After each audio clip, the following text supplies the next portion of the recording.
Thế điện thoại hay phóng to khung màn hình để có trải nghiệm tốt nhất. Cất vào đoạn nghĩa tại đây.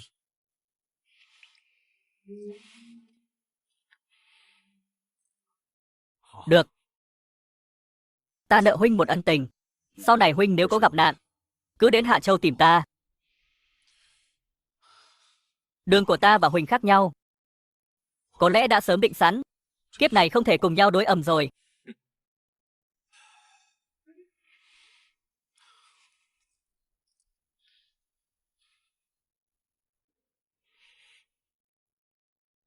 Nhưng tận đáy lòng Triệu Thanh Vân này, huynh vẫn như là đệ đệ của ta vậy.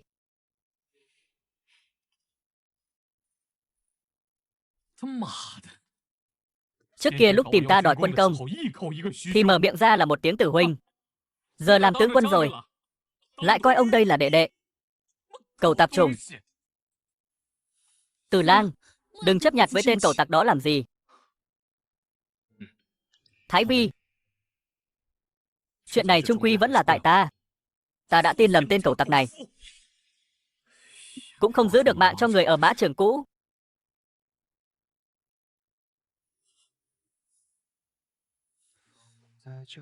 Từ Lang, trên đời này có rất nhiều người không hiểu chàng.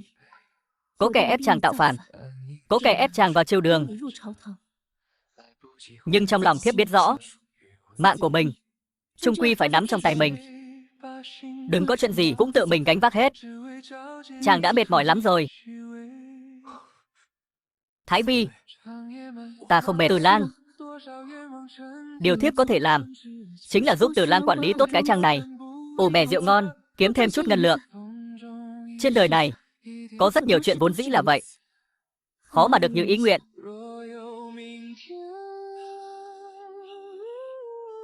Thái Vi, bất kể sau này ra sao, ta nhất định sẽ bảo vệ nàng một đời chu toàn, để nàng một đời an yên, không lo nghĩ.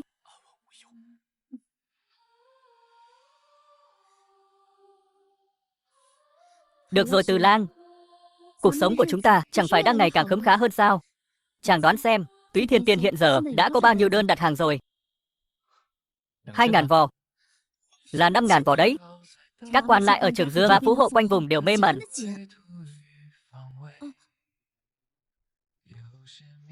Lần trước có một vị trưởng quầy đột nhiên để lại một tấm thiệp mời, nói là oan gia nên giải không nên kết, khi nào rảnh thì cùng nhau uống trà. Tứ đại gia tộc thành Thang Giang.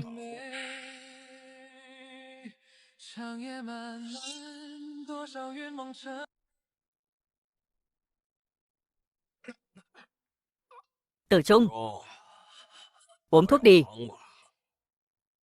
Tam thúc, nghe nói đã gửi thiệp mời đi rồi. Gửi rồi. Tại sao lại phải gửi? Hắn chỉ là một kẻ khố rách áo ôm. Nếu đủ gan, đợi năm sau ta nhập sĩ làm quan, qua hết mùa xuân chính là ngày tàn của tên Tiểu Đông gia đó. Hắn có phủ quốc tính hầu chống lưng. Vậy thì ta sẽ đi bái kiến Tiêu tể tướng.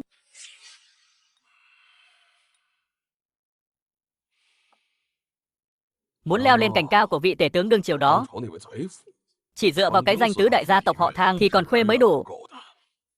Tử Trung, nếu không được, ta sẽ tố cáo lên tổng ty phòng, khai ra chuyện tên Tiểu Đông gia đã giết người trong nội thành. Tam thúc, cái tổng ty phòng đó là do ai lập ra chứ? Là quốc tính hầu đấy, cái quan xưởng đệ nhất thiên hạ đó. Đáng chết. Tên tiểu hầu gia đó, nếu hắn chết quách đi thì tốt biết mấy. Hắn mà chết thì chẳng còn ai che chở cho Tử Mục nữa. Hôm đó, thần y Lý Vọng Nhi của Mộ Vân Châu vừa từ hầu phủ bước ra, liền bị người ta kéo lại hỏi chuyện. Vốn dĩ lão không muốn nói, nhưng bị kề dao vào cổ dọa nạt, thì cái gì cũng khai hết. Đã nói những gì? Lão nói quốc tính hầu sợ là không qua khỏi mùa đông này đâu. Trong người vốn đã trúng hàn độc, lại nhiễm thêm khí lạnh xương giá, cơ thể sẽ bị đông cứng mà chết. Chết sớm chừng nào hay chừng đấy. Cái tên bệnh hoạn đó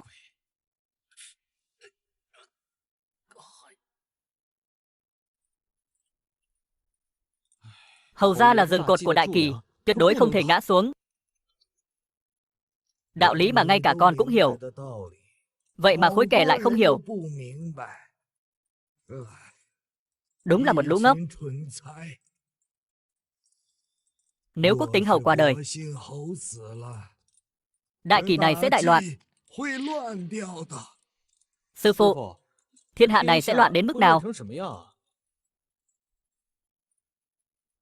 Loạn đến mức nào ư? Lũ quan lại sẽ thi nhau vơ vét cho đầy túi tham.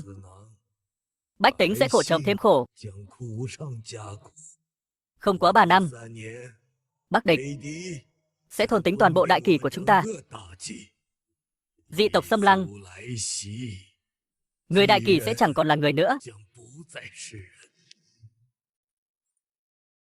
Sư phụ, chúng ta phải làm sao đây? Hầu gia sẽ không bỏ mặc thiên hạ đâu. Chúng ta ở lại nội thành, theo chân hầu gia, cứu thiên hạ. Cứu thiên hạ.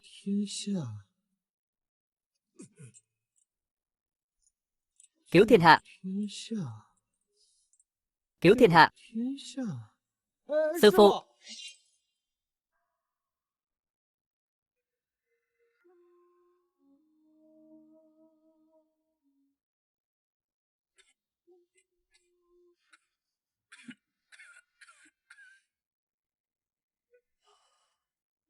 Cô ưng, Lý Vọng Nhi chắc đi được 100 dặm rồi nhỉ? Cưới con lừa còm thì chắc cũng tầm đó. Dọc đường đi, chắc chắn có không ít người chặn hắn lại mà hỏi. Ta không sống qua nổi chuyện của mùa xuân năm sau đâu. Không quá ngày mai, tin tức sẽ lan truyền khắp cả Trường Dương.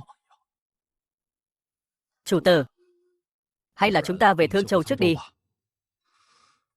Không về được nữa rồi. Tất cả mọi người đều mong ta chết. Ta chết rồi, đại kỳ sẽ loạn. Thiên hạ sẽ loạn. Cô ưng, ta đang đánh một ván cờ. Ván cờ này đã bắt đầu rồi. Chủ tử, nghe nói trời trở lạnh đột ngột. Bá tánh chạy nạn từ biên ải về, vừa đói vừa rét, đã chết hơn 10 mấy vạn người. Triều đình sợ sinh biến, nên đã cấp 20 vạn lượng bạc cứu trợ thiên tai. Huynh đệ ở Hồ Môn đã tra xét rồi. Số tiền chảy vào ty cứu trợ chưa đến 5.000 lượng. Đợt rét hại này y hệt năm xưa. Thuộc hạ vẫn còn nhớ. Năm đó chủ tử vừa tròn 24, tay cầm thượng phương bảo kiếm, chém đầu 123 tên cầu quan. Bá tánh khắp thành quỳ rạp trước quan đạo, tung hô rằng chủ tử là thiên hạ đệ nhất hiền hầu.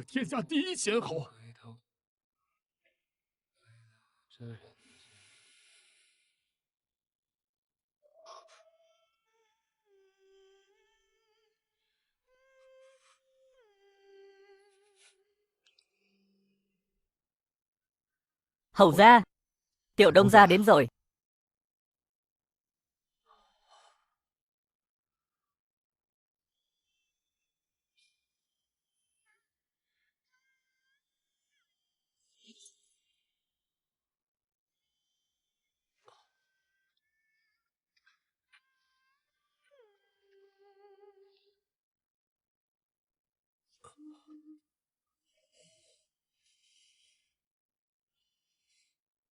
Hầu gia, ngươi.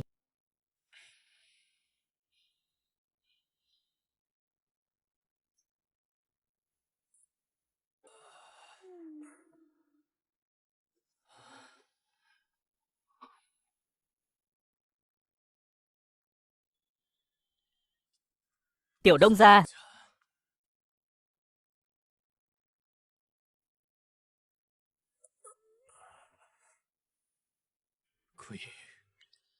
Người lùi xuống trước đi. Tuân lệnh.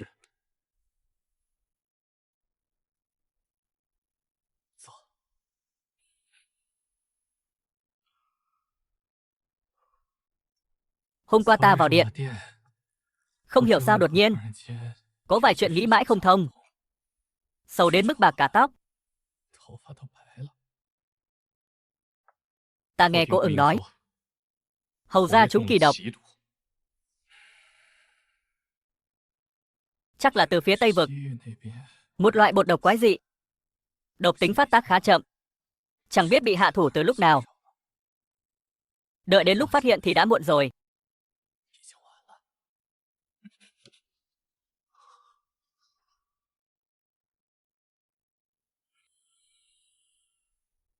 Tiểu Đông gia, ta ở Đại Kỳ vẫn còn chút hy vọng. Bất kể là Mộ Vân Châu hay trong Định Biên Danh ở Thương Châu, đều có tướng lĩnh do ta một tay đào tạo. Tiểu Đông gia, 10 vạn hộ lão binh của ngươi thế nào rồi? Ta đã phải tốn bao nhiêu công sức mới mời được bọn họ ra đấy.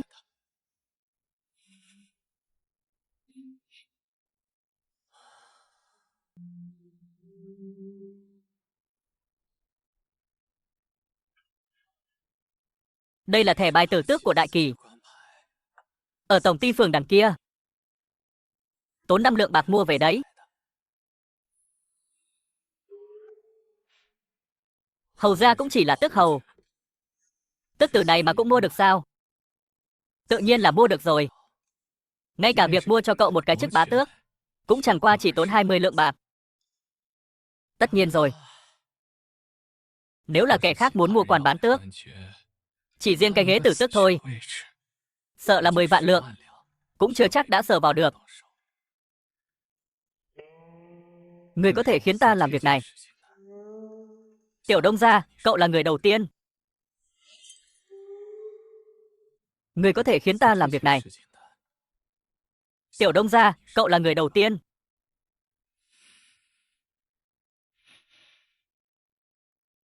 Hầu gia, tại sao lại an bài cho ta một cái tước vị? Đây không phải là tước vị, mà là một cái danh phận. Trận chiến nơi biên ải đó cậu đánh rất đẹp. Chỉ tiếc là trên triều đường ta cũng lực bất tòng tâm.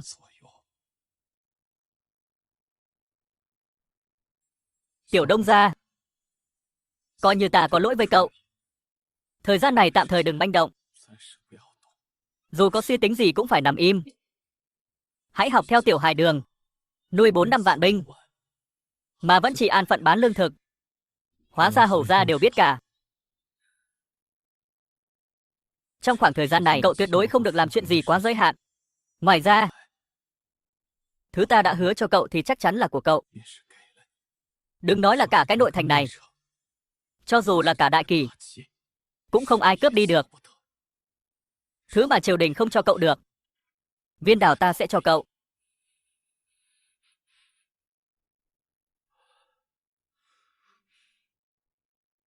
Đa tạ hầu gia. Tiểu Đông gia, đi theo ta gặp một vị cố nhân nhé. Tiện thể uống vài ly cho ấm người.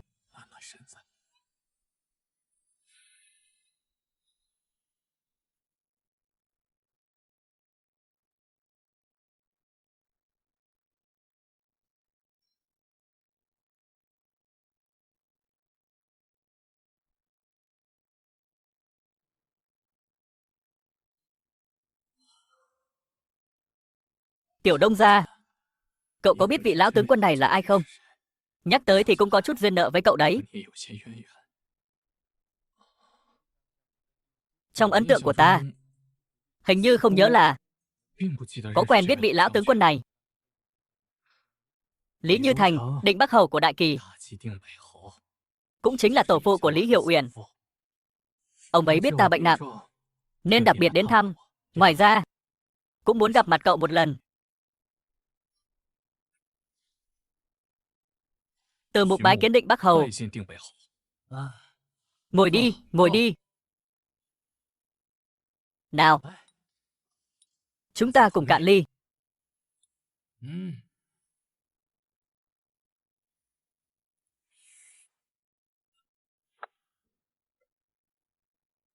Đợt Bắc địch công thành vừa rồi, nếu không nhờ Tiểu Đông gia ra sức xoay chuyển tình thế, nói không chừng thành Hà Châu này đã sớm thất thủ rồi. Viên lão đệ, những lời như vậy sau này chớ nên nói nữa. Trên dưới triều đình đều biết, công đầu phá địch là thuộc về Trinh Bắc tướng quân Triệu Thanh Vân. Chỉ thiếu một bước nữa là được phong hầu rồi.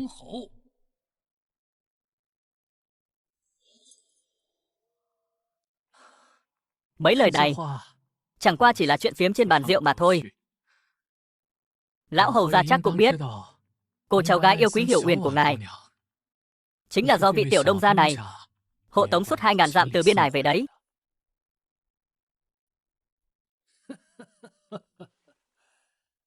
Nghe nói cậu am hiểu thuật kỵ binh, không biết là vị cao nhân nào đã truyền dạy binh pháp. Chẳng lẽ lại nói với ông ấy, ta từng nằm vùng trên diễn đàn quân sự, chém gió lên tới cấp 15 sao. Năm ta 12 tuổi, ở ngoài thành Vọng Châu, có gặp một lão ông ngồi câu cá. Ta giúp ông ấy nối dây câu. Ông ấy tặng ta một cuốn binh thư. Cậu chỉ là một tên côn phu nhỏ bé ở Vọng Châu, sao lại biết chứ? Thực ra, đó là một cuốn bản đồ cũ. Ta vừa xem vừa nghiền ngẫm. Còn cuốn binh thư đâu? Tư Hổ đem đi chùi khi đi xí rồi.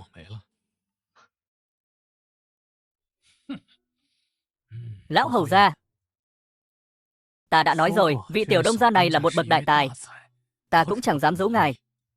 Hơn nữa, ta và Tiểu Đông gia giao tình rất tốt, cũng thân thiết như đệ đệ ruột của ta vậy. Cho nên, có thời gian thì nên qua lại nhiều hơn. Dù sao đệ đệ ta cũng là người quen của Tiểu Uyển cô nương.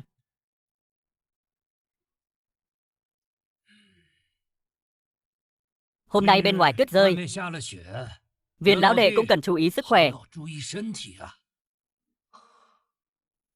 Đa tạ lão hầu gia quan tâm.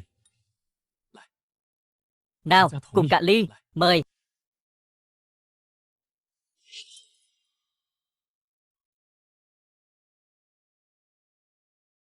Lão gia tử ngươi cũng gặp rồi. Nói thử suy nghĩ xem nào. Hầu gia muốn ta vào triều làm quan sao? Ta biết người không muốn bước chân vào chốn quan trường.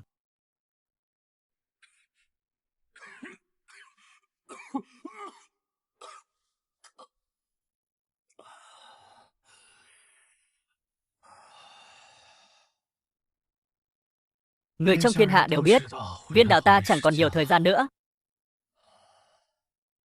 Nghe tin người ở Bắc Quan, đại thắng trở về.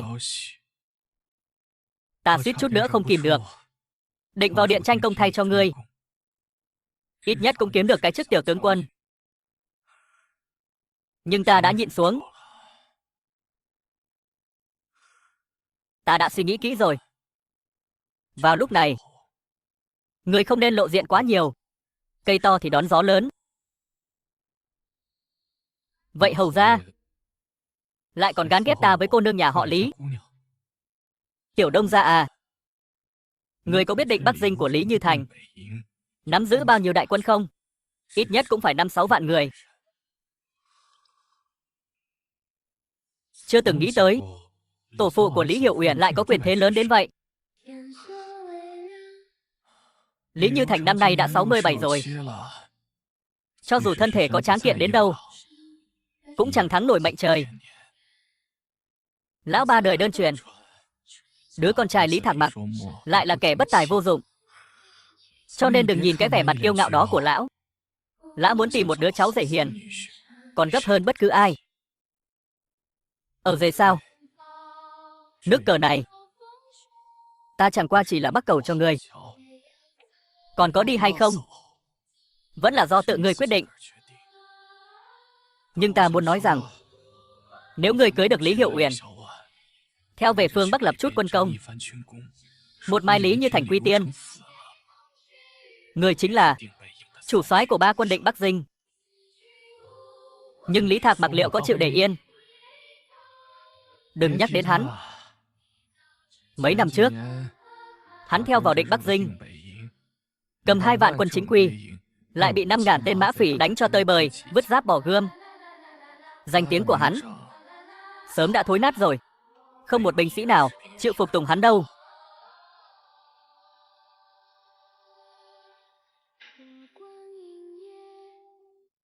Nếu chấp nhận ở rể, vậy còn cha ngất của ta, tiểu tỷ thê của ta, và cả huynh đệ Thanh Long Dinh nữa, có phải đều phải vứt bỏ hết không? Đại khái là trước khi người đắc thế, người nhà họ Lý sẽ không để ngươi nuôi từ binh đâu. Khi ta còn ở Vọng Châu, có 50 người trong trang. Trong đó có một lão tá điền. Theo ta dựng trang, đánh sơn tặc, đuổi giặc địch. Ta đã hứa sẽ phụng dưỡng tuổi già, lo liệu hậu sự cho ông ấy. Nhưng sau khi thành Vọng Châu thất thủ, ta vào đội thành, lại để họ đều ở lại Hà Châu. Cuối cùng chỉ còn một góa phụ và 2 đứa trẻ sống sót. Những người khác đều đã bỏ mạng tại Hà Châu.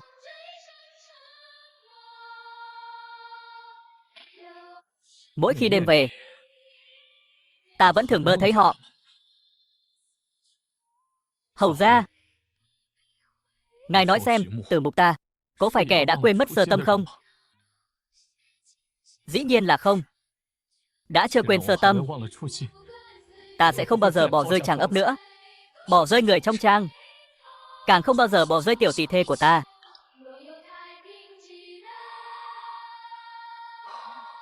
Người nói cũng phải.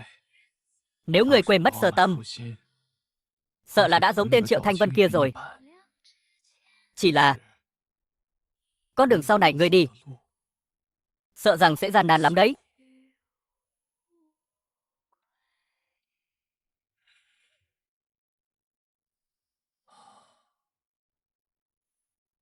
Ta rất tò mò. Tiểu Đông gia, ngươi không có dã tâm sao? Dã tâm gì cơ? Dã tâm giống như Tiểu Hải Đường ấy.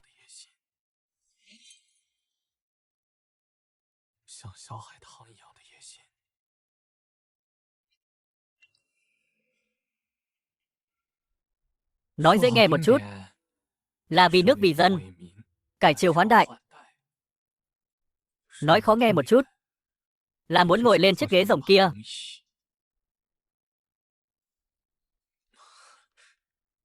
Dã tâm của ta không nằm ở đó. Vậy xem ra ta đoán sai rồi. Nửa câu đầu của ngươi lại đoán trúng phóc đấy. Tiểu Đông gia, ngươi là một người rất thú vị. Có lẽ là ta quá vội vàng rồi. Ta lẽ ra phải biết sớm hơn cái cốt cách đạo nghĩa trong thiên hạ này. Tiểu Đông gia ngươi là độc nhất vô nhị. Ngươi yên tâm đi, ta sẽ không giận ngươi đâu. Con đường này không thông thì đổi đường khác vậy.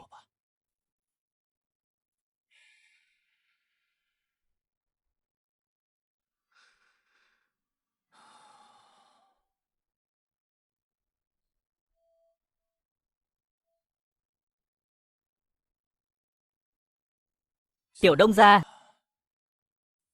tuyết năm nay rơi sớm quá. Tuyết rơi sớm, lại sắp có thêm người chết rét rồi. Những năm trước, một mình ta đã chém 123 tên tham quan. Số tiền tham nhũng thu được đều đổi hết thành áo bông và canh nóng. Ta cứ ngỡ ta giống như Hỏa Chính Ti vậy, chạy vậy khắp nơi cứu hỏa cứu người, nhưng rốt cuộc vẫn không cứu nổi đại kỳ này.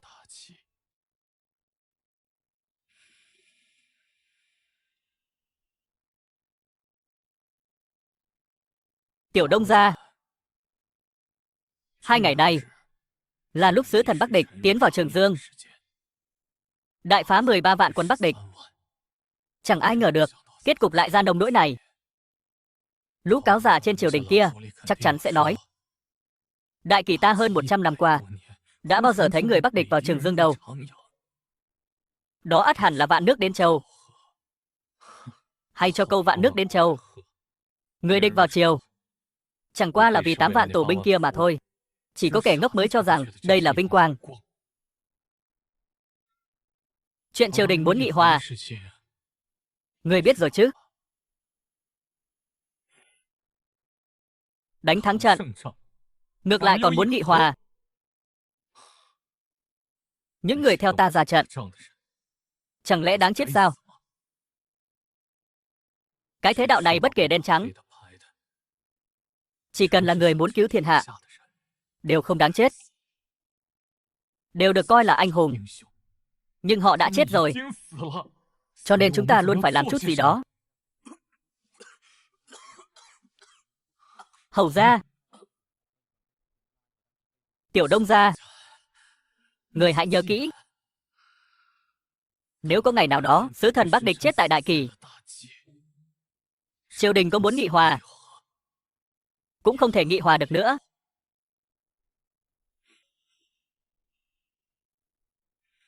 Người hãy về đi. Thời gian này chớ có gây chuyện. Cho dù có gây chuyện, đừng để người khác biết là do ngươi làm. Cho dù là ta, cũng đừng để ta biết là chuyện do ngươi làm. Hiểu chưa?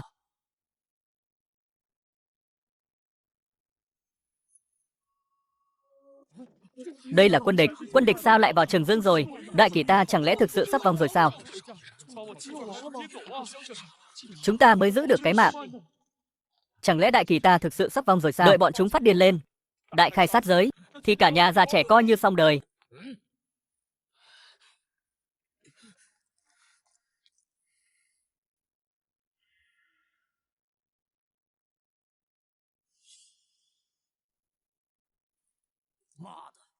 Ta là đặc sứ Bắc Địch đến bệ kiến. Các người còn không mau mau tránh ra. Mục ca, Đông gia, lũ cầu Bắc Địch hỗn đàn, sao lại đến Trường Dương? Chẳng lẽ là đến để nghị hòa? Mục ca, có muốn giết bọn chúng không? Đừng manh động.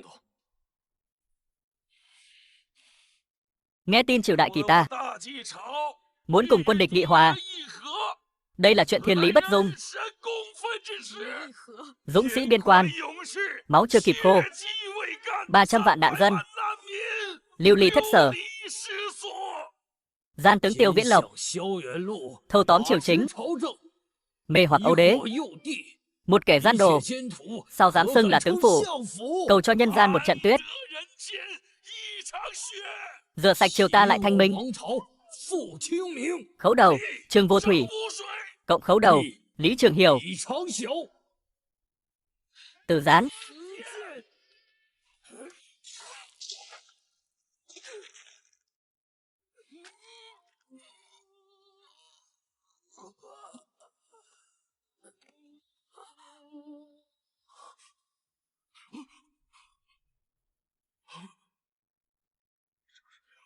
Giết người rồi.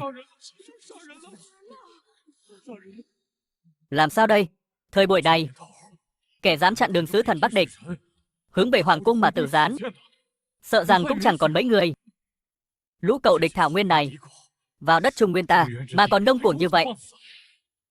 Má nó, bọn ta là đặc sứ Bắc Địch đấy. Người đâu? Đem thi thể bọn chúng treo lên trên cổng thành. Mục ca, bọn chúng muốn nhục mạ thi thể. Làm sao đây? Kẻ vì mọi người mà ôm củi sưởi ấm, không thể để họ chết cóng giữa phòng tuyết. Tư Hổ,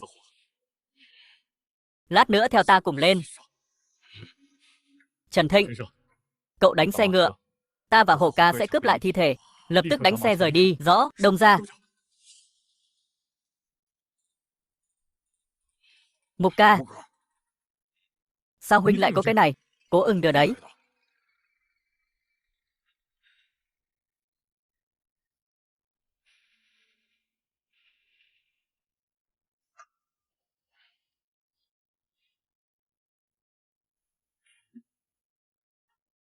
Không lùi. Không thể lùi. Không lùi. Không thể lùi.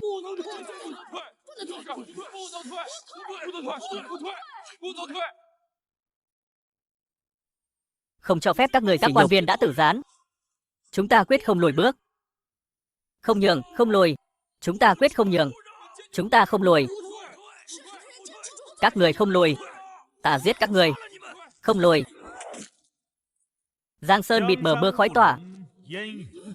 10 năm một kiếm chạm hoàng triều. Tên ở đâu bắn tới vậy?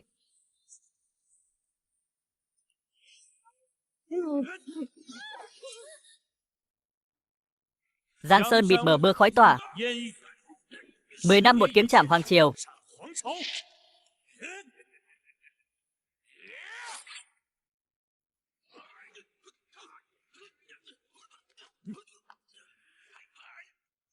Cầu săn thảo nguyên cũng dám bước vào Trung Nguyên ta.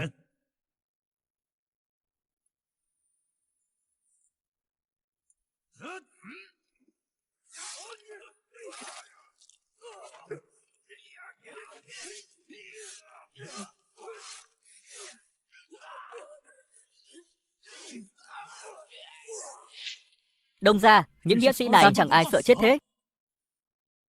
Thiên hạ này bẩn rồi. Trung quy phải có người quét dọn. Hoàng đế không cản. Quan quân không cản. Lại để đám nghĩa sĩ này ra cản. Mục ca, cứu họ đi. Đừng vội. Tùy cơ hành sự. Nhưng mà... Hổ ca, kiếm sư kia đấu với vị tướng quân đó hình như đã đạt trình độ tông sư. Nếu chúng ta không nắm chắc, một khi lộ thân phận, cả Từ Gia Trang đều sẽ bị liên lụy. Hơn nữa, dù là phục kích, chúng ta cũng nên chọn địa điểm thích hợp. Đây là Chu Tước Đại Đạo, cách hoàng cung gần như vậy.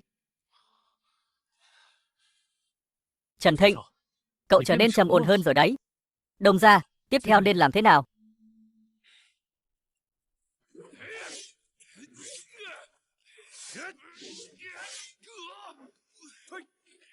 Tất cả lập tức lục soát, giữ đảng phản nghịch. Kẻ giết bạn bang của đại kỳ ta, chém không tha.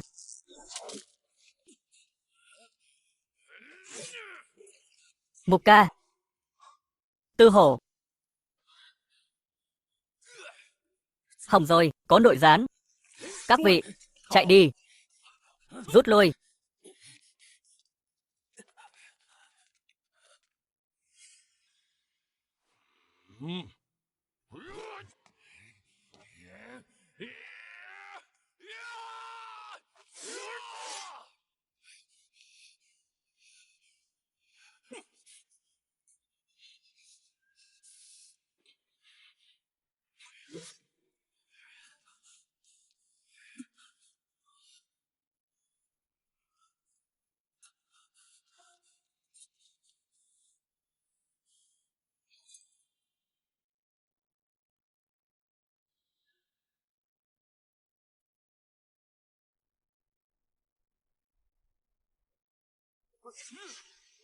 Mục ca, là nhóm nghĩa sĩ đó.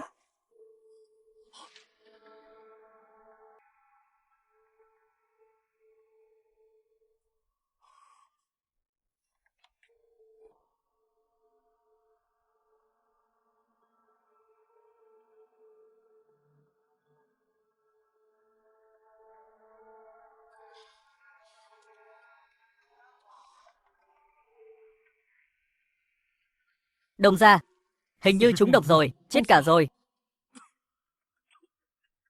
Đông gia, đằng kia vẫn còn một người sống.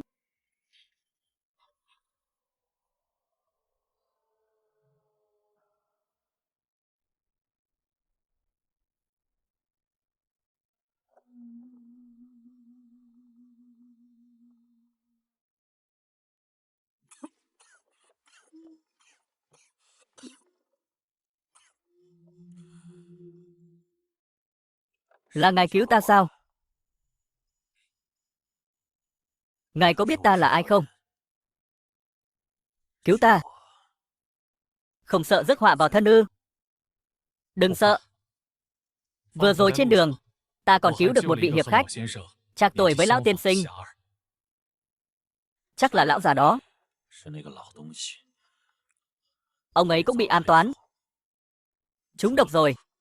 Đã đưa theo cả rồi. Đợi về đến trang viên, ta sẽ mời danh y giỏi nhất chữa trị cho ông ấy. Cậu tuổi còn trẻ, mà lại có gan hùm. Ta chỉ khuyên cậu một câu. Tuyệt đối đừng cùng bọn ta dính líu quan hệ. Những việc lão tiên sinh làm, ta đều nhìn thấy cả. Các vị là nghĩa sĩ đại nghĩa, ta không thể bỏ mặc. Xem ra, cậu không phải kẻ bàng quan đứng xem. Tốt. Tốt lắm. Đại kỳ ta vẫn còn nam nhi tốt. Xin hỏi lão tiên sinh, tên sứ thần Bắc Địch rốt cuộc là kẻ nào? Hồ Duyên Sa, trường tử của Cốc Lễ Vương Bắc Địch. Nghe tin cha già ở biên ải bị người ta giết chết. Để báo thù, hắn liền xung phong làm sứ thần. Hắn muốn báo thù, chắc chắn là vì báo thù. Dẫn theo 5.000 cầu địch làm sứ thần. Sau khi qua Hà Châu, liền lập tức ra tay tàn sát một nửa trấn Mạc Nam. Đã là sứ thần thì phải có quân đội đại kỳ đi theo chứ. Sao hắn có thể tàn sát trấn Mạc Nam được? Nếu đám quan quân cầu tạp chủng của đại kỳ nhắm mắt làm ngơ, hoặc giả là Hồ Duyên Sa đã đút lót không ít bạc vàng châu báu, mua chuộc chỉ để trút giận. Chắc là vậy. Dọc đường đi, 10 mấy vạn dân tị nạn. Hắn ít nhất đã giết cả vạn người. Hơn nữa hắn còn để 4.000 quân ở lại ngoài Lã Quan, chỉ dựa vào 1.000 kỵ binh mà vẫn giết chóc không kiêng nể gì. Nghe nói đầu người chất đầy 3 tòa kinh quan, chỉ để tế vong linh lão cha tạp chủng của hắn. Đám binh lính đó đang làm cái gì vậy? Quan quân. Quan quân đang đứng nhìn, thậm chí có khi đang cười. Đây là cái thiên hạ thối nát gì thế này? Ta nói một câu khó nghe nhé. Nếu như tên Hồ Duyên Sa đó có thể bình an vô sự quay về thảo nguyên Bắc Địch, thì nam nhi tốt trùng nguyên ta nên xé nát cái mặt này đi cho rồi. Vị danh tướng biên ải Lý Phá Sơn kia hình như cũng chết trong tay hắn. Hồi ở Vọng Châu, tên cẩu địch Hồ Duyên Sa này chính là tiên phong phá quan. Khi nào bọn chúng quay về Bắc Địch? Trước đó có tình báo nói tên Hồ Duyên Sa này 7 ngày sau sẽ quay về Bắc Địch. Ngọc Diện Tiểu Lang quân ta, phàm là còn một hơi thở, ta đều hận không thể. Ta hận không thể đem hắn giết chết. Giết chết.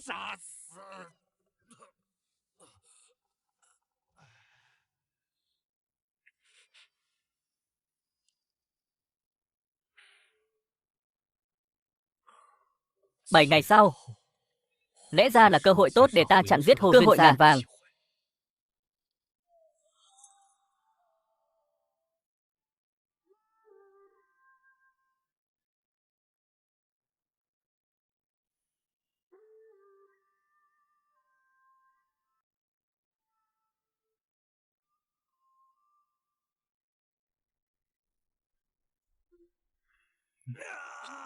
Chân của ta. Mũi tên đó có độc. Ta đã mời danh nghi nổi tiếng nhất ở vùng Thang Giang. Độc đã dài được quá nửa, nhưng cái xương cốt này vẫn để lại di chứng tàn phế. Ta, Gia Cát Phạm, một đời nghiên cứu kiếm đạo, dạy dỗ vô số hiệp khách, sao cũng không ngờ tới lại bị chính người mình bán đứng.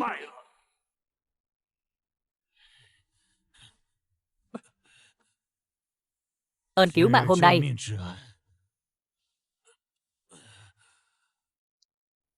Gia Cát Phạm này, ngày khác sẽ báo. Tiền bối định đi đâu? Ta đi giết người. Giết ai? Tên sứ thần Bắc Địch kia ta giết không được nữa, nhưng ta vẫn có thể giết kẻ đã bán đứng ta. Với bộ dạng hiện giờ của tiền bối, ngài giết được hắn thì ngài còn sống nổi không? Tiền bối cứ ở lại trang viên của ta dưỡng thương, bao giờ dưỡng thương xong, bao giờ muốn đi thì đi, đến lúc đó ngài muốn giết ai, làm cái gì, ta nhất khái không can thiệp. Tiểu Đông gia, hà tất phải để ý ta sống hay chết? Bởi vì có người từng nói, kẻ muốn cứu vớt người trong thiên hạ đều không đáng phải chết.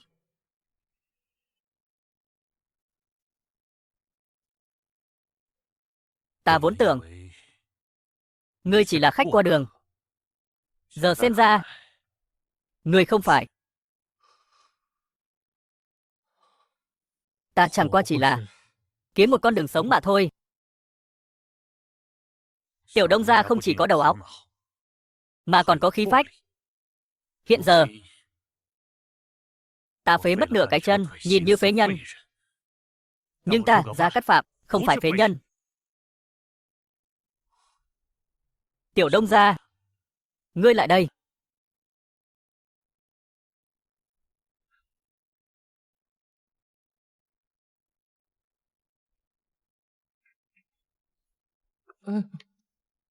Được. Tốt.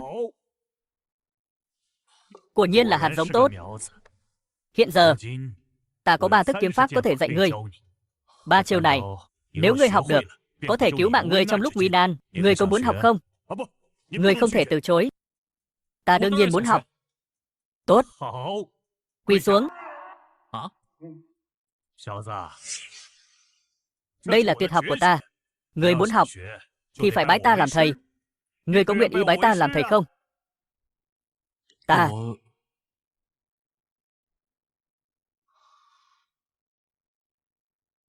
Bái.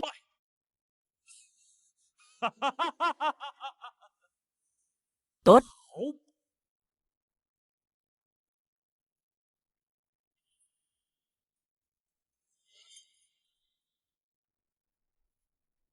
Người hãy nhớ kỹ, kiếm là trà khí, không giống đao. Chỉ biết bổ ngang chém dọc, cũng chẳng giống côn. Một tấc dài là một tấc mạnh. Người tới đỡ đòn của ta.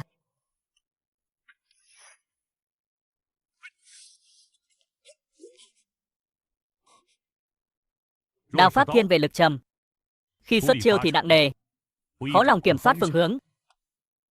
Còn bọn dùng kiếm chúng ta, cốt lõi nằm ở một chữ trá. Nếu ta xuất kiếm, giả vờ như gẩy lên, nhưng kỳ thực mũi kiếm này lại biến gẩy thành đâm. Tất nhiên rồi, nếu gặp phải cao thủ thì không thể giở trò mèo này được. Đánh không lại thì ta chuồn. Còn nữa, huynh đệ tư hộ của ngươi cũng có thể vào giúp một tay mà. Tiểu Đông gia, ngươi nhìn cho kỹ đây. Ta chỉ dạy ngươi đúng 3 chiều này thôi. Chiều thứ nhất,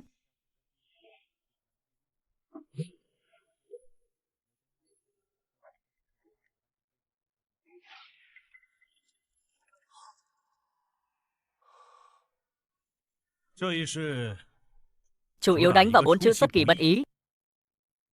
Chiều thứ hai,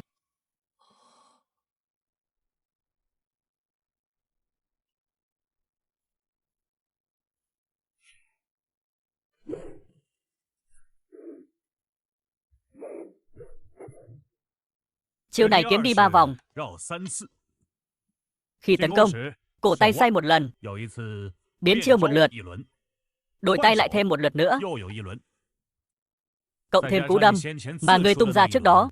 Với cái thân thể giặt dẹo bán sống bán chết này của ngươi, tổng cộng có 3 cơ hội biến chiêu. Chỉ một thức này đủ cho ngươi luyện 7-8 năm rồi. Đại đạo chí giản, kiếm là gian trá. Nếu ngươi luyện cho thuần thục, sẽ đắc tâm ứng thủ. Ngươi thử đâm ta xem. Xuất kiếm.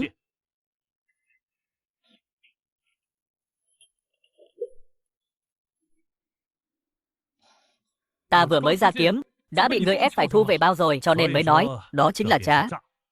Chiêu này gọi là lão cậu hồi lung cầu già về chuồng. Tiểu Đông gia, trong lòng ngươi có đại nghĩa. Kiếp này, định sẵn không phải kẻ qua đường vô danh.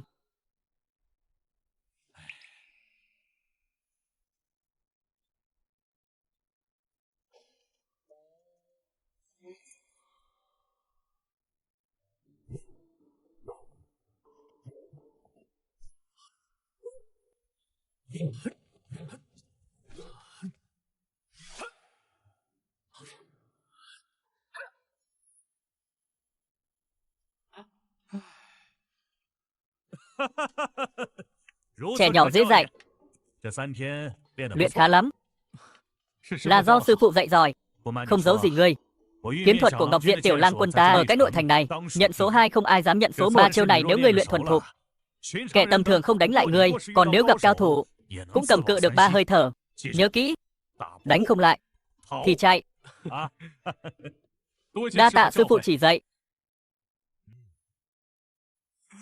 Đông gia, vị lão tiên sinh kia tỉnh rồi, cứ đằng đặc đòi ra khỏi trang, giữ thế nào cũng không được. Cái lão già khốt tá bít này, vẫn cái tính nết thối tha ấy.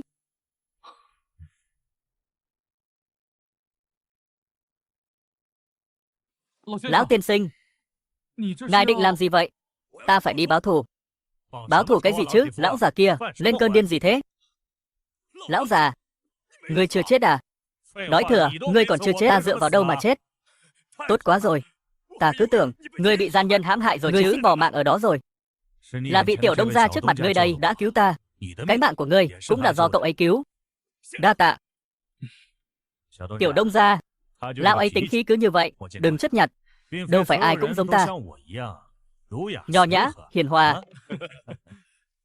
Lão tiên sinh, chi bằng cứ ở lại trang viên của ta dưỡng thương, đợi khi vết thương lành ra tính tiếp, cũng chưa muộn. Phải đấy, ta nói cho người nghe, vị Tiểu Đông gia này lại là một tay ủ rượu cự phách. Ở trang viên này thì chẳng lo thiếu cái ăn cái mặc. Thứ rượu ngon ủ ra đó, phải nói là thơm ngon cực phẩm. Nếu được nhấp một ngụm, thì cũng sống thọ thêm vài năm. Cái gì? Có rượu sao?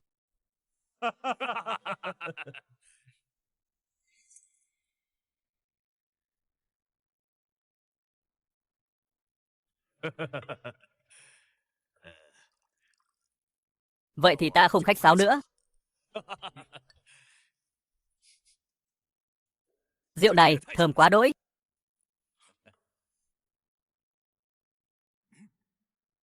Thiên hạ lại có thứ rượu ngon nhường này sao?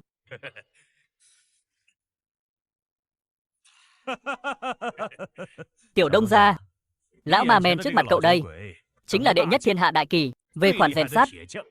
Cậu muốn lão làm cái gì, lão đều làm được cái đó. Trần Đả Thiết, thợ rèn. Từ Mục, Đông gia của Từ Gia Trang. Ta không lừa ngươi chứ? Ngươi đấy, chi bằng cứ theo ta ở lại cái trang viên này. Cậu có chịu thu nhận hai lão già này không? Nếu hai vị muốn, có thể ở lại đây mãi mãi. Nếu như không muốn mạn thế sự giang hồ nữa, Từ Mục ta xin nguyện thay hai vị lão tiên sinh phụng dưỡng tuổi già, lo toan hậu sự. Tốt, đúng là hảo nam nhi.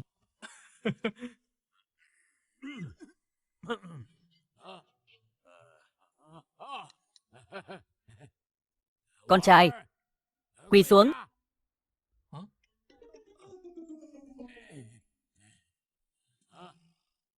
Mời ba người chúng ta một chén rượu.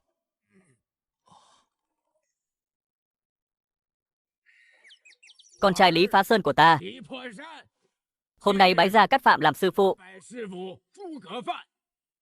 làm nhị phụ. Bái Trần Đả Thiết làm sư phụ, làm tam phụ. Con phải khắc cốt ghi tâm, một ngày là thầy, cả đời là cha, cũng như cha ruột vậy. Sau này nhất định phải phụng dưỡng, lo toan cho họ đến cuối đời. Con trai, gọi cha đi. Gọi cha đi nào.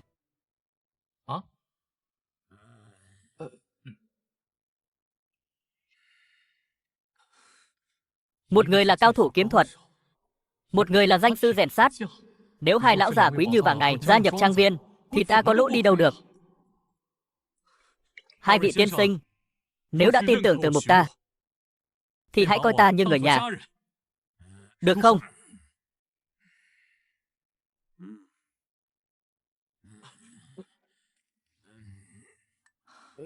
Lão phu thời còn trai trẻ, được người đời xưng tụng là Ngọc Diện Tiểu Lang Quân. Mấy cô nương ở Thanh Lâu khiến ta mê mẩn không thôi. Nhưng người đi qua khóm hoa, chẳng vương lại chút tình.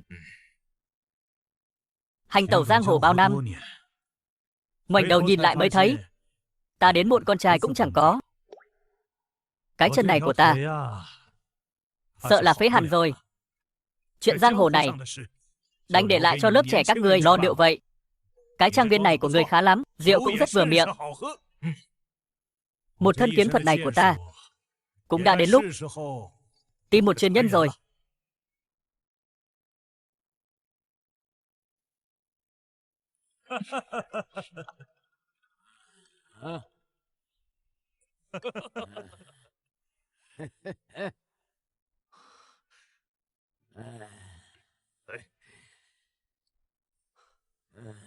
Lão Trần ta cả đời làm thợ rèn, thiên hạ này chẳng có thứ gì mà ta không rèn được. Ngặt nỗi đại kỷ này luật pháp hà khắc, cả một thân bản lĩnh này lại chẳng có đất dụng võ. Tiểu tử, người có chỗ dựa, nhân thủ cũng đông. Chỉ cần ngươi cung cấp cho ta đủ nguyên vật liệu, ngươi muốn thứ gì, ta liền rèn cho người thứ đó.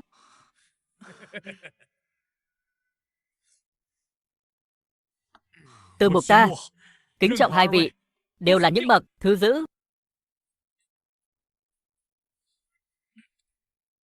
Anh hùng hào hán. Hai vị sau này cứ coi Từ Gia Trang này như nhà của mình. Nếu không chê Từ Mục ta, thì cứ xem ta như con cái trong nhà. Khá lắm nhóc con, có câu này của ngươi là đủ rồi. Có tên nghĩa phụ này, gọi là gì không quan trọng. Quan trọng là có tấm lòng này là đủ. Vậy nghe theo sư phụ đi. Đồng gia, ngài đây là... Ba vị lão gia, cứ thoải mái uống rượu. Ta còn có việc quan trọng cần xử lý, còn cứ đi đi. Ba lão già chúng ta hôm nay phải uống cho say mềm mới được. Đi đi. Nào, Dô, uống. Đồng gia, ra khỏi Trường Dương rồi, dọc đường đều là quan đạo, sợ rằng sẽ có lũ cầu săn quan quân hộ tống dọc đường. Đồng gia, tuyến đường này ta giành. Nếu sứ thần của đội thiên kỵ này đến được lão quan mà hội họp với 4.000 quân kỵ kia, chúng ta hết cơ hội. Muốn chặn giết thật sự, chỉ có thể ra tay trước khi đến lão 800 dặm đổ lại. Chỗ người đánh dấu là ở đâu? Là Dạ Khốc Hà. Đồng gia, nước sông Dạ Khốc chảy xiết cực kỳ nguy hiểm. Hơn nữa, lòng sông đá ngầm lởm chởm, căn bản là không thể qua được.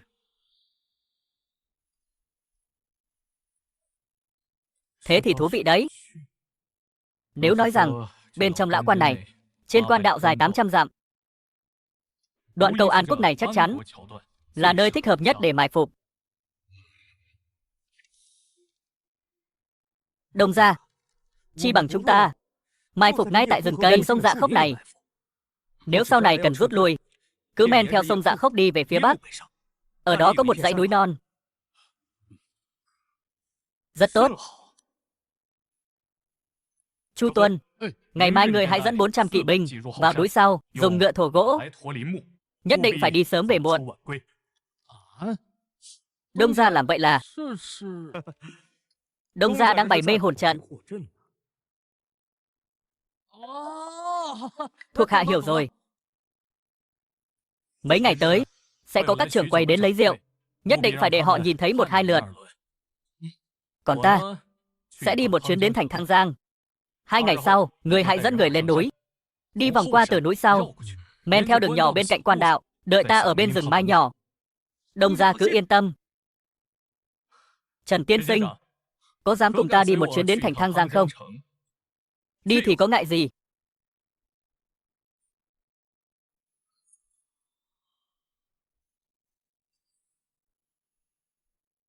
Còn muốn đi chặn giết sứ thần Bắc Địch. Sư phụ, sao người biết?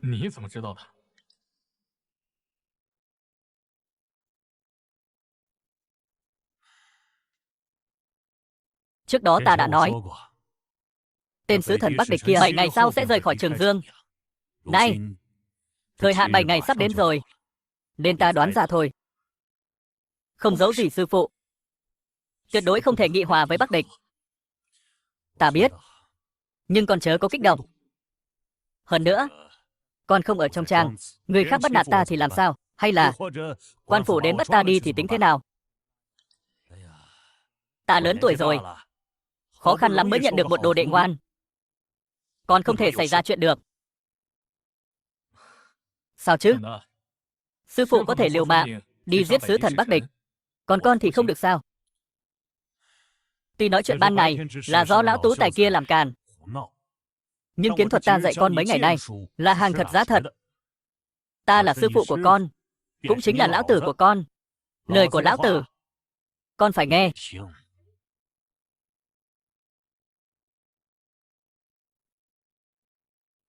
Nhưng thiên hạ này bẩn rồi, chung quy phải có người đi quét dọn. Sư phụ, hôm trước người từng nói, con không phải là kẻ qua đường. Nhưng mà sư phụ, bản thân người lại chưa từng là người như vậy sao? Ta...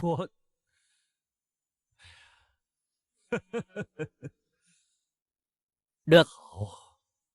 Đồ nhi ngoan.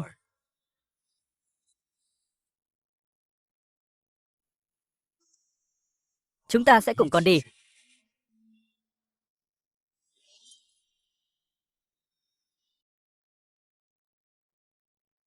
Thằng danh con đó về thành Thang Giang rồi. Hắn mang theo bao nhiêu người? Mang theo hơn 10 người. Hắn vào thành làm gì? Tam thúc, lần này hắn vào thành Thang Giang là để mượn cái uy của vị tiểu hầu gia kia. Hắn chắc chắn lại muốn đánh ta. Cho ta thời gian 1 năm, đợi sang năm ta nhập quan, ta nhất định sẽ móc nối được với phe cánh của Tiêu tể tướng. Tử Trung, ngươi có làm gì sai đâu. Sợ hắn làm cái gì? Hơn nữa, cái thằng danh con đó cũng đâu có ý định đâm chém gì đâu. Chỉ là vào thanh lâu bên bờ sông, tìm kỹ nữ uống rượu thôi.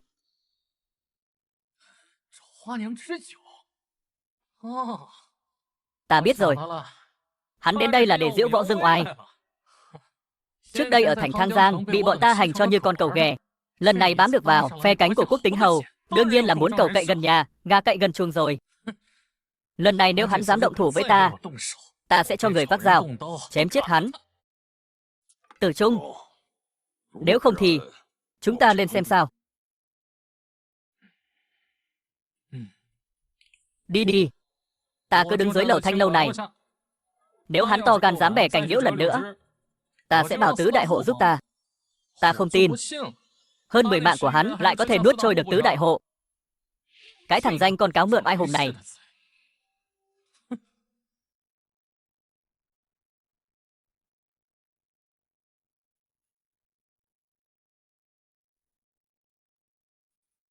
Lữ Phụng, bảo với Lục Lao đi tìm Lữ Tử Trung, cứ nói là ta mời hắn uống rượu hoa, bảo hắn lên đây một chuyến. Rõ. Đông gia. Đông gia.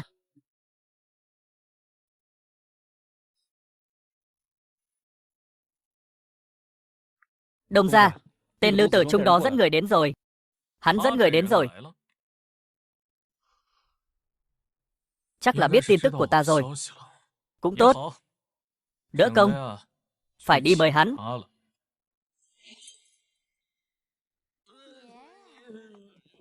Ấy, đại nhân, cút xéo cho ta. Lão tử hôm nay chỉ uống rượu. Hắn mua một mảnh đất ngoài thành. Giờ phong trần mệt mỏi, đến thành Thang Giang. Hôm nay ta mang theo 50 người bên ngoài. Nếu hắn là hảo hán Kobe, thì xuống đây mà đánh ta này. Tử Trung, có muốn lên đó không? Ta lên cái con khỉ. Có bản lĩnh thì hắn tự vác xác xuống đây. Hừ, Tam thúc. Nếu không phải tại lão quỷ kia có lời bảo ta không được động vào hắn, thì ta đã lên đó đánh cho hắn một trận tin không? À, tin chứ. Tam thúc. Sao thúc nói chuyện nghe thiếu tôn trọng thế hả? Ta đương nhiên là tin. Nếu đơn phương độc mã, Tử Trung dư sức đấm hắn nở hoa luôn đấy chứ. Đúng thế, đúng thế. Nào, uống rượu, uống rượu.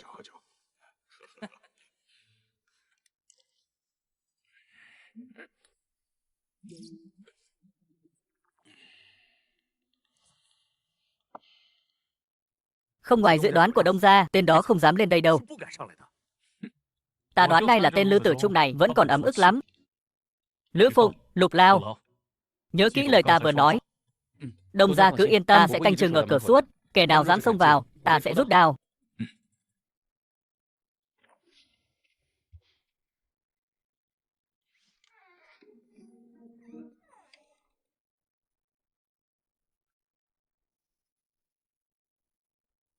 Đông gia, Thang Giang cách Dạ Khốc lính hơn 200 dặm.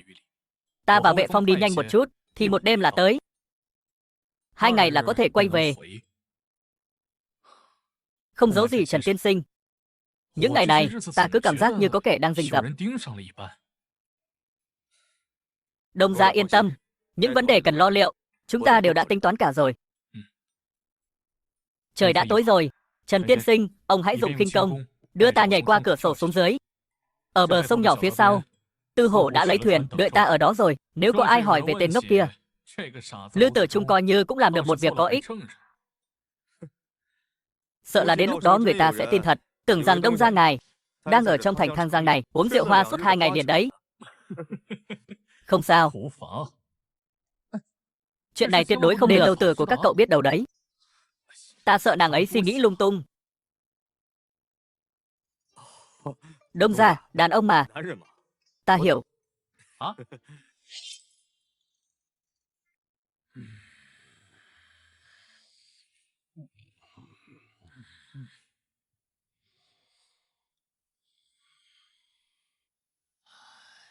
Tam thúc, cái tên khố rách áo ôm đó vẫn ở trong. Vẫn chưa đi sao?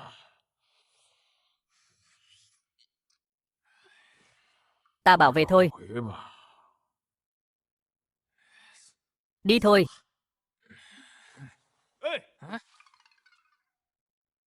Đông gia nhà ta bảo rồi. Lư công tử mấy hôm trước suýt nữa bị đánh cho nát như tương. Nếu còn ngồi lì ở đây, sợ là chết cống thành con ma bệnh đấy. Về thôi. Về thôi nào. Ta.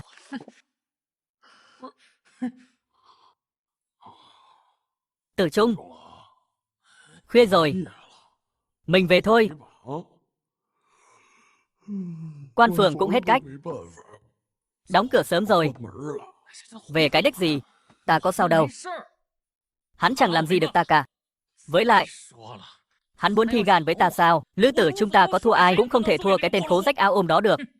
Tam thúc, đợi năm sau ta vào làm ở hộ bộ, hắn chạy đằng trời cũng không thoát.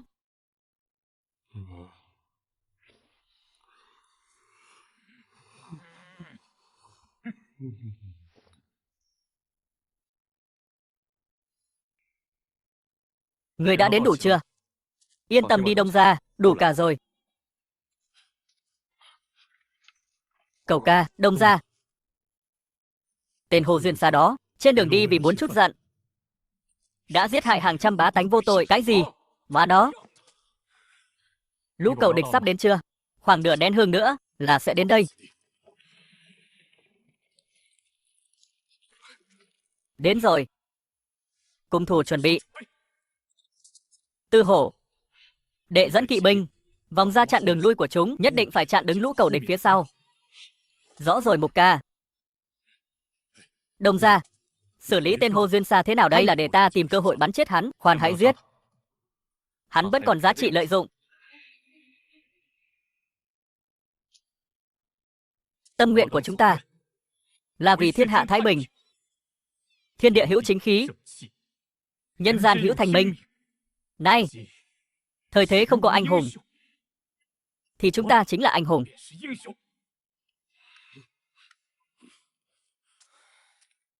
Các vị huynh đệ, đừng để lũ cầu địch trở về.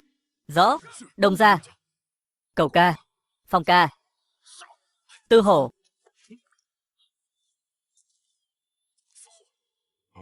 Đệ còn nhớ mình tên gì không? Mục ca. Đệ là Tư hổ. Không đúng. Đệ là mãnh hổ của Đại Kỳ. Thế gian này không ai sánh được với đệ. Đi đi. Đệ biết rồi. Giết.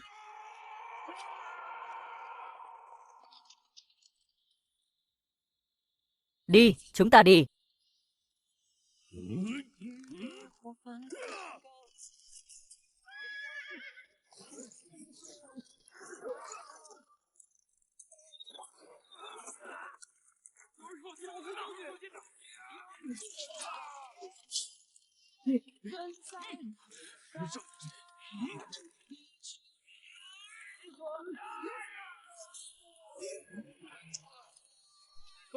Ta là mãnh hổ của Đại Kỳ.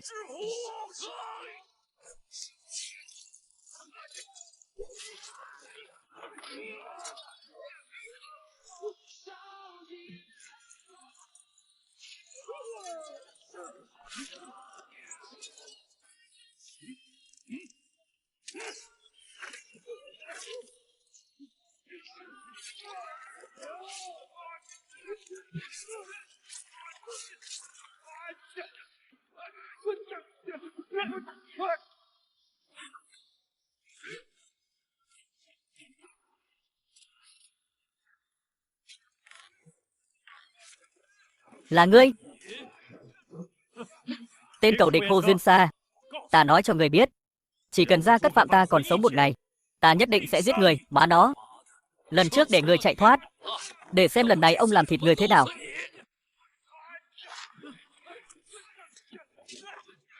Có giỏi thì đừng chạy.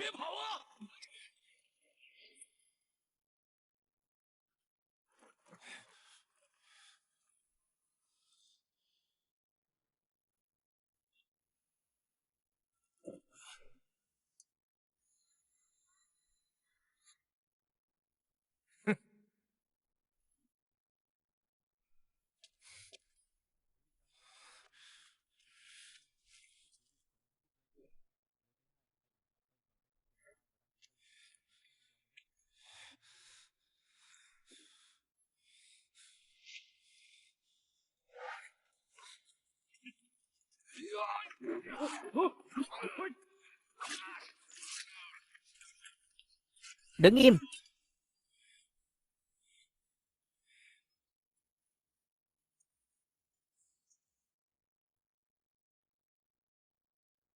Các ngươi là ai? Có biết ta là ai không? Thân tàn ma dại thế này còn ra vẻ cái cóc khổ gì để ta tần chết nó trước đã. Vị tráng sĩ Trung Nguyên này, ngài muốn gì, ta đều có thể cho ngài. Người có cái gì?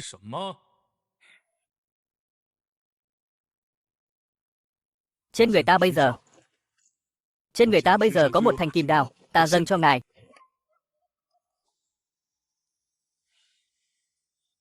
Không.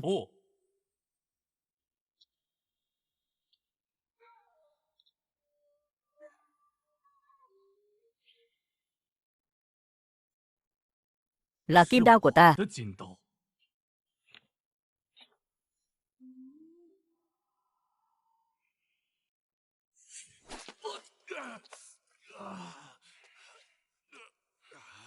Quả nhiên là đao tốt.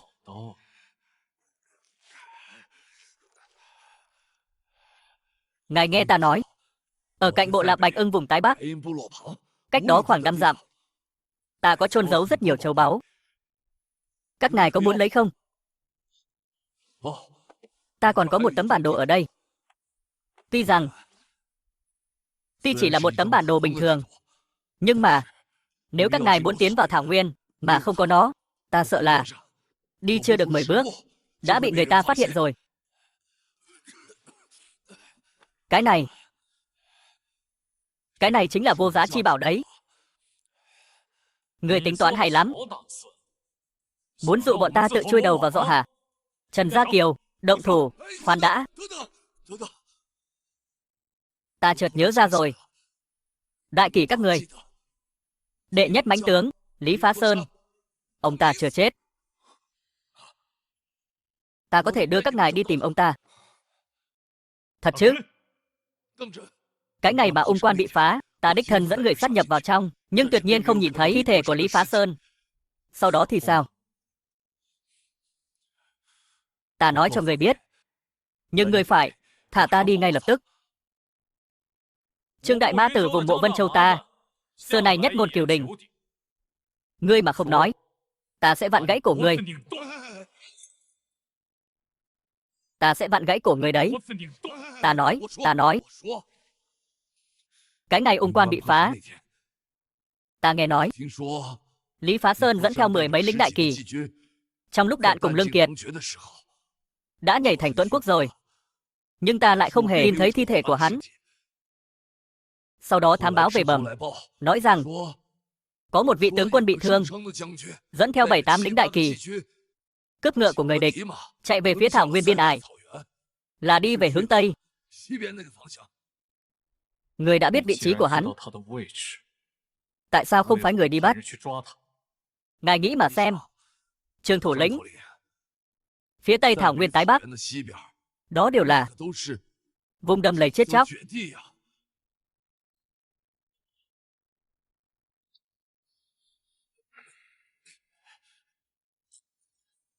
Để giữ cái mạng này, ngươi đang lừa ta phòng. Không, ta nào dám nói dối nửa lời, câu nào câu nấy đều là sự thật. Những gì ta biết ta đều khai hết rồi. Nếu hôm nay ngài tha cho ta, ngày sau ta nhất định dâng lên gia tài bạc vạn, coi như là tiền mua mạng.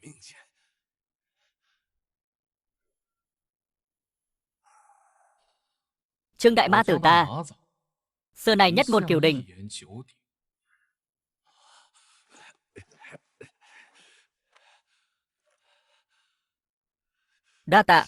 Đa tạ Trương đại thủ lĩnh.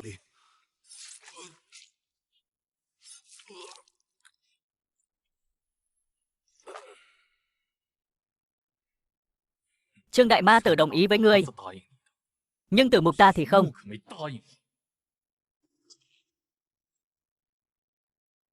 Đem xác hắn treo lên cổng thành. Ta muốn người trong thiên hạ đều biết, sứ thần Bắc địch Hồ Duyên Sa chết rồi. Rõ. Đông ra.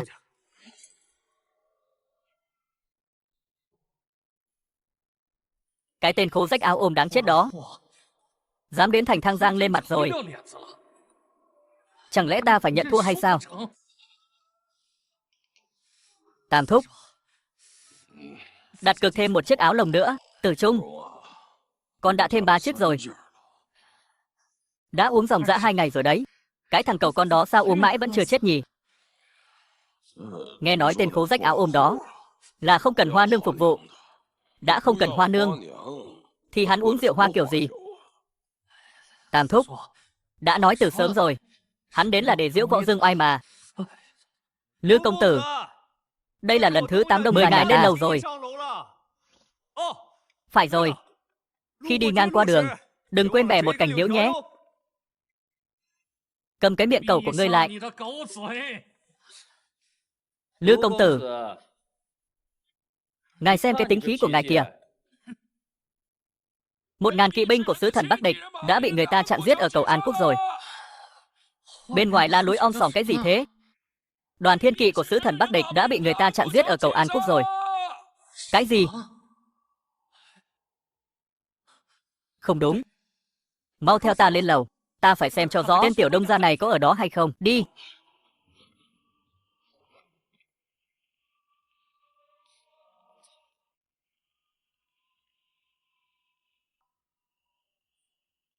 Tránh ra, đồ dơ bẩn. Lư công tử, ngươi phải nghĩ cho kỹ đấy. Nếu làm phiền đến đông gia, ngươi không tránh khỏi một trận đòn như từ đâu. Không đúng. Ngộ nhỡ hắn cố tình thì sao?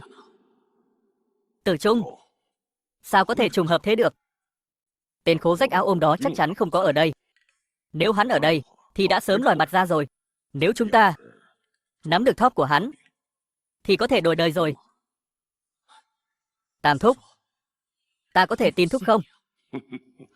Tam thúc cái khác không dám nói, nhưng bản lĩnh mưu lược thì vẫn có đấy. Mấy năm trước, quan phủ còn muốn mời ta làm đệ nhất mưu sĩ đấy. Được, Tam thúc, ta tin thúc. Lên, lấy gậy đánh bọn chúng. Nếu tên tiểu đông gia đó không có trong phòng, thì lập tức bẩm báo lên tổng ty phường. Xảy ra chuyện gì ta gánh hết. Lên.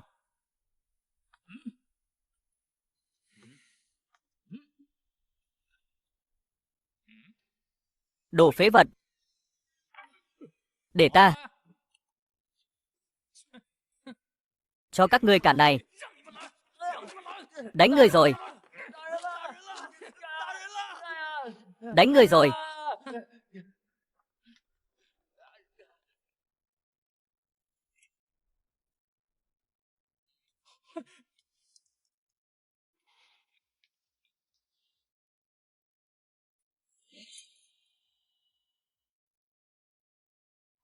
Lư công tử, ngươi lại gây họa rồi. Ta có lòng mời ngươi uống rượu, ngươi không đến thì thôi, lại còn động thủ đánh người của ta. Cậu không sao chứ? Không sao ạ. Hình như xương sườn ta gãy rồi. Ra, đầu óc ta cũng ong ong rồi. Đông gia, nhất định phải thay ta, nhất định phải báo thù cho ta đấy. Ra tay ác thật. Ta, ngươi, ta. Sang năm ta sẽ vào làm ở hộ bộ. Ta không phải tay trắng ra làm quan đâu. Đợi ngươi vào được hộ bộ rồi hắn nói.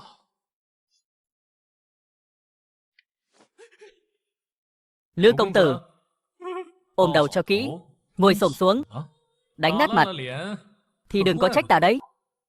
Chuẩn bị xong chưa? Tiểu đông gia, chúng ta nói trước nhé. Đánh người không đánh mặt, sau này còn dễ nhìn mặt nhau. Đánh đi.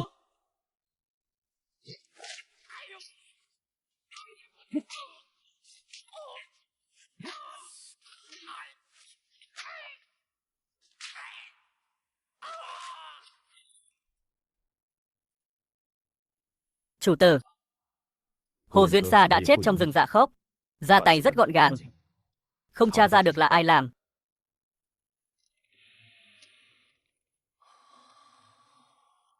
Cái xác của tên Bắc Địch đó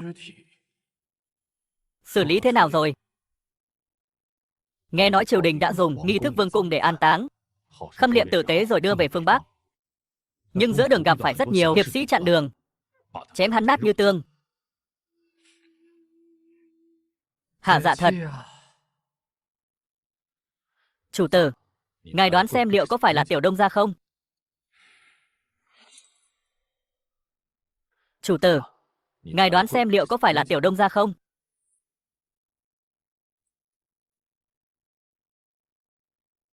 Tuyệt đối đừng nói bừa.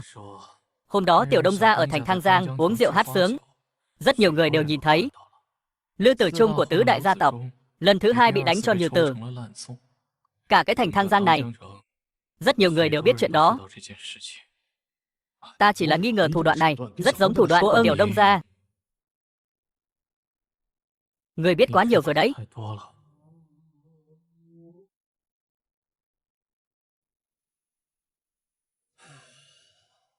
Sang năm khai xuân, sương tuyết vừa tan, người Bắc Địch lại muốn giấy binh công thành.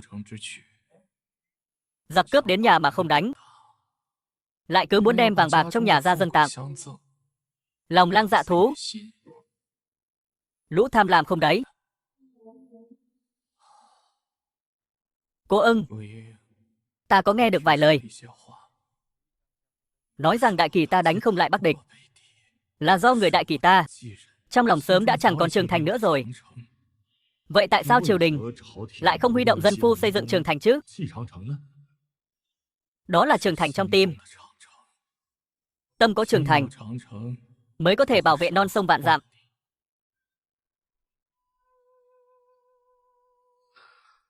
Phải rồi. Tiểu Đông ra đâu? Hắn chắc là đang ở trong trang.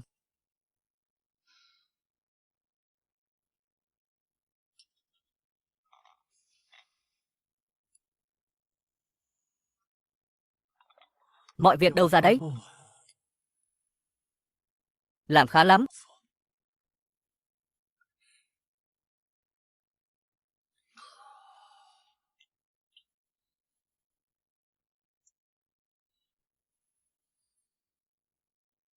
Cô ưng, trong ván cờ này của ta, Tiểu Đông gia chính là một quân cờ sát thủ.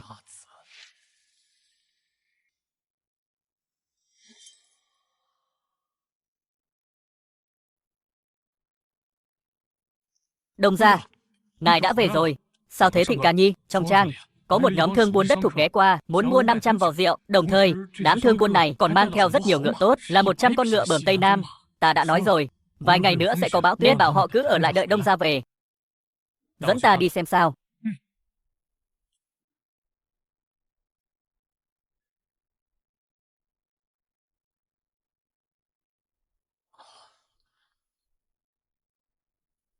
Trần Đầu Lĩnh, vị này là khách phương xa.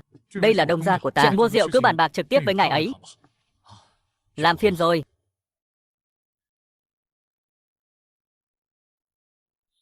Tại hạ là Lưu Vũ.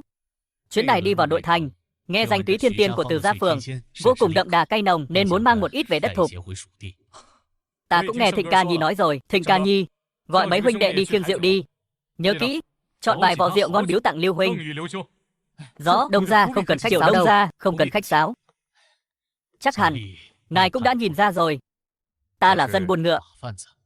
Ta đang tính 100 con ngựa tốt ngoài cửa kia sẽ bán lại cho Đông gia. Đông gia ngài cũng biết đấy, bão tuyết sắp ập đến rồi.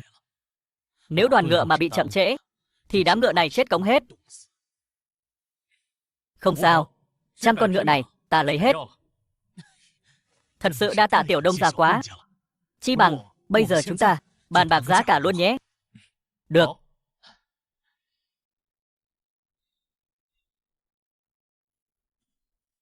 Tiểu Đông gia, cứ tính 1.000 lượng. Mời. Không ưng ý thì cứ bỏ qua.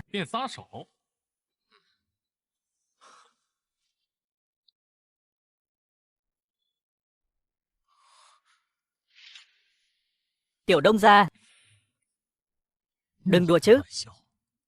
Ngài ngàn vạn lần đừng đùa. 10 ngón tay này là 1 vạn lượng đấy. Là 1 vạn lượng. Không sai. Chuyện này, thế này đi. Ra riêng, các vị khách phương xa, bất kể có bao nhiêu ngựa bờm Tây Nam, có bao nhiêu ta lấy bấy nhiêu. Giá cả vẫn giữ nguyên như bây giờ. Tiểu Đông gia, không giấu gì ngài. Theo giá thị trường hiện nay, cùng lắm chỉ 70-80 lượng. Tại sao ngài lại trả thêm 20 lượng? Ta không phải là kẻ chọc phú thừa tiền. Đây là tiền mở đường, coi như mua một cái tương lai. Sau này ta cần khoảng 3.000 con ngựa. Bao nhiêu cơ? 3.000 con. 3.000 con. Giống ngựa Tây Nam này thường được dùng làm chiến mã. 3.000 con ngựa. Chẳng lẽ Tiểu Đông gia muốn lập một đội kỵ binh 3.000 quân sao? Xin bạn phép hỏi, xưởng rượu Từ gia chúng ta có thật là nơi nấu rượu không vậy? Xin bạn phép hỏi, xưởng rượu Từ gia chúng ta có thật là nơi nấu rượu không vậy? Ta chưa từng thấy ông chủ nấu rượu nào lại cần đến 3.000 con ngựa cả. Khách quý, đừng nói đùa nữa. Ta chỉ là một kẻ nấu rượu thôi. Ngài nhìn cái trang viên này của ta xem, có giống nơi làm chuyện khác không? Dù nói thế nào đi nữa, mối làm ăn này, tính ra chúng ta vẫn là người có lời. Có điều, lô ngựa này của ta toàn là ngựa tốt. So với giống ngựa cổ lùn của Bắc địch thì sức bền tốt hơn nhiều, giỏi việc tập kích đường dài. Đồng thời, trong lô ngựa này có một con thượng hạng, là liệt mã, cần phải nhận chủ. Nếu đã nhận chủ thì sẽ bảo vệ đến chết. Con ngựa này ta xin tặng cho Tiểu Đông gia, không lấy tiền. Chuyện này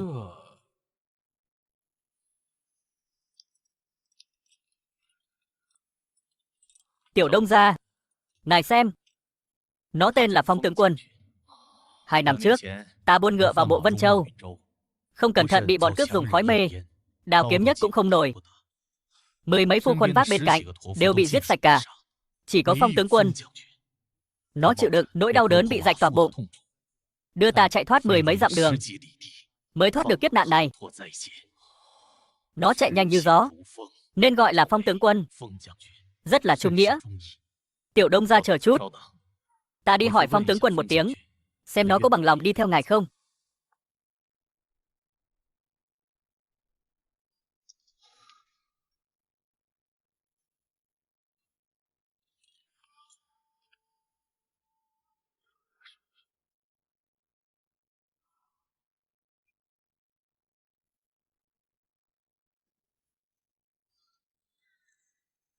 Tiểu Đông gia, Phong tướng quân nói rồi, trên người ngài có sát khí chinh phạt, không giống kẻ tầm thường.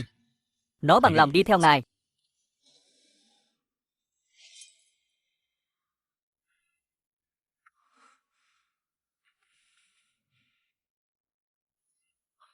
Lưu huynh, sao ta có thể đoạt thứ người khác yêu thích chứ? Tiểu Đông gia, Phong tướng quân nếu đi theo ta, cũng chỉ là một con ngựa thồ tầm thường, chẳng làm nên trò trống gì, chỉ biết thồ hàng đến già. Nhưng nếu đi theo Tiểu Đông gia ngài, thì lại khác hẳn. Ta nửa đời người đi Nam về Bắc, đi qua vô số trang trại. Đây là lần đầu tiên thấy một trang trại như của Tiểu Đông gia. Tiểu Đông gia, phía quận Đương Dương, có kẻ tụ tập tạo phản, vây khốn một thôn làng nghèo khổ. Bên trong có cả trăm thợ săn, người nào người nấy đều là tay thiện xạ cử khôi. Lưu huynh, nói với ta chuyện này làm gì? Người buôn bán không chỉ là làm ăn, mà còn phải biết nhìn người xem tướng. Tiểu Đông gia không giống người thường. Tiểu Đông gia nếu muốn, hãy đến đó cứu giúp một phen. Cứu được rồi, những người này sau này đều là những trợ thủ đắc lực đấy. Huỳnh cũng thật tốt bụng, dọc đường đi đâu cũng thấy dân tị nạn, thấy cảnh nghèo khổ nhiều rồi, lòng cũng mềm đi. Ta chỉ là khách phương xa chạy đường dài, không làm được mấy chuyện này, nên mới muốn báo cho Tiểu Đông gia biết một tiếng. Vậy thì đa tạ Lưu huynh rồi. Huynh đệ ta quen biết nhau Âu cũng là cái duyên. Trước khi bão tuyết ập đến, ngài còn giúp ta giải vây cho đàn ngựa. Sau này Tiểu Đông gia nếu không muốn ở lại nội thành này nữa, có thể đến đất thục tìm ta, cũng để ta có cơ hội báo đáp cái ơn buôn ngựa của Tiểu Đông gia. Lưu huynh khách sáo rồi. Con người ta ấy mà, bình thường cũng không giỏi kết giao. Cũng chẳng biết tại sao hôm nay cứ nhất quyết muốn kết giao với Tiểu Đông gia. Có lẽ đây chính là duyên phận.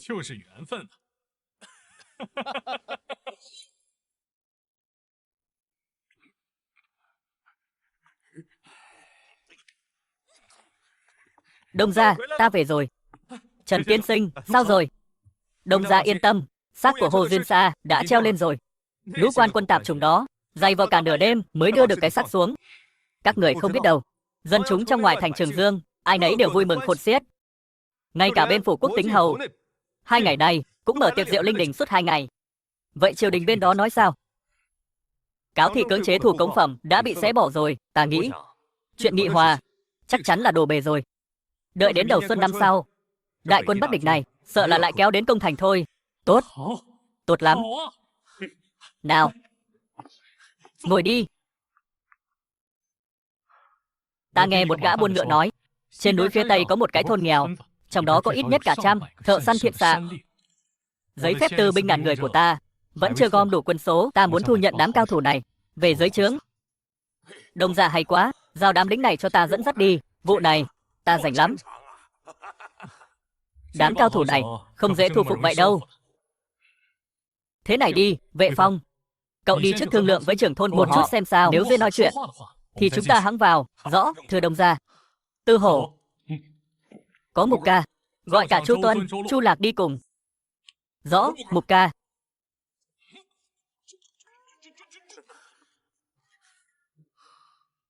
Trần tiên sinh, ta nghĩ chuyến này chúng ta không nên mang theo quá nhiều người, kẻo khiến họ sợ hãi. Hiểu rồi, mình ta sẽ theo Đông gia qua đó.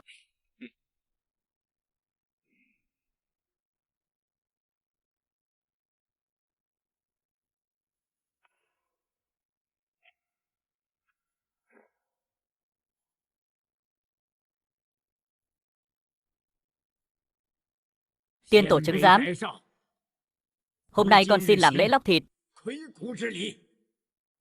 khẩn cầu liệt tổ liệt tông phù hộ cho thôn thợ săn vượt qua mùa đông bão tuyết này.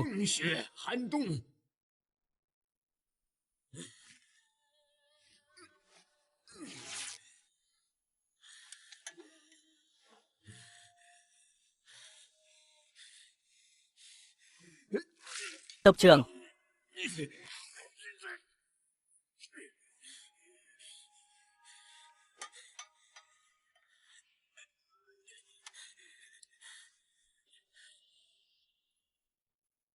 Đông gia, đây chính là thôn thợ săn.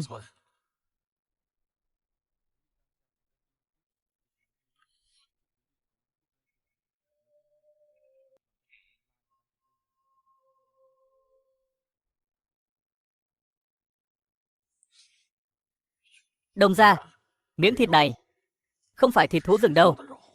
Đây là có người đang lóc thịt mình để tế trời đấy. Kẻ nào? Ban nãy đã thông báo với tộc trưởng các vị rồi, để Đông gia nhà ta gặp mặt ông ấy một lần. Các người cũng giữ chữ tín đấy, không mang theo quá nhiều người. Tộc trưởng đang đợi, mời đi theo ta.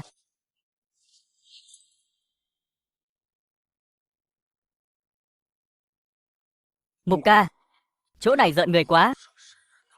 Tư Hổ, đừng nói bậy.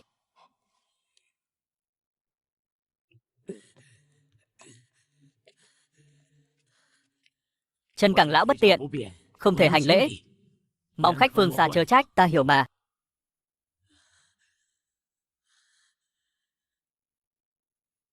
Lão trượng, việc này là hết cách rồi. Chỉ đành cầu thần khấn Phật, tế bái tổ tiên thôi. Nếu không làm vậy, sợ là chúng ta khó mà qua nổi cái mùa đông này. Nghe nói ngài muốn bọn ta vào trang viên của ngài làm thuê. Ta nghe một gã buôn ngựa từ đất thục kể lại, biết được tình cảnh trong thôn, nên mới bảo Vệ Phong đến thương lượng đôi câu. Nhìn tướng mạo cũng không giống kẻ gian ác. Thôi thì ở lại đây cũng chỉ có đường chết. Chi bằng ngài cứ chọn lấy vài tráng đinh khỏe mạnh mang đi. Ta nhớ trong thôn tổng cộng có 107 gã trai tráng, giao cả cho ngài đấy. Chỉ cần đừng để họ chết đói là được. Trong thôn còn bao nhiêu người, ta nhận hết. Tiểu Đông gia, thôn này của ta tổng cộng hơn 200 mạng lận. Ngài định thuê cả 200 người sao? Nếu là trẻ con chưa đến tuổi, dĩ nhiên không thể thuê làm việc nặng, nhưng hễ đã vào trang viên của ta cam đoan sẽ cho họ miếng cơm manh áo. Tốt quá rồi. Tiểu Đông gia, đúng là cứu tinh của thôn chúng ta. Trước đây, thôn chúng ta cũng là một ngôi làng yên ấm. Vậy mà giờ đây, lại bị dồn vào bước đường cùng thế này. Lũ cầu quan. Ta nghe đồn, ấu chúa trong cung muốn ngắm chim công chim phượng giữa ngày đông. Nhưng thời tiết khắc nghiệt thế này, đào đâu ra chim quý. Phải, cũng vì thế mà siêu thuế trong thôn bị đánh nặng thêm 5 thành. Đến cả lên núi săn thú cũng phải nộp thuế trước. Thật là cái lũ quan tham vô lại đó, chúng xông vào thôn, giết liền 7-8 mạng người. cướp sạch gia thú và cả thịt thà, bảo là để trừ nợ thuế. Cái lũ cẩu đẻ ấy, một lũ hỗn đản, sao mọi người không đứng lên phản kháng? Nói nghe hay nhỉ? Bọn chúng là quan. Đánh lại rồi, dân đen chúng ta còn đường sống sao? Giờ đây, bão tuyết sắp ập đến. Bên ngoài lại có phản quân, rình rập tấn công thôn bất cứ lúc nào. Hết cách rồi. Ta đành phải lóc thịt mình để tế bái tổ tiên, cầu mong các cụ phù hộ cho chúng ta qua được mùa đông này. Thưa bà con, ta chỉ có một câu thôi. Vào Từ Gia Trang, làm người của Từ Mục ta sẽ để mọi người được sống cho ra hồn người. Vào trang viên của ngài thì sống khá hơn được là bao. Ông trời ở trên cao kia còn chẳng thèm đói hoài đến chúng ta. Ngài chỉ là một tiểu đông gia, sao chúng ta tin ngài được? Các vị, ông trời không dụ lòng thương, đến ma quỷ cũng đang mê hoặc người thế mà chết dần chết mòn. Đừng có tin vào ông trời nữa, cũng đừng có cắt thịt mình để tế tổ tiên nữa rồi. Nếu ông trời thực sự có lòng thương xót thì lẽ ra trên cái cây này phải mọc đầy cỏ dại rồi, dưới sông cũng phải bơi đầy cá béo rồi. Nhưng những thứ này đều không có, bây giờ đều chẳng có gì cả. Cho nên ta mới nói, đừng tin vào Lão Thiên nữa. Vậy chúng ta phải tin ai đây? Tin Mục Ca, tin Đông Gia.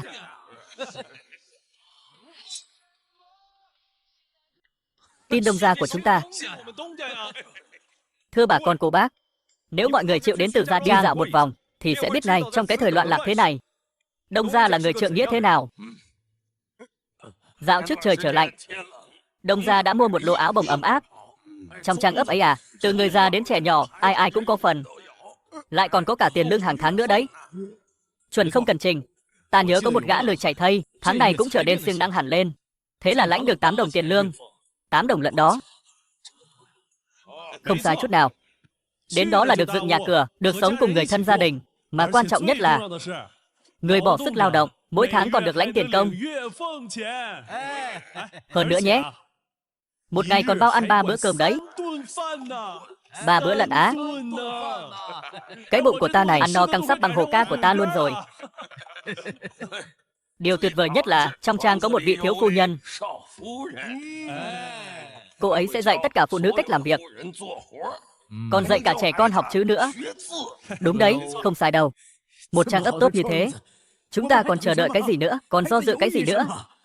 Chẳng lẽ đợi đến lúc thịt trên người chúng ta đều bị cắt hết sạch, thân xác vùi trong đất lạnh, chúng ta mới chịu tỉnh ngộ sao?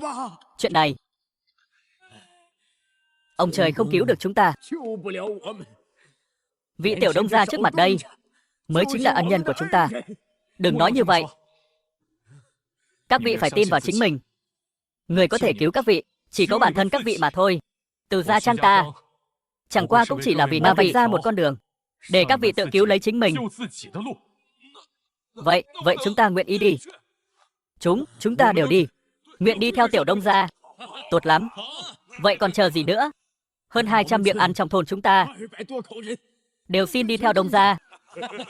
Được. Thưa bà con, mau thu dọn hành lý đi thôi. Nếu bão tuyết ập đến, mọi người sẽ chết cống mất. Nhưng mà đông gia bên ngoài có phản quân. Nếu gặp phải bọn chúng thì làm thế nào? Cứ yên tâm, ta đã dẫn theo binh lính canh gác bên ngoài rồi. Nếu phản quân dám đến cướp đường, chúng ta sẽ đánh mở đường máu ra ngoài. Đúng, đánh bọn chúng, đánh tan đám phản quân đó. Sau này nếu quan phủ ức hiếp các người, cứ nói với ta sẽ đòi lại công đạo cho các người. Đúng vậy, không sai. Được rồi, mau thu dọn đồ đạc đi. 1 canh giờ nữa, chúng ta xuất phát.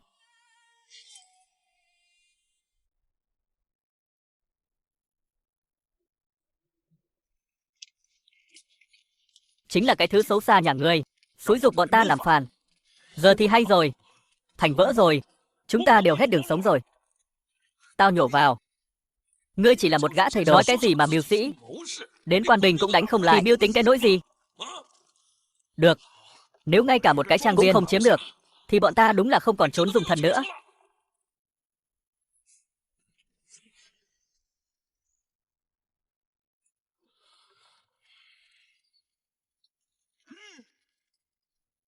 Này, chấm là hoàng đế Đại Thuận, ra lệnh cho các người dâng ngựa dâng lương, Nếu có nữ tử tuổi vừa đôi 8, có thể nạp làm hoàng phi. Tên này chẳng phải bị điên rồi sao? Các người nghe cho rõ đây. Còn dám tiến lên một bước, giết không tha. Ngươi tưởng lính của trẫm là dọa mà lớn sao? Ngươi tiến lên 2 bước. Rõ, đại vương.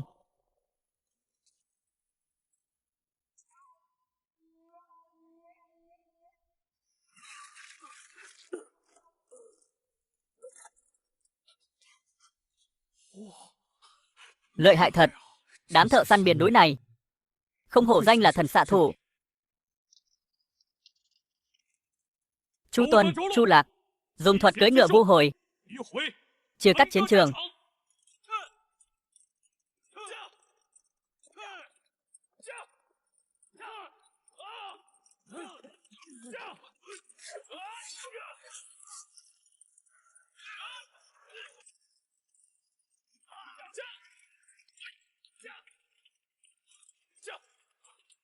Đây chính là kỵ hành chi thuật. Đám tàn binh các ngươi căn bản là không hiểu thế nào là bố cục và trận liệt, không phải đối thủ của bọn ta đâu. Mở một con đường ra, ta sẽ tha mạng cho các ngươi. Cái này, các ngươi, chấm nhớ kỹ các ngươi rồi. Đợi ngày chấm Đông Sơn tái khởi, nhất định sẽ không tha cho các ngươi. Tiểu Đông gia, cứu ta. Câm miệng.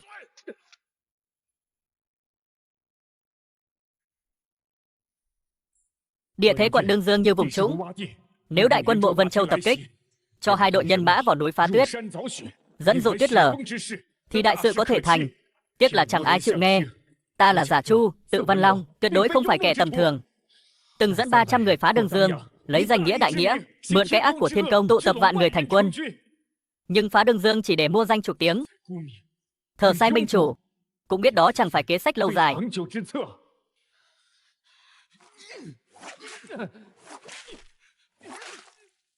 Ta bảo ngươi câm miệng, nói nữa ta cắt lưỡi người đấy. Vừa rồi quan sát pháp kỵ hành của Tiểu Đông gia chính là hạc dược trận. Tuy là trận pháp chém giết rất tốt, nhưng lại không có trọng binh tọa chấn.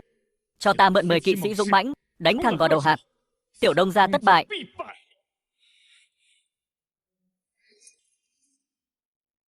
Đánh thẳng vào đầu hạc. Tiểu Đông gia thất bại. Người này chỉ nói vài câu ngắn gọn liền phá vỡ trận kỵ binh của ta. Chẳng lẽ hắn thực sự là một nhân tài? Xin mạn phép hỏi Giả tiên sinh đây. Các ông khởi binh ở Đương Dương, chưa đầy nửa ngày, thành Đương Dương đã bị phá. Như vậy mà cũng xứng danh mưu sĩ sao? Thành Đương Dương thất thủ, ta cũng có lỗi. Nhưng cái lỗi lớn hơn chính là vừa mới xưng đế được 1 ngày, đã dùng túng cướp bóc, hãm hiếp suốt 3 ngày, khởi nghĩa mà mất đi lòng dân, lại làm suy yếu nhuệ khí, thì sao có thể không bại? Ngươi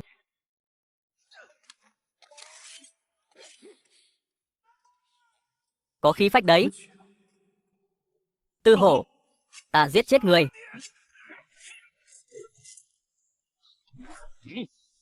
Đừng có làm bừa. Nếu không, ta chém một đao xuống, sợ là sẽ hơi đau đấy nhé. Kẻ nào dám manh động? Đám các người ai dám nhúc nhích? Đợt mưa tên đầu tiên, rồi đợt kỵ binh xung kích thứ 2, thì không kẻ nào sống sót nổi đâu.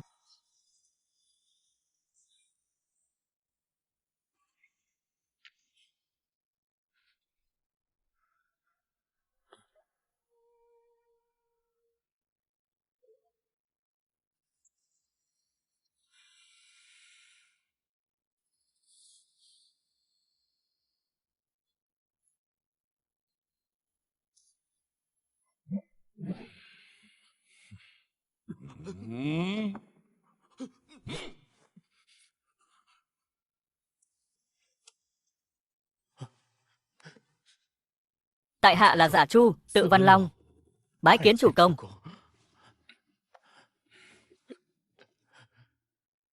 Ta chẳng qua chỉ là một gã nấu rượu trong nội thành. Sau này đừng gọi ta là chủ công, cứ gọi là Đông gia là được rồi. Ta cứu ông là vì trang trại của ta đang thiếu một thầy kế toán. Nếu ông ở trang trại thấy chán, thì cứ việc rời đi. Đông gia là bậc đại ẩn giữa chốn phàm trần, tại hạ nguyện ý đi theo. Khéo là ông nhìn lầm rồi. Lại đi nhìn trúng cái gã tiểu Đông gia tầm thường này. Nếu không có thuật nhìn người, sao dám cúi đầu tôn làm chủ? Vệ Phong, có ta. Lát nữa dìu tiên sinh lên xe ngựa. Trước khi trời sáng, chúng ta bắt buộc phải vào được nội thành. Rõ, thưa Đông gia.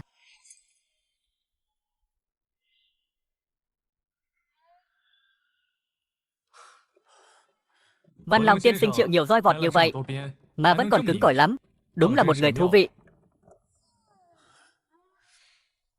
Tên Lưu Á Đông kia, ngay ngày đầu tiên đánh chiếm được quận Đương Dương, đã nghe theo lời của một lão thầy bói, lập tức xưng đế, lấy quốc hiệu là Đại Thuận,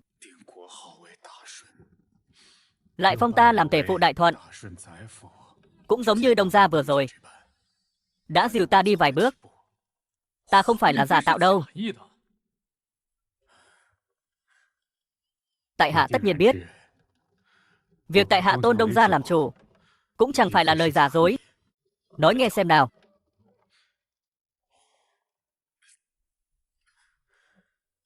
Thứ nhất, Đông gia từ chốn núi hoang đi ra, đồng hành cùng 200-300 dân làng, chắc chắn là muốn quy tụ họ lại để lập làng.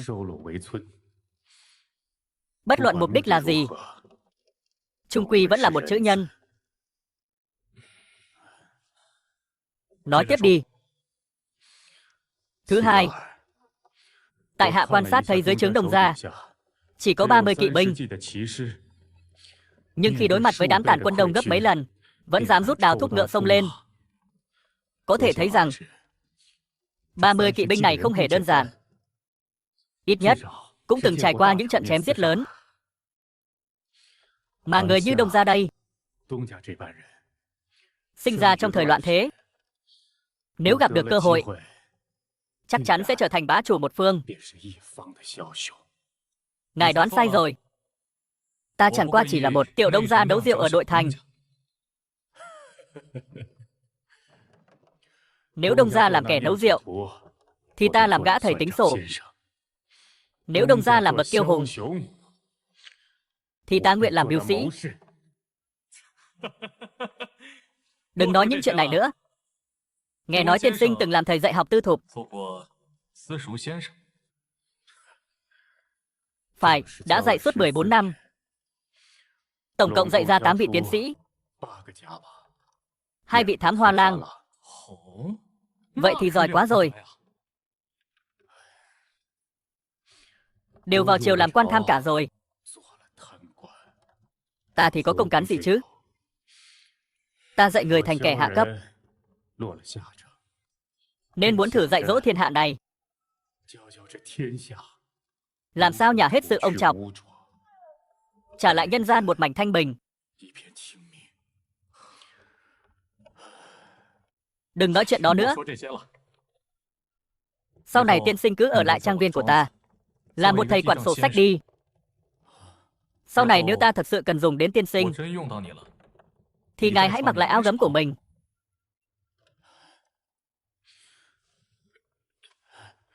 Nguyện theo chủ công, gọi là Đông gia. Nguyện theo Đông gia kiếm cơm, lại là một kẻ si ngốc. Đứng dậy đi.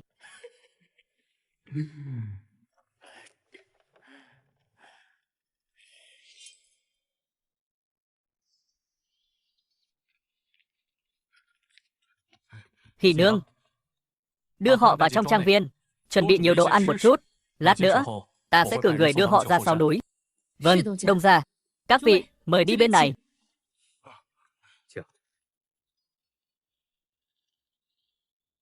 Từ Lan, xem ra ở sau núi phải dựng thêm nhiều nhà cửa mới được.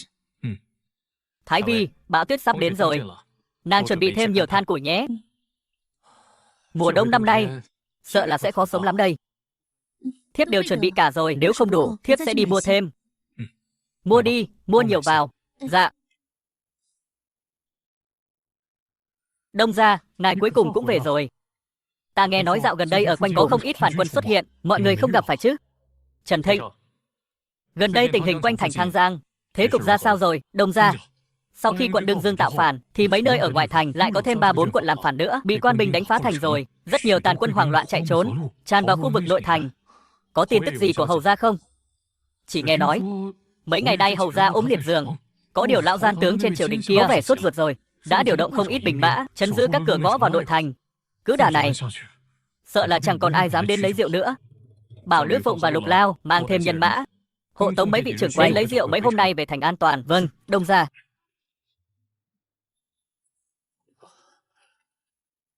Đông gia có trách ta không? Không đâu. Mấy chuyện như thế này, cậu không làm, thì tự nhiên cũng có người khác làm. Hơn nữa, ta đâu có hưởng bổng lộc của đại kỳ. Sao có thể trách cậu được chứ? Chỉ là đốm lửa nhỏ mà ngài thắp lên, sợ là sẽ thành thế lửa lan đồng. Trận này không cháy lan ra đồng được đâu. Nó chỉ mới bén lửa thôi, chứ chưa tính là cháy. Huống hồ, triều đại kỳ vẫn còn một vị tiểu hầu gia. Hầu gia đang lâm bệnh. Đông gia hãy nhìn xem, cái cây kia đã trổ mã chưa? Quả thực là rồi. Không phải đâu. Nó chỉ đang làm bộ làm tịch với ngài thôi. Đợi đến khi thời cơ chín muồi mới thực sự đâm chồi nảy lộc. Vậy Văn Long tiên sinh, chúng ta giờ phải làm sao?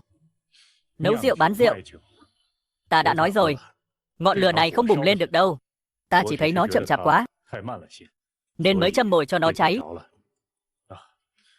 Đông gia hiện giờ có thể nghĩ cách tích trữ lương thực và sắt thép rồi. Ý của tiên sinh là dựng tường cao, tích lương rộng, chặn Xưng Vương.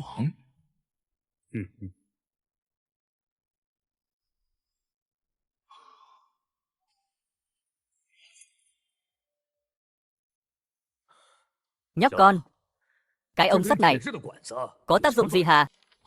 Cái này là nòng súng. Nếu đạn bắn ra từ nòng súng này, tầm bắn xa nhất có thể lên tới 300-400 bước. Lợi hại thế sao? Cứ giao cho ta. Ta có bí kíp ta luyện riêng, chắc chắn rèn được thứ này. Có điều với tình hình trang trại hiện nay, thứ này chưa thể sản xuất hàng loạt được. Thế này đi, ta rèn trước một cây, cho con thử tay nghề, xem có đúng ý con không. Được, vậy làm phiền Đao lão gia tử rồi. Không sao, chỉ cần có đủ rượu là được. Thú vị đấy. Đi đây.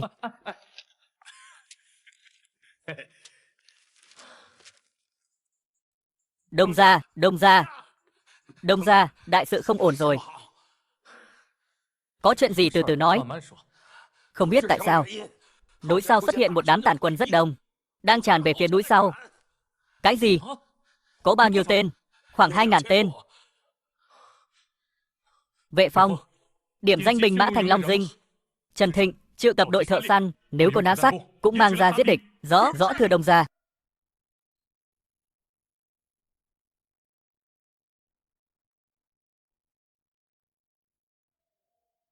Vương tướng quân, đám tàn quân đã xông lên núi sau rồi, đúng không? Đi rồi. Tử Trung, vụ này chắc chắn không có sơ hở. 2.000 tên tàn quân, đủ sức san phẳng cái trang trại ở núi sau của bọn chúng rồi. Đừng quên, bên phía tên tiểu Đông gia đó, ngay cả 1.000 tư binh cũng gom không đủ. Tam thúc, mấy vụ đứt gánh giữa đường thế này, cháu gặp không ít rồi đâu. Lư huynh cứ yên tâm. Đám tàn quân 2.000 người đó đã bị lính của ta nổ ra sau núi rồi. Ước chừng đợi thêm quá nửa ngày nữa, chúng ta sẽ đến nhặt xác. Như vậy thì tốt quá. Ta có chút không đợi được nữa rồi. À này Tam thúc, chi bằng thúc đi bẻ một cành liễu khô xem sao. Tử Trung, cháu định làm cái gì vậy? Quất xác chứ sao?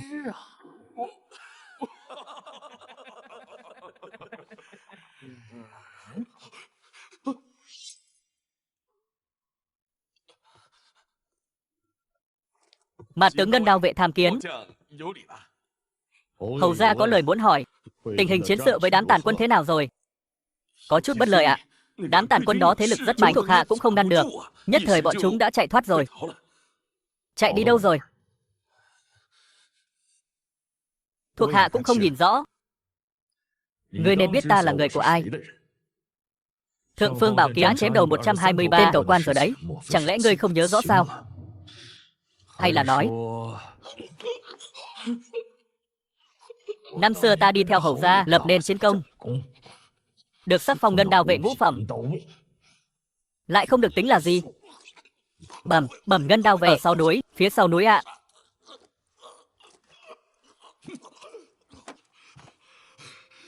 Lư công tử, mấy ngày này nhớ tầm bộ nhiều vào. Người dám động vào trang viên của Tiểu Đông gia, lần tới Tiểu Đông gia sẽ thật sự đánh chết người đấy.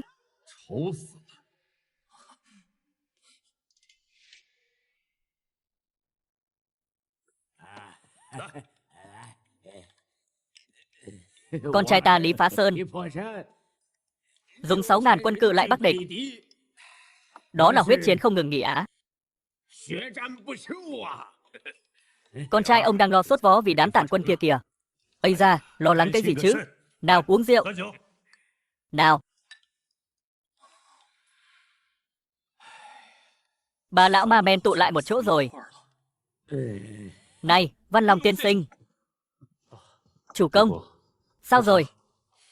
Chủ công yên tâm, một đám vớ vẩn thôi. Ta dẫn binh đánh vài đợt, chúng liền biết khó mà lui rồi. Huynh đệ Tư Hổ muốn đuổi theo giết một trận, nhưng đã bị ta ngăn lại. Cứ để bọn chúng đi là được. Cái thời thế này, kẻ đáng giết không phải là người tạo phản, mà là kẻ bức người ta phải tạo phản. Văn Long tiên sinh thật cao kiến. Chủ công, gọi ta là Đông gia được rồi. Ta quen miệng rồi. Chủ công có từng nghĩ 2.000 tên tàn quân này tại sao lại xông về phía sau núi không? Ý tiên sinh là chuyện này có uẩn khúc. Chẳng qua là có kẻ muốn mượn dao giết người. Muốn đoán ra là ai cũng chẳng khó gì. Thiên hạ này đều vì lợi ích mà hành động. Triều đình không biết đến ngài, tự nhiên sẽ không nhắm vào ngài. Ngoài ra thì chỉ có thể liên quan đến việc nấu rượu của chủ công thôi.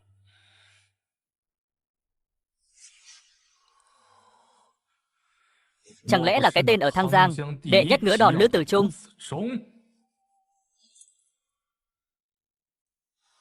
Chẳng lẽ là cái tên ở Thăng Giang, đệ nhất ngứa đòn Lữ Tử Trung?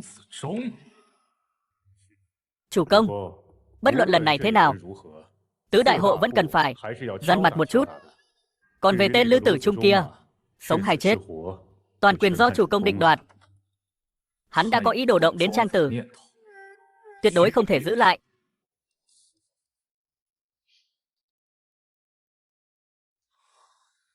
Thằng nhóc này nhặt được bảo bối ở đâu thế? Bảo bối gì cơ? Con ngốc à? Mưu sĩ châu bò thế này còn không mau thắp hương mà thờ đi. Văn Long tiên sinh, với con là quân tử chi giao, quân tử cái khỉ mốc. Theo ta thấy, mau cất tiết gà, uống rượu kết nghĩa, phải giữ chặt hắn lại trong Trang Tử. Sư phụ yên tâm đi, Văn Long tiên sinh sẽ không bỏ con mà đi đâu. Con ta, hay là con đánh thẳng lên thảo nguyên Tái Bắc đi. Săn phẳng cái hang ổ của khả hãn Bắc địch. Nhóc con, hôm nọ cái bản vẽ phục thương tiễn mà con đưa ta cũng sắp chế tạo xong rồi. Đúng là vũ khí lợi hại. Hay là con dùng nó luôn đi, giết Quách lão hoàng đế cho xong. Rất tốt. Các người,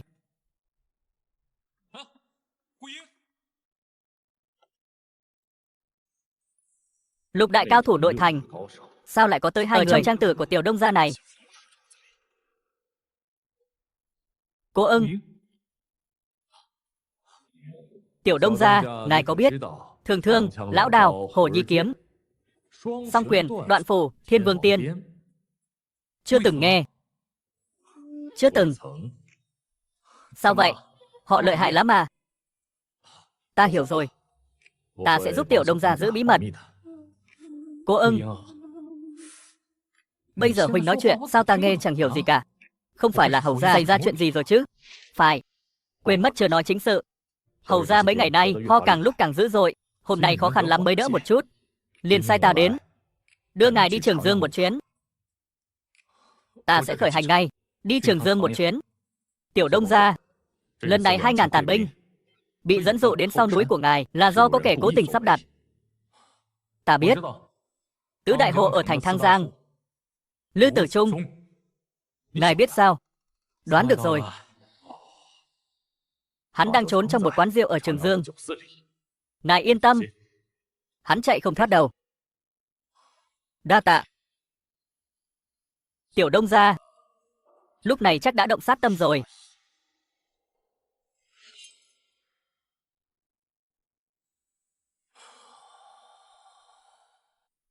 Tiểu Đông gia, lần này để ngài vào Trường Dương thực sự là hết cách rồi. Hôm qua, có mấy vị lão thái y đã cáo lão hồi hương cùng nhau đến phủ hầu gia, nói ta không sống quá 1 tháng nữa. Hầu gia, nếu vậy, để ta đi Mộ Vân Châu một chuyến tìm danh y.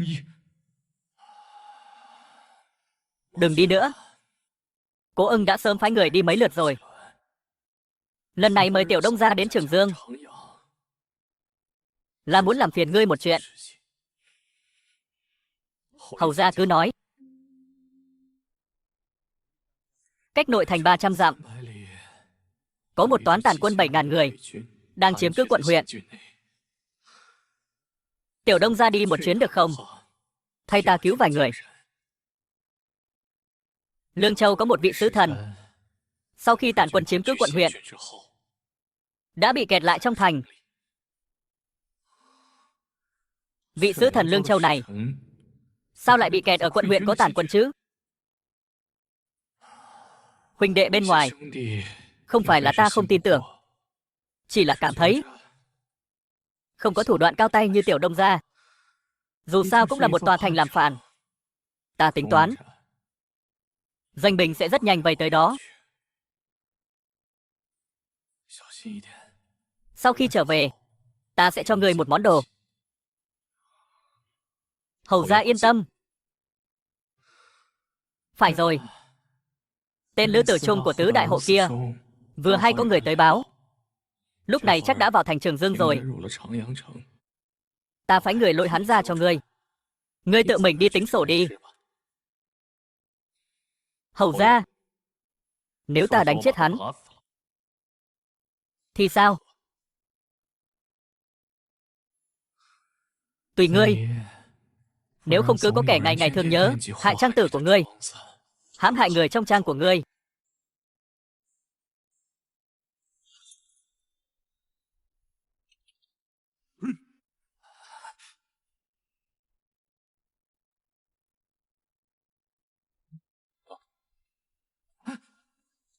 Mục ca, Tiểu Đông gia, các người thả ta ra. Huynh trưởng ta chính là Tiền đại thư. Cố huynh, Tiền đại thư là kẻ nào? Là một viên điều độ ở hộ bộ. Hắn trốn đến Trường Dương, chắc là để nương nhờ tên Tiền đại thư này. Là quan lớn sao? Quan tép diêu thất phẩm, có chút quan hệ với triều đình. Nhưng Tiểu Đông gia cứ yên tâm, chủ tử đã dặn rồi, cho dù chọc thủng trời, ngài ấy cũng bảo vệ được cho cậu. Chủ tử còn nói, khi Tiểu Đông gia như ngọa long xuất đầm, nhất định sẽ khuấy động phong vân, mới phù hợp với dị tượng hóa rồng. Tiểu Đông gia, thủ đoạn lần này không phải do ta làm đâu. Lúc cậu vào thành Thang Giang, ta đã nói với 4 lão quỷ kia rồi, phải chia cho cậu một chén canh. Tiểu Đông gia cứ tự nhiên, ta về trước đây. Tiểu Đông gia, Tư Hổ, Mục ca, lấy roi. Rõ rồi. Tiểu Đông gia, ngươi không thể giết ta. Giết ta rồi ngươi sẽ rước họa vào thân đấy. Chi bằng ta dùng bạc mua mạng, 1 vạn lượng thì sao? Mục ca,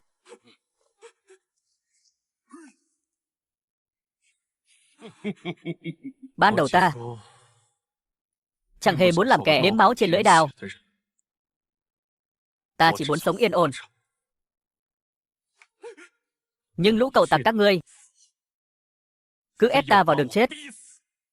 Chỉ kém vài bước nữa là ép ta lên Lương Sơn rồi. Tiểu Đông gia, ngài nhớ nhầm rồi. Nội thành làm gì có lương sơn nào.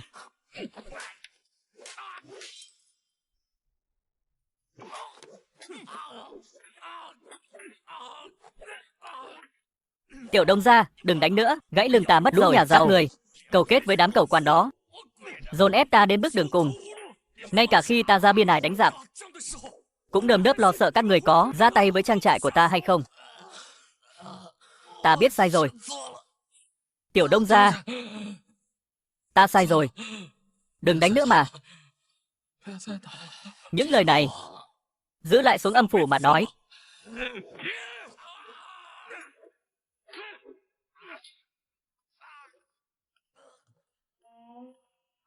Chủ tử, Tiểu Đông gia giết hắn rồi. Ta biết.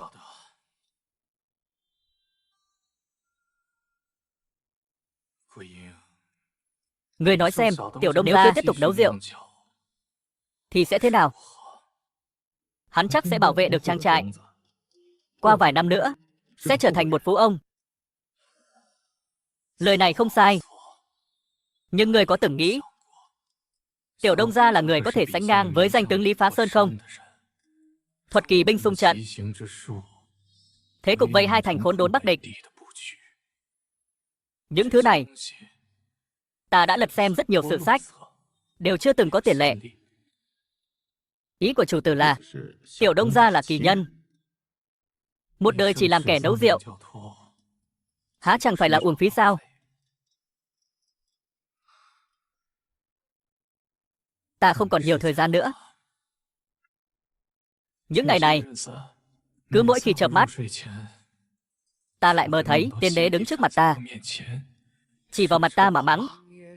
Mắng ta không giữ được Giang Sơn đại kỳ này. Đó không phải lỗi của chủ tử. Chủ tử bao năm qua dẫn binh rời Trường Dương dẹp loạn. Đáng hận là tên gian tướng kia đã giết 3 vị đại thần nhiếp chính, lũng đoạn triều chính, lại còn muốn lôi kéo một đám cao thủ giang hồ, tiết phủ Giang Sơn 30 châu. Một đêm bạc trắng mái đầu xanh.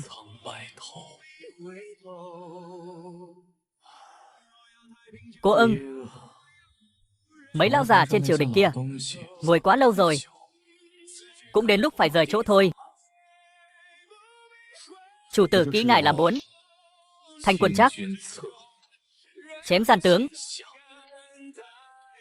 Ta còn nhớ Tiểu Đông gia có một bài thơ viết thế này: hương trận ngút trời thấu Trường Dương, mãn thành tận đẫy Hoàng Kim Giáp.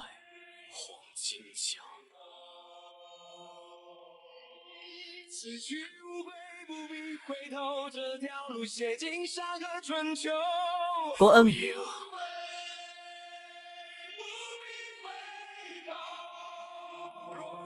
ngày này rốt cuộc cũng sắp đến rồi.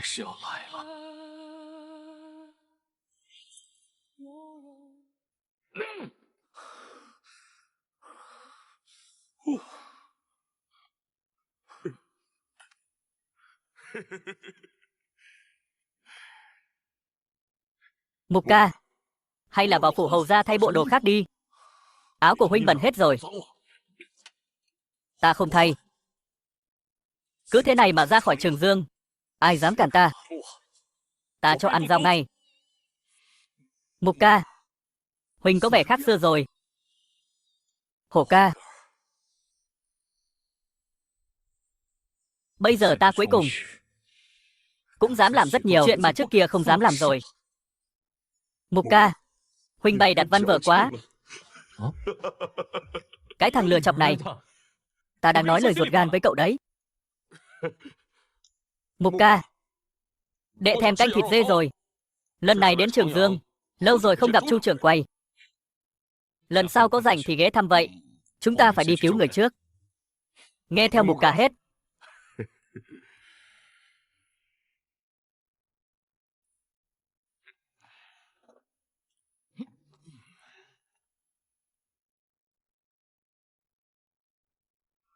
Đông gia tính sao? Thật sự phải đến chỗ tàn quân để cứu người sao? Đây là việc hầu gia phó thác cho ta. Chủ công, không biết hầu gia đã hứa hẹn điều gì? Hầu gia nói sau khi cứu được người, sẽ có một món đồ muốn giao cho ta. Nên đi. Với bản lĩnh của tiểu hầu gia, chắc chắn sẽ không để chủ công chịu thiệt đâu. Quân sư, nhỡ đâu hầu gia chỉ ban cho 3 cọc 3 đồng, thì lỗ vốn to. Yên tâm đi chủ công, tiểu hầu Z sau này còn muốn trọng dụng ngài, hắn sẽ không keo kiệt đâu. Vệ Phong, cậu có nguyện theo ta đi không? Nghe theo Đông gia cả. Vệ Phong ta là kẻ thô kệch, kiếp này quyết đi theo tiểu Đông gia rồi. Đông gia mà không mang ta theo là ta ăn vạ đấy. Được rồi, hôm nay cứ nghỉ ngơi trước đã. Vệ Phong, sáng sớm mai chọn lấy 50 kỵ binh theo ta vào nội thành. Rõ, thưa Đông gia. Văn Lòng tiên sinh, ông. Chủ công, ta đi cùng ngài. Ta cũng nên vận động chút rồi. Trần Thịnh, trang viên giao cho cậu trông coi. Nếu có chuyện chẳng lành thì phái người đến phủ Trường Dương hầu. Đông gia yên tâm. Cứ quyết định vậy đi. Các vị, hãy nghỉ ngơi trước đi.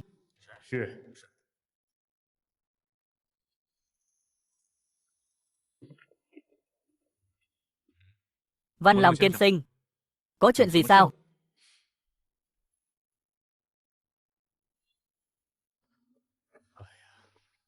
Chủ công có biết chuyện ở Lương Châu không? Ta chưa được biết. Năm xưa hầu gia dẫn binh bình phản, Lương Châu Vương treo cổ tự vẫn, nhưng tộc nhân còn lại của Lương Châu Vương, tiểu hầu gia không hề tru sát, mà là ngăn cản, thánh chỉ chu di tam tộc, nâng đỡ một vị khác lên làm Lương Châu Vương. Nói một cách dễ nghe, tiểu hầu gia chính là ân nhân của Lương Châu Vương. Thảo nào, Thục Châu và Lương Châu này, còn cả Yến Châu ở phía Bắc nữa, bọn họ đều xưng thần với đại kỳ, lại mạnh ai nấy làm. Nếu chủ công có ý định, ngày sau có thể tiến đánh Thục Châu, tích trữ lương thảo, chế tạo khí giới mãi mã. Chỉ cần trấn giữ bên ngoài thành Thục Châu, cửa ải duy nhất đó, thì vạn quân cũng khó lòng công phá.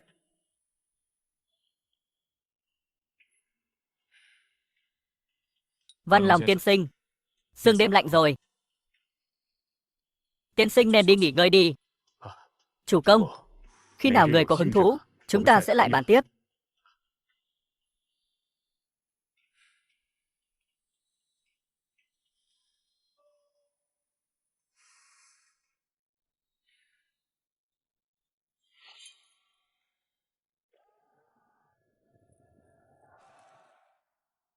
Ta không biết võ công, cũng chẳng biết cầm quân đánh giặc.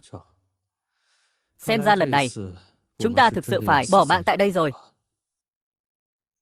Tiểu vương gia, phía hầu gia của đại kỳ chắc chắn sẽ phái người tới cứu. Vạn bất đắc dĩ, đợi quân đại kỳ vào thành, chúng ta chủ động tiết lộ thân phận, chắc cũng sẽ không có vấn đề gì lớn. Đám người Lương Châu đó làm phản, ta đường đường là con trai của Lương Châu Vương, lẽ ra phải ra trận giết địch. Khổ đỗi bản thân lại là kẻ vô dụng.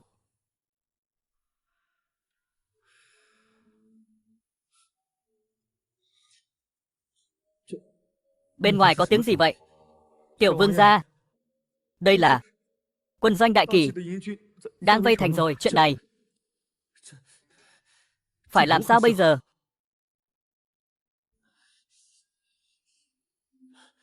Đây là tiểu vương gia, đây là tiếng còi ngựa của Lương Châu chúng ta. Đúng vậy, tiểu vương gia, chắc chắn là có người đến cứu chúng ta rồi.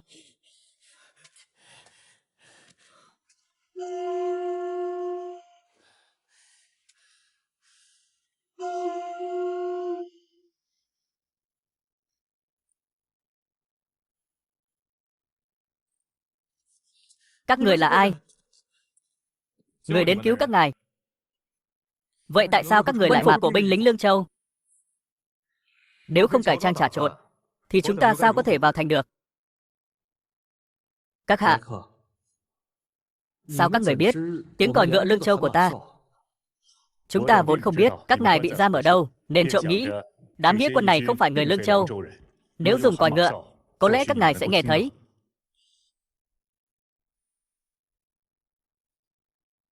Các hạ, ta tin các người, ta sẽ đi theo các người. Vị tiên sinh này, phụ vương bảo ta mang tay nải này vào trong nội thành, chuyển giao cho hầu gia. Ta sẽ đưa ngài ra ngoài. Ngài hãy tự tay giao cho ông ấy đi. Được. Tư Hổ.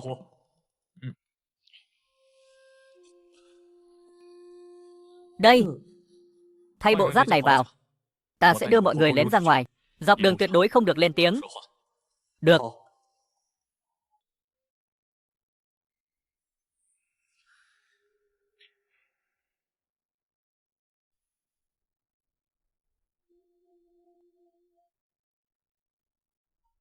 Chủ công.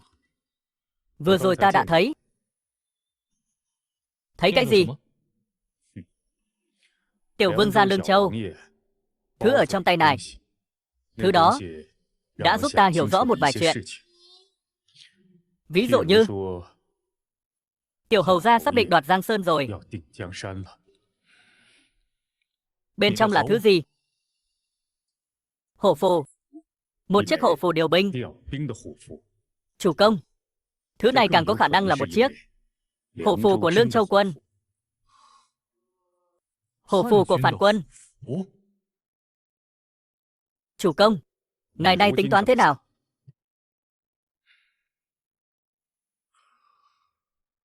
Chủ công, hai người chúng ta sắp phải chứng kiến sự hưng thịnh hay sụp đổ của một triều đại rồi. Tiểu Đông gia, hầu gia mời ngài vào.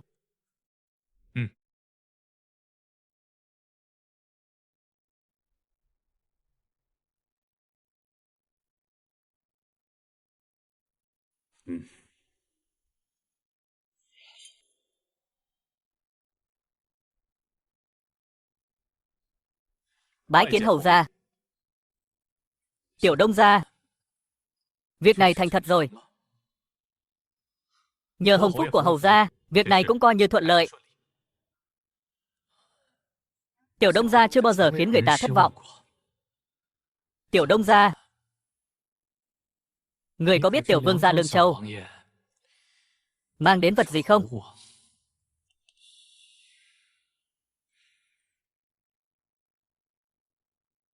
Không biết. Không biết.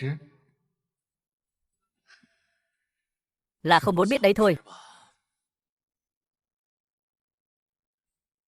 Tiểu vương gia, hầu gia, người lùi xuống nghỉ ngơi trước đi. Vâng.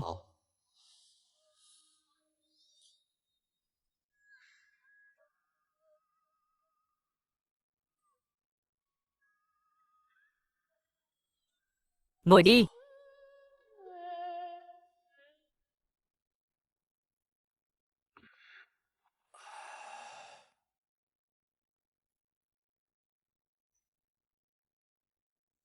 Có những thứ không cho người biết. Chẳng phải là muốn giấu người đâu. Khai xuân năm sau, người Bắc địch lại sắp công thành. Nay vẫn đang là ngày đông. Trong cương thổ đại kỳ này, đã có vô số nghĩa quân khởi nghĩa. Trên triều đường, gian thần kết đảng. Dưới triều đường, không có đại tướng nào dùng được. Tiểu Hải Đường sẽ mắng ta là kẻ ngốc. Biết rõ không thể cứu, mà vẫn cứ cố cứu. Vẫn là câu nói đó. Ta là người ăn cơm gạo tiền đế ban, mà sống sót. Cha và huynh đệ ta, 5 người, đều đã bỏ mạng trên sa trường đại kỳ. Có đôi khi, ta cảm thấy bản thân dường như đã chết rồi. Cái đang sống đây, chẳng qua chỉ là một cái vỏ bọc quốc tính hầu mà thôi. Tiểu Đông gia, ta biết người không muốn bước vào chốn quan trường, cũng chưa từng ép buộc. Ta còn biết, trong đáy lòng ngươi cũng không muốn đầu quân cho Tiểu Hải Đường. Trong xương tủy ngươi có sự ngạo khí. Cái việc ăn nhờ ở đậu chắc chắn là sẽ không làm. Tiểu Đông gia, ngươi là một người phức tạp. Phức tạp đến nỗi ngay cả ta cũng nhìn không thấu. Tiêu Hải Đường cũng nhìn không thấu. Rất nhiều người đều nhìn không thấu. Có lẽ ngươi nên có con đường của riêng mình.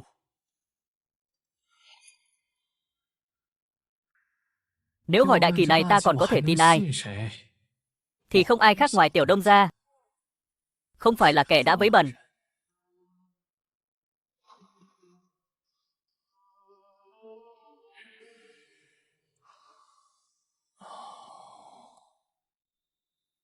Tiểu Đông gia,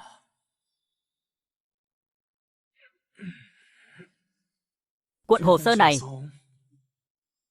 ngươi hãy cầm về xem cho kỹ một lượt. Nếu có một ngày, ngươi thực sự mở ra được một con đường khác, nếu không chê, thì hãy đến trước mộ ta, kính một ly rượu nhạt, nói thêm đôi lời nữa. Sang xuân năm sau, sợ là ta không qua khỏi rồi. Hầu ra, cái đại kỳ này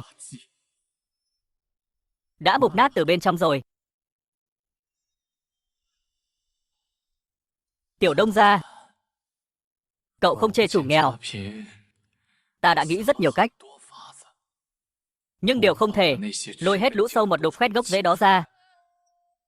Lần này, coi như là lấy độc trị độc đi. Hầu ra ta, Tiểu Đông gia.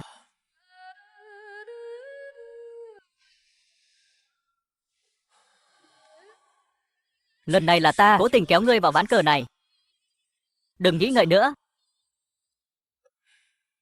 Về đi thôi.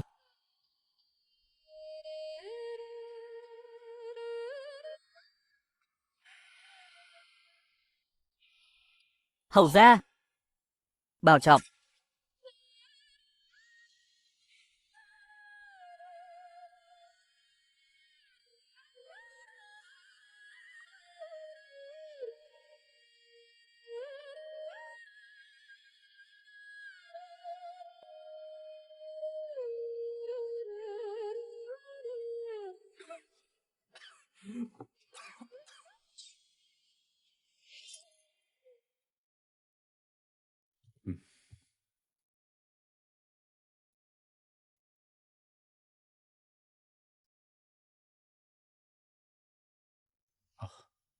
Chủ công, Tiểu hầu gia đưa cho ngài thứ gì vậy? Chẳng lẽ là giấy tờ hợp thức hóa từ binh? Không phải. Tiên sinh xem đi.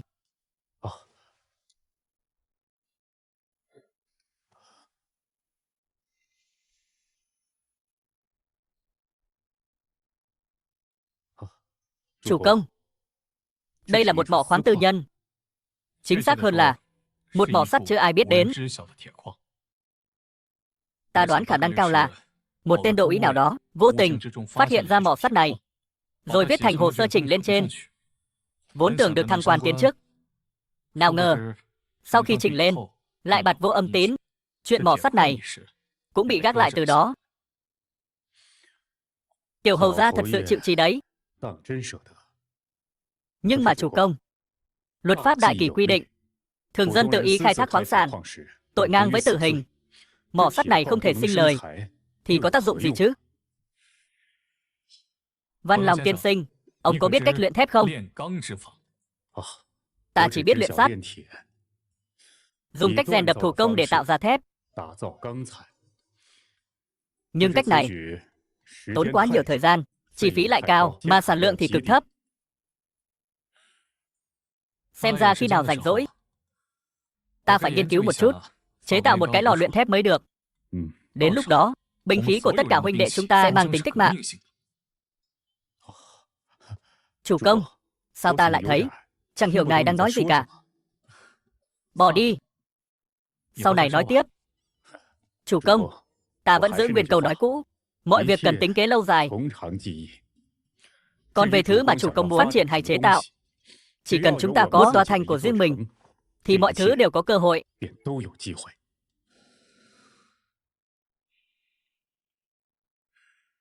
Tiên sinh, Việc này ông hãy chủ tính trước đi. Ta cảm thấy chúng ta làm việc gì cũng không thể chỉ nhìn vào cái lợi trước mắt. Tương lai của đại kỳ này chẳng phải thứ mà ta hay ông có thể xoay chuyển được đâu.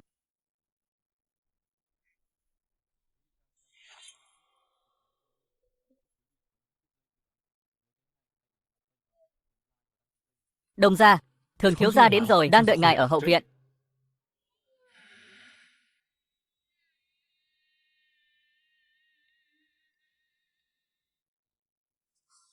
Sao ngài lại tới nữa?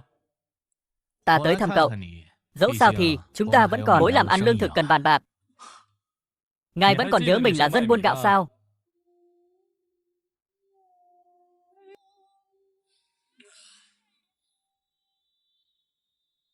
Nói đi, tìm ta có việc gì? Gặp Viên Đào rồi chứ? Gặp rồi. Trước đây chúng ta có đánh cược. Cậu nói trong vòng nửa năm sẽ nuốt trọn tứ đại gia hộ. Giờ xem ra có vẻ như sắp thành công rồi. Ta nghe nói tứ đại gia hộ đã chi một khoản lớn để mua quan bán tước, muốn leo lên thuyền của mấy con cáo già trong triều đình. Dù thế nào đi nữa, cậu cũng phải cẩn thận một chút. Đa tạ Thường thiếu gia nhắc nhở. Tiểu Đông gia, giữa ta và cậu lúc nào cũng khách sáo như vậy. Ta thật nghĩ không thông. Cậu và Tiểu Đào Đào lại có thể thân thiết đến thế, nhưng với ta thì lại luôn xa cách. Ngài nói gì vậy? Ngài thường ta bội phục Thường thiếu gia nhất đấy. Chuyện tạo phản ở huyện Mai, Lương Châu, cậu biết cả rồi chứ? Cũng có nghe qua. Thiên hạ sắp loạn, bách tính muốn sống. Đó là chuyện chẳng đặng đừng. Ta vẫn giữ nguyên câu nói đó. Thiên hạ này chung quy là phải. Không phá bỏ thì không thể dựng xây. Cây đại thụ sắp đổ, Tiểu Đào Đào không ngăn được. Cậu và ta cũng chẳng ngăn nổi đâu. Nhưng ta mong cậu hiểu rằng đại kỳ sụp đổ, khiến bách tính lầm than, dầu sôi lửa bỏng, đó đều không phải lỗi của ta và cậu. Nhưng gặp thời loạn thế mà thấy chết không cứu thì chính là lỗi của chúng ta. Cả cái đại kỳ này cũng chỉ có cậu là giúp được hắn thôi. Vậy Thường thiếu gia thấy phải cứu thế nào? Bách tính trong thiên hạ này không có ai đứng ra làm chủ cho họ. Vậy thì ta sẽ tự mình làm hoàng đế, đứng ra làm chủ cho họ. Đương nhiên rồi. Tiểu Đông gia, nếu cậu muốn, ta cũng có thể để cậu ngồi lên ngai vàng đó.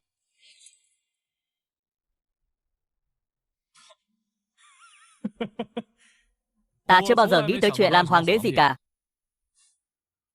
Cậu không làm hoàng đế thì cứu thiên hạ kiểu gì, làm chủ cho bách tính kiểu gì?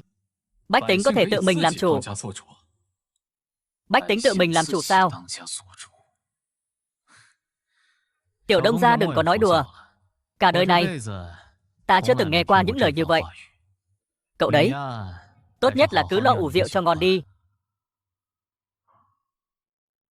Nhưng ngẫm lại thì Tiểu Đông gia, cậu đúng là một người thú vị. Cao nhân ẩn mình nơi phố thị thì không sai, nhưng cậu rốt cuộc cũng không giấu được đâu. Trên đầu thì mưa sa bão táp, dưới chân thì sóng dậy biển gầm. Người ngoài nhìn vào mới biết được có con cá lớn sắp hóa rồng rồi. Chuyện cậu nói trước đó, để ta nghĩ lại đã. Đợi ta nghĩ thông suốt, sẽ tìm cậu tranh luận một phen. Nếu ngài thực sự nghĩ thông suốt, thì chúng ta có thể ngồi xuống uống trà, ngâm thơ đối ẩm.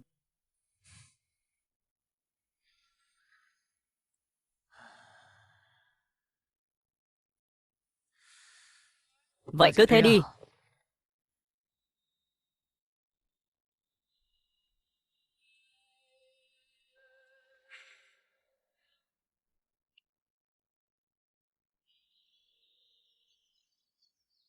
Uyển Uyển, hôm nay Hàn Phong công tử không quản ngại vất vả đến phủ gặp con.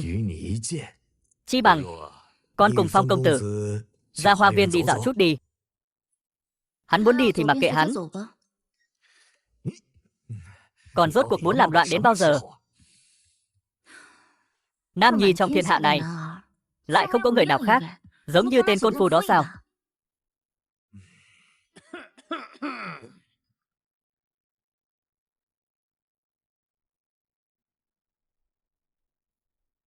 Ông nội, ông nói muốn tìm cho con một vị phu quân anh hùng cái thế. Cái nội thành này đã tìm hơn 2 tháng rồi, tìm không ra đâu. Vị Phong công tử mà mọi người nói, đến uống bát thuốc cũng sợ đắng. Nam tử con quen ở biên quan kia, chỉ dẫn theo vài chục tráng đinh trong đã dám chém giết với người Bắc địch. Ông nội, ông cũng cầm quân đánh hơn 30 năm rồi. Chẳng lẽ đến giờ lại muốn học đòi phong nhã, là một lão văn sĩ? Binh sĩ nếu không vì nước, dùng thơ văn có thể khiến lũ người địch xấu hổ mà lui quân sao? Viên Uyển, đừng nói hồ đồ. Vị Phong công tử kia, gia thế hiển hách, thì đã làm sao? Người nhà họ Lý chúng ta bây giờ còn phải đi định nọt sao? Viên Uyển, nói cho ta biết con muốn thế nào. Con muốn đi Thang Giang, con muốn gặp chàng. Nếu con không đưa được chàng về thì con sẽ chết cái tâm này. Đến lúc đó, sẽ tùy ý mọi người gả đi. Đến lúc đó, sẽ tùy ý mọi người gả đi. Viên Uyển, cả cái đại kỳ này, người ta không phục không quá 3 người. Vị tiểu đông gia kia tính là một. Hắn có cốt khí, lại trọng tình cảm. Chuyến đi này của con, sợ là phải chịu chút khổ sở rồi. Ông nội đừng quên, con cũng là từ nơi bên này đó, giết đường máu trở về, đã thấy qua sinh tử, đã cầm qua đao kiếm. Cha con không nên người, nhưng cháu gái lại có hoài bão như vậy. Lý Hiệu Uyển con tuy vì tình mà khốn đốn, nhưng không phải kẻ không hiểu sự lý. Nếu con đâm đầu vào tường Nam mà còn không quay đầu thì con đúng là kẻ ngốc. Con cứ đi đi. Lão tử là Định Bắc Hầu, nắm giữ 5 vạn đại quân. Hắn chỉ là một tên nấu rượu, còn có thể bắt nạt con được sao? Con nói với thằng gái đó, nếu hắn không chịu, lão tử sẽ đích thần dẫn binh, san bằng cái trang viên của hắn. Cha, nếu Tiêu tể tướng biết chuyện này, chắc chắn sẽ nổi trận lôi đình. Cái tên tể tướng tạp chủng trong triều đó, ta há lại sợ hắn sao? Thạc Mặc, ta biết con không có tiền đồ, nhưng ta nói cho con biết, từ hôm nay trở đi, ta chính là người của tiểu hầu gia rồi. Lời này không thể nói lung tung đâu. Cha, sao có thể chọn phe vào lúc này chứ? Đồ phế vật.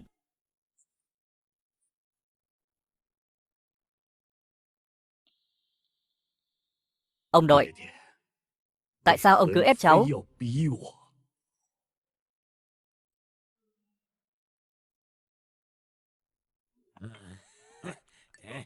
Uống rượu đi. Ba lão già này, rượu ngon thật. Tên đăng đồ tử kia, Lý Đại Oản, Uông Vân, giữ chặt tên đăng đồ tử này cho ta. Bà cô đây phải trói hắn mang về Trừng Thành ta. Cái tính khí tiểu thư quan gia chưa chịu sửa hả? Uông Vân, cậu còn nhận người đại ca này không? Từ Mục, chàng theo ta về đi, làm phu quân của ta. Cô nghiêm túc sao? Cô nói thật đấy à?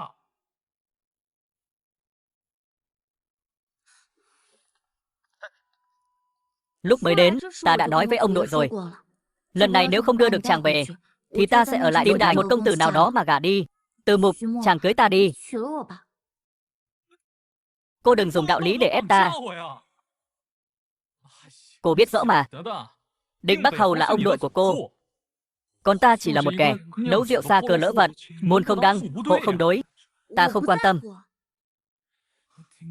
Lý Đại Oản, cho dù ta có cưới cô, thì ông nội Định Bắc Hầu của cô, và cả người cha mắt cao hơn đầu của cô nữa, họ đều sẽ cảm thấy là ta trèo cao bám với cô. Cho nên, ta sẽ phải quỳ gối bò vào Lý Phủ, làm dê ở rể cho nhà họ Lý. Nhưng khi ta ở biên quan, ta chưa từng quỳ. Bị bọn cầu quan và cả bọn phú hào truy sát thừa sống thiếu chết, ta cũng chưa từng quỳ. Có kẻ muốn lôi kéo ta, ném cho ta một khúc xương rất thơm, ta cũng vẫn không quỳ. Cô nghĩ xem, ta có chịu quỳ để vào Lý Phủ không?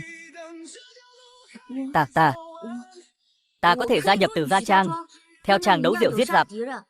Ta không làm chính thê, ta cũng sẽ nghe lời tỷ tỷ thầy đi mà. Ta sẽ không cưới cô đâu.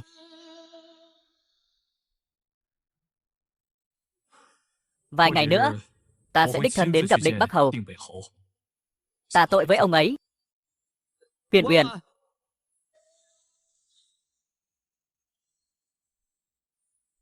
trước đây ta đã nói rồi, Từ trang chủ cho dù có chịu cưới cô, thì giữa hai người cũng chỉ là hôn nhân chính trị mà thôi. Ngày đó, tại thành Thang Giang khi chúng ta từ biệt, ta thấy thái độ của Tiểu Đông gia đã quá rõ ràng rồi. Tiểu thư hà tất phải chấp mê bất ngộ như vậy. Ta gọi người đến là để giúp ta khuyên giải tên đăng đồ tử này. Sao ngươi lại còn nói nữa cho hắn? Chuyện nam nữ thì người ngoài cuộc mới sáng suốt. Ta thấy Từ phòng chủ vốn vô ý với người. Chuyện này sao có thể chứ?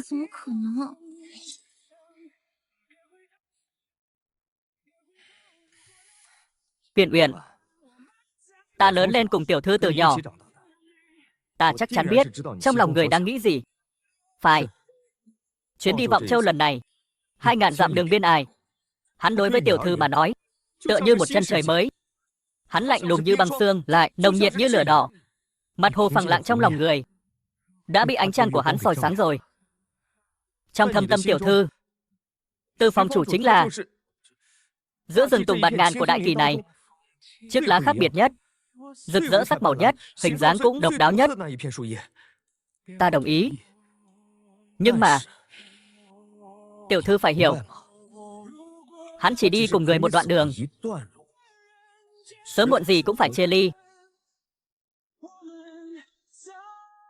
Hơn nữa, Từ phòng chủ cuối cùng vẫn phải cưỡi gió mà đi thôi. Tiểu thư vẫn chưa hiểu sao?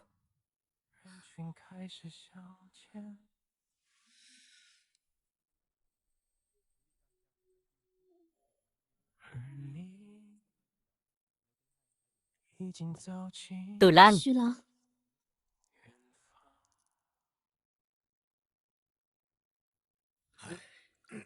khó rồi, thằng nhóc này gặp thế khó rồi. Lão Thọt, lão nói xem thằng nhóc này phải làm sao. Nó xuất thân chỉ là một tên côn phu, muốn dựa vào sức mình cứu thiên hạ, chẳng khác nào kẻ ngốc nói mộng. Lý gia kia nắm trong tay 6 vạn trọng binh, nếu cưới Lý cô nương liền có thể định đoạt Giang Sơn, vậy còn xoắn xuýt cái nỗi gì? Cưới phát đi là xong. Không phải vậy. Nhìn là biết thằng nhóc đó trong lòng chỉ có cô vợ nhỏ tiểu tỳ thê kia thôi. Đối với vị Lý cô nương này chẳng có chút tâm tư nào. Nếu mà cưới, nó vừa phụ bạc cô vợ nhỏ, lại vừa phụ lòng Lý cô nương. Thiên hạ này kẻ có tài, ai mà chẳng tam thê tứ thiếp. Lão nói xem thằng nhóc này có phải là quá mức lụy tình rồi không? Lão nói cái gì thế? Con ta là người trọng tình trọng nghĩa nhất. Với huynh đệ, với vợ hiền, với ta và lão, đều là những người nó kính trọng.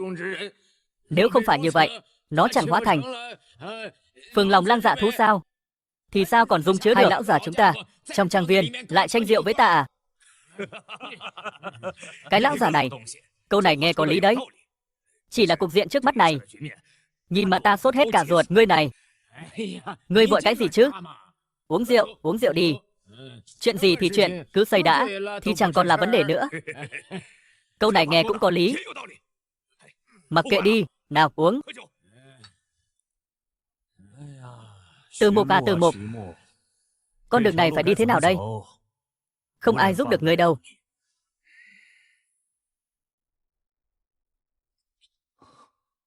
Thái Vi, Từ Lang, Uyển Uyển cô ấy, đừng bận tâm đến cô ta. Để cô ta về là xong. Từ Lang, hay là Thái Vi, chuyện tình cảm nam nữ rốt cuộc cứ dây dưa không dứt. Ta vốn muốn dùng dao sắc chặt đáy dối, nàng hà tất phải làm vậy. Từ Lang, thiếp biết tâm ý chàng thế nào, nhưng nếu thiếp đồng ý thì sao? Chàng có muốn cưới cô ấy không? Thái Vi, trong lòng ta sớm đã không còn chỗ cho người khác rồi. Lý Hiệu Uyển, hôm nay cô cứ ở lại trang viên, mai ta sẽ đưa cô về Trường Thành, đích thân tạ tội với hầu gia.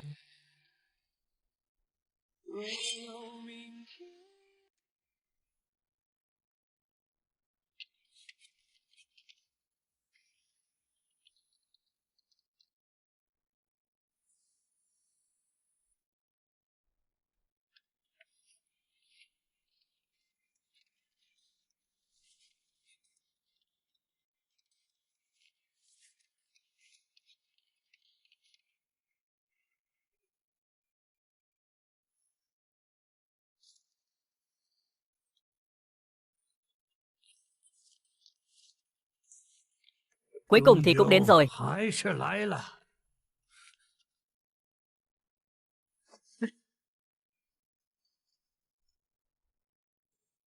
Thử hỏi thiên hạ này là đen hay trắng? Nếu đen tối đến mức không chịu nổi, ta nguyện trời xanh bờ mắt, trút xuống một trận tuyết trắng, trả lại nhân gian sự trong sạch. Tướng quân, tể phụ bảo ta nhắn với ngài một câu, rằng ngài ngàn vạn lần không nên đầu quân cho Quốc Tính hầu vào lúc này. Tướng quân, ngài già rồi, ngoan ngoãn chịu chết đi, bọn ta sẽ cho ngài ra đi thanh thản.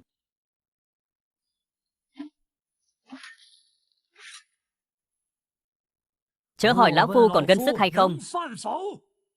Năm xưa chinh chiến ở Tây Bắc, số mã phỉ ta giết, chất đống lên có thể quấn quanh Trường Thành 8 vòng. Thế mà cứ có kẻ không tin vào tà ma. Muốn thử xem đao của lão phu còn sắc bén hay không?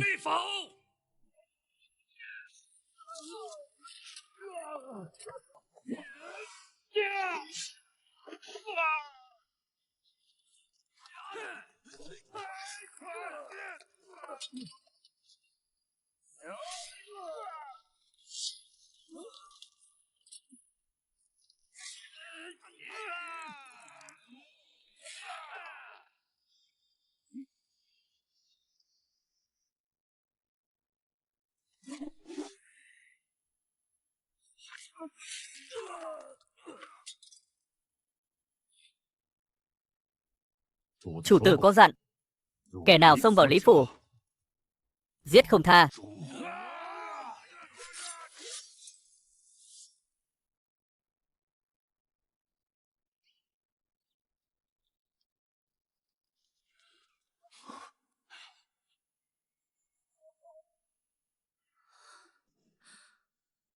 Xem ra đêm qua đã có biến. Đông gia, chỗ này chắc chắn đã xảy ra một trận huyết chiến, ít nhất cũng phải chết cả 100 người. Nhưng đại kỳ hiện giờ, kẻ nào dám động đến Định Bắc hầu?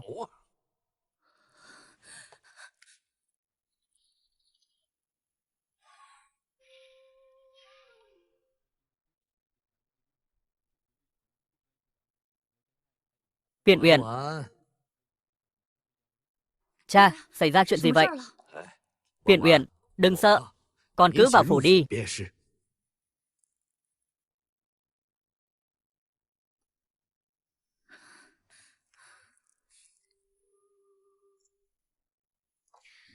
Ta biết ngay lại là ngươi mà. Một kẻ vô danh tiểu tốt, tên côn phu Tép Diêu, mà cũng đòi trèo cao sao? Thôi thôi thôi, ta cho ngươi một cơ hội. Ngươi quỳ trước cửa Lý phủ, bò vào nội đường. Biết đâu đấy, ta nhất thời hồ đồ, cho ngươi làm tên con rể ở rể nhỏ bé cũng nên. Cáo từ. Khoan đã.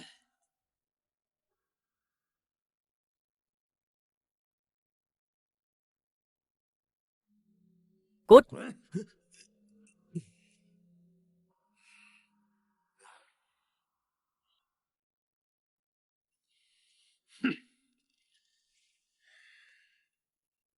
Tiểu Đông gia, mong đừng trách tội.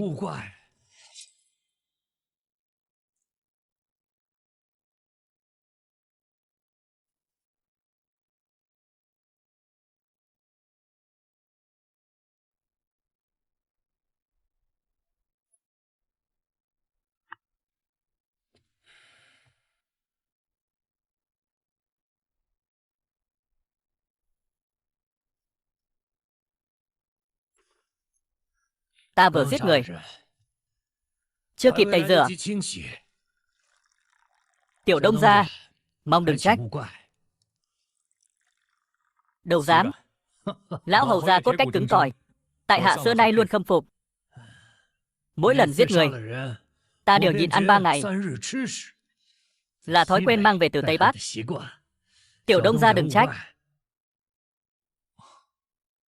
Lấy máu làm mồi nhắm cũng thú vị lắm. Hay cho câu lấy máu làm mồi nhắm. Nào, mời.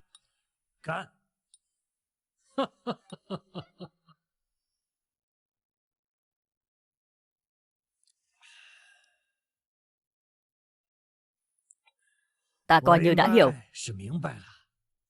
Vì sao tiểu hầu gia lại coi trọng cậu đến thế? Trầm ổn, kín đáo, nhưng trong lòng lại ẩn chứa sát cơ. Người như cậu, nếu không làm nên nghiệp lớn, thì thật uổng phí. Lão hầu gia quá khen rồi. Tại hạ chẳng qua chỉ là một kẻ nấu rượu mà thôi. Cậu đừng có khiêm tốn giả tạo với ta. Cậu cũng thấy rồi đấy, 2 ngày nay thường xuyên có kẻ vác đao xông vào Lý phủ, muốn lấy cái mạng già này của ta. Lão hầu gia muốn nói điều gì? Khắp cái nội thành này, người khiến ta phải đích thân rót rượu không quá 3 người. Tiểu Đông gia, cậu là một trong số đó. Ta và cậu cạn trước một chén gặp mặt.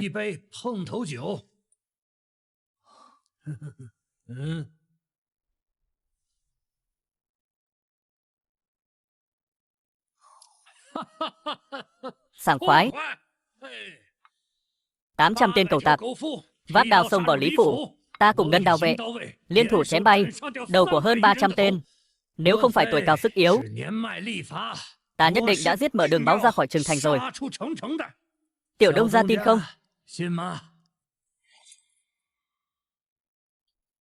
Tin.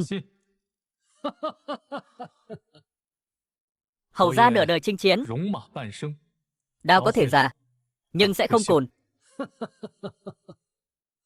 Nào Tiểu Đông gia, uống thêm một chén mừng ngày gặp mặt.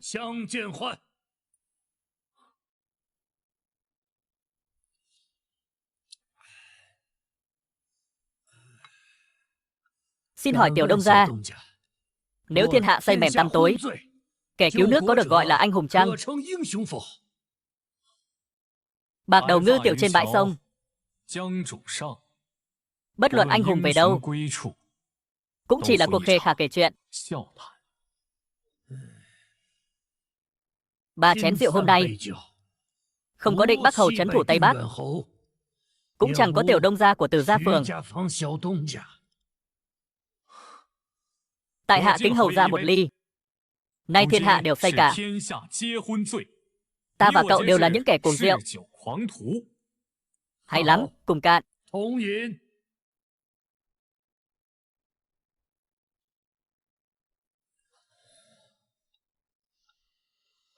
Hiếm khi hôm nay được hứng chí một hồi. Ta từng nghĩ, sau này cậu vào Lý phủ rồi, thì coi như là người một nhà. Chọn ngày lành ta sẽ đến binh bộ, tâu phong cậu làm thần tướng của Định Bắc doanh, độc lập cầm quân một phương. Lão hầu gia, xây rồi. Ta chưa xây. Bất kể sau này cậu và Uyển Uyển ra sao, ta vẫn luôn muốn coi cậu là người nhà họ Lý ta. Biết đâu chừng ngày nào đó ta ra đi, hơn 5 vạn đại quân Định Bắc có thể sẽ giao cho ngài. Hầu gia có lẽ là xây rồi. Trước đây ta đã từng nói, ta có con đường riêng của mình, không cần người khác phải nâng đỡ. Thế tử nơi thôn trang của ta, tuy chỉ là một tiểu tỳ thê, nhưng ở trong lòng ta, nàng ấy chính là vợ kết tóc. Trong lòng ta đã không còn chỗ cho người khác nữa rồi. Trong lòng ta đã không còn chỗ cho người khác nữa rồi. Ta đều biết cả. Nhưng ngài vẫn phải cưới Lý Hiệu Uyển. Hơn nữa còn phải chiếu cáo thiên hạ. Lão hầu gia, tại sao cứ phải ép ta? Tiểu Hữu, ta hiện giờ không phải là đang tuyển cháu rể ở rể, mà là đang chọn một người có thể bảo vệ được người nhà họ Lý. Lần này cũng coi như là ta cầu xin ngài vậy. Lão hầu gia, chi bằng ngài và ta cứ nói toạc ra đi. Ta rốt cuộc cũng đã đứng về phía Quốc Tính Hầu rồi. Nhưng chuyện hệ trọng này ngài và ta đều biết. Chỉ cần sai một nước cờ thì chính là tai họa tuyệt tự diệt môn. Uyển Uyển đến chỗ ngài, ít nhất ngài cũng có thể bảo vệ con bé được chu toàn. Hầu ra sao lại chắc chắn như vậy? Ngài ở Vọng Châu, ngay cả già trẻ gái trai bên đường cũng đều muốn ra tay giúp đỡ. Uyển Uyển cùng ngài 2.000 dặm từ biên quan vào nội thành, ngài sao có thể thấy chết mà không cứu? Hầu ra đúng là nắm thóp được ta rồi. Vừa rồi là nói về Từ Tâm, tiếp theo sẽ nói về quốc sự. Tiểu Đông gia, ngài hãy nghe cho kỹ đây. Sang năm vừa mở xuân, tiểu hầu gia sợ là sẽ không trụ nổi nữa. Cho nên chuyện trước cửa ải cuối năm thì không thể đợi thêm được nữa. Ta đã điều động 2 vạn quân địch Bắc Dinh, chuẩn bị tiến vào nội thành. Còn các đại tướng trấn giữ biên cương khác thì sao? Có kẻ đã đem tin tức tiểu hầu gia trúng độc truyền ra ngoài rồi. Tiểu Đông gia, ngài nghĩ bọn họ sẽ đi theo sao? Nói không chừng đám người này sớm đã cùng một ruột rồi. Mưu kế liên hoàn, tiểu hầu gia một cây làm chẳng nên non.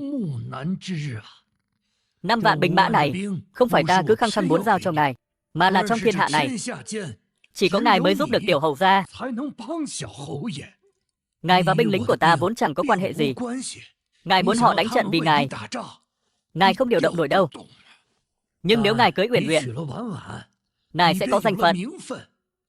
Tiếp quản 5 vạn binh mã này cũng trở nên thuận lý thành chương rồi. Đám binh lính này của ta là dùng để cứu nước.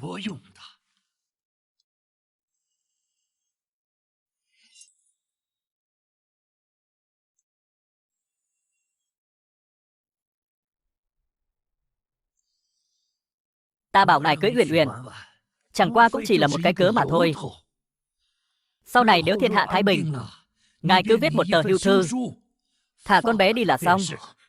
Chuyện này ta biết ngài có cốt khí.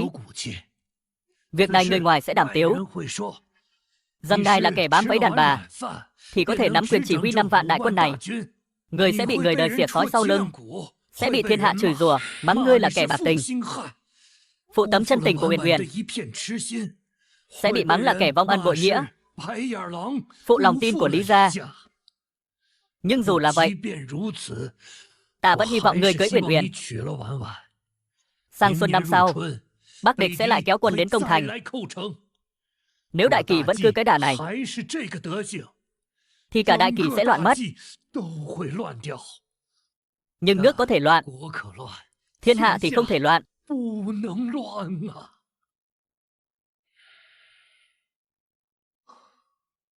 Hầu gia dù không xót thương ta thì cũng nên xót thương cháu gái ruột của ngài chứ. Nó là cháu gái ta, sao ta lại không xót cho được? Có điều kiếp nạn của nó phải để tự nó vượt qua thôi. Việc chúng ta sắp làm quá lớn lao, có rất nhiều chuyện ta không lo xảy được. Lỡ như cái đại kỳ này không cứu vãn nổi nữa thì sao? Thì đám binh lính này chính là vốn liếng để ngươi an thần lập mệnh. Viên hầu gia từng nói, giữ lại ngươi, ít nhất là giữ lại được một đốm lửa. Ngày nào đó ngươi thực sự bùng cháy, thì hãy thay thiên hạ này thiêu ra một cõi thanh bình.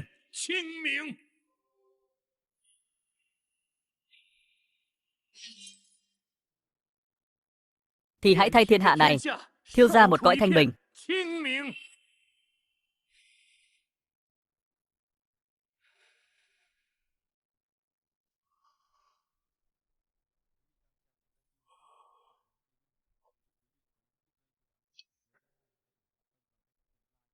Hôm nay ngươi nhận lấy tấm hộ phù này,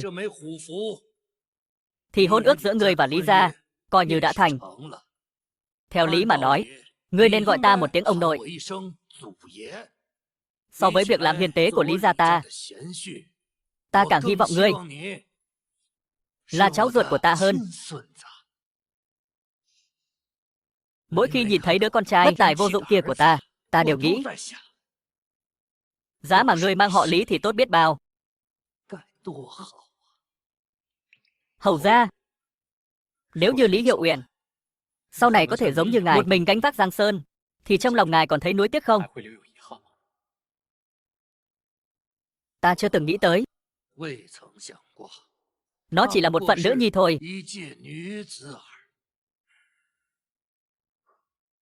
Nếu không phải cái thời thế này, ép người ta vào đường cùng, thì dù thế nào ta cũng không muốn chấp nhận cuộc hôn nhân chính trị này. Ta tuy không thích Lý Hiệu Uyển, nhưng cô ấy là con người, không phải công cụ. Ta tin rằng cô ấy sau này sẽ trở nên giống như ngài, sẽ trở thành niềm tự hào của Lý gia các ngài. Mong là được như vậy. Hầu ra, ngài thà tin tưởng một người ngoài, cũng không chịu tin rằng cháu gái mình có thể làm nên nghiệp lớn sao? Viên hầu gia nói chẳng sai chút nào. Tiểu tử ngươi đúng là một kẻ thú vị. Đường đời sau này của Uyển Uyển có người dẫn lối, con bé sẽ không cần phải sống dựa dẫm vào kẻ khác mà sống. Như vậy, ta yên tâm rồi. Ngày mai, ta sẽ vào Ti Phường Trường Dương một chuyến, sẽ nói rằng Uyển Uyển bỏ trốn theo người, bị ta đuổi khỏi Lý phủ.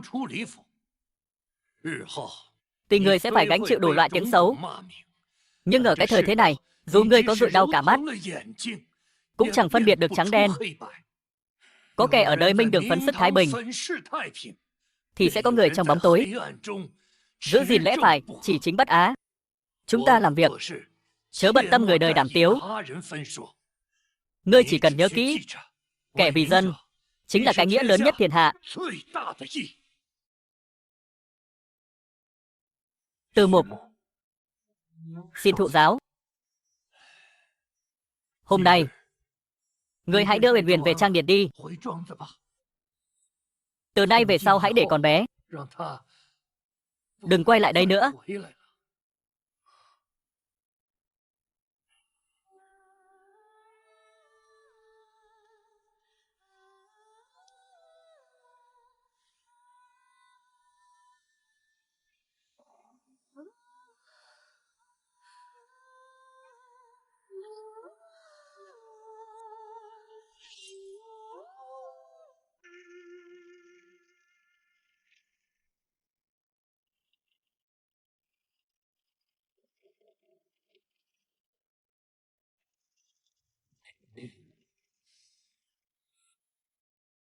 Sao chỉ mang mỗi một tay nải thế này? Đồ đạc khác đâu? Từ phòng chủ, vừa rồi cuộc nói chuyện giữa huynh và ông nội, ta đều nghe thấy cả. Lúc thu dọn hành lý, ta cứ ở trong phòng khóc mãi. Ta cứ tự hỏi lòng mình, tại sao huynh lại không thích ta? Sau đó khóc mệt quá, liền ngủ thiếp đi.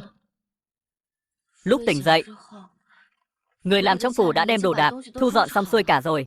Ta nhìn đống đồ đầy ắp cả gian phòng ấy, bỗng nhiên nhận ra, trên đời này có rất nhiều thứ vốn dĩ chẳng thuộc về ta. Ý cô là sao? Từ phòng chủ, huynh yên tâm. Đợi sau khi ta gả vào Từ gia trang, Thái Vi tỷ tỷ vẫn là chính thê. Chúng ta cũng chỉ có danh nghĩa phù thề, càng không có chuyện phù thề chi thực. Trước đây, Lý Hiệu Uyển ta không biết bản thân muốn gì. Giờ thì ta biết rồi. Cô muốn gì, cô nói cho ta biết. Ta sẽ nghĩ cách. Cha ta không có tiền đồ. Ông nội coi thường cha ta. Nhưng nghĩ đi nghĩ lại, ta và cha ta thì có gì khác nhau đâu.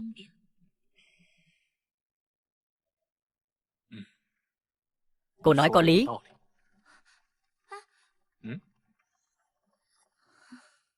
Thôi bỏ đi. Từ phòng chủ. Ta biết đọc biết viết. Cũng từng ở trong thư phòng của ông nội. Đọc qua binh pháp. Nếu huynh có lòng dạy ta, thì để ta cầm quân đánh giặc được không? Lời này là thật sao? Đương nhiên là thật. Từ Vọng Châu 2000 dặm về nội thành, huynh đã che chở ta sau lưng. Giờ nhớ lại chuyện ở Vọng Châu, ta chỉ nhớ đến lão quan sai ấy. Còn cả trong thống tự dinh, những nghĩa sĩ Đa Tuấn Quốc, những việc họ đã làm cũng chẳng khác gì ông nội ta. Ta là người nhà họ Lý, lẽ ra ta phải làm chút gì đó.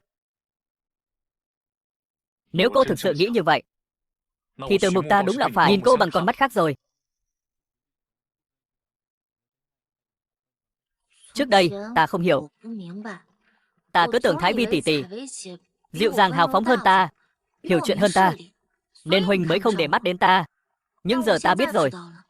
Tất cả mọi thứ của Thái Vi tỷ tỷ đều là do tỷ ấy tự mình giành lấy. Huynh yên tâm, ta sẽ nói rõ ràng với Thái Vi tỷ tỷ. Cảm ơn Lý cô nương. Sau này nếu thế đạo an nhàn, ta không cần huynh viết hưu thư, ta sẽ tự mình viết hưu thư. Dù sao của hồi môn ông nội cho ta là 5 vạn binh mã đấy. Nếu ngày nào đó muốn hủy hôn, số của hồi môn này ta phải mang đi. So với tên đăng đồ tử nhà huynh, Lý Hiệu Uyển ta dường như xứng đáng hơn kế thừa 5 vạn quân định Bắc này. Có điều, đại kỳ này chưa từng xuất hiện nữ tướng quân. Ta cũng không biết mình có làm được hay không.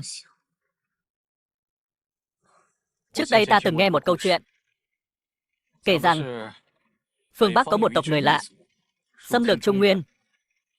Tướng lĩnh biên ải đều đã tử trận. Lúc này, con côi của một vị tướng, Lâm Nguy nhận mệnh, dẫn theo 12 người con côi khác và thân vệ tiến lên phía Bắc đẩy lùi quân địch 800 dặm. 13 người con côi bọn họ đã bảo vệ thiên hạ Thái Bình. 13 người con côi ấy đều là những người rất thú vị, trong đó người đứng đầu, họ Mục. Cô ấy là bậc nữ lưu hào kiệt thực sự. Thật hay giả vậy? Câu chuyện này sao ta chưa nghe bao giờ? Không phải do tên đăng đồ tự huynh bịa ra đấy chứ? Đương nhiên là thật. Ta cũng muốn trở thành người giống như Mục tướng quân. Ta tin cô.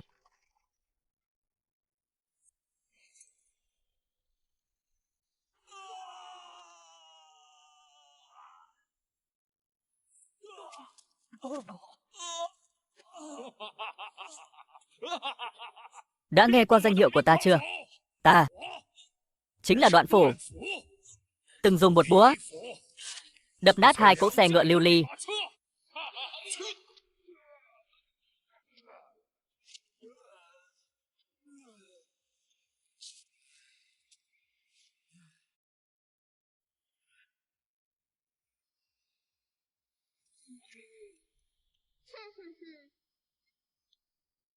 Tên trộm cướp ở đâu ra thế?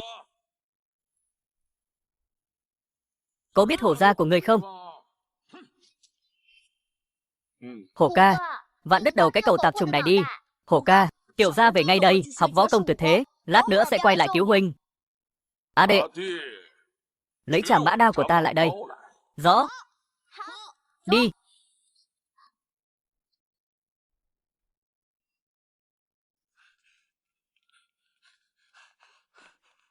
Vệ Phong, xảy ra chuyện gì rồi? Đông ra, có kẻ đánh vào trang trại. Cái gì? Vệ Phong, theo ta đi chém hết lũ đánh trang trại. Lũ cậu tạp trùng đó cho ta. Đông ra, Từ Mục, ta cũng đi. Cô không tiện lộ diện đâu, hay là thôi đi. Đi.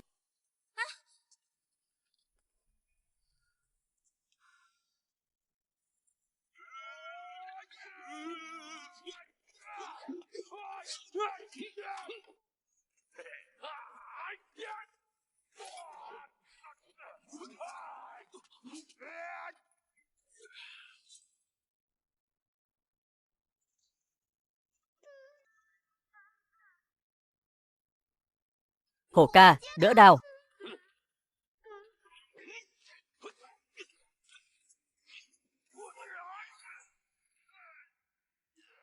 Thần thủ khá đấy. Tên nhà quê kia, nói cho ta biết, ngươi tên họ là chi? Ta tên là chặt cái đầu ngươi. Sinh ra cũng tổ xác đấy, nhưng ngươi thì có tác dụng quái gì? Cái sức lực mềm mặt thế này. Cho ngươi khoác áo bào đỏ, vào Thanh Lâu làm hoa nương thì hợp đấy. Câm mồm.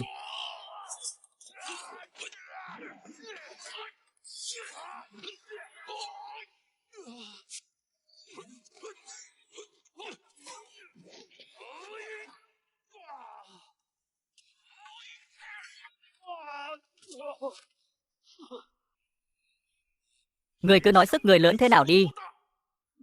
Má nó, ta thành danh 13 năm nay, tung hoành nội thành bao nhiêu năm, ngươi là tên thôn phu ở đâu chui ra vậy, lại có sức mạnh kinh người đến thế.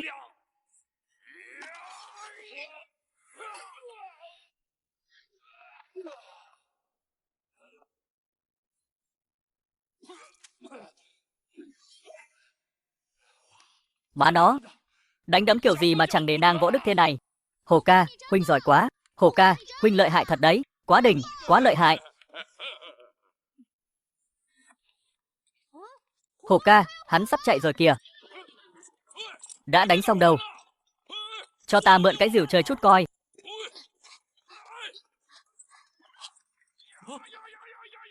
Tư hổ, đệ đi đâu đấy? Mục ca.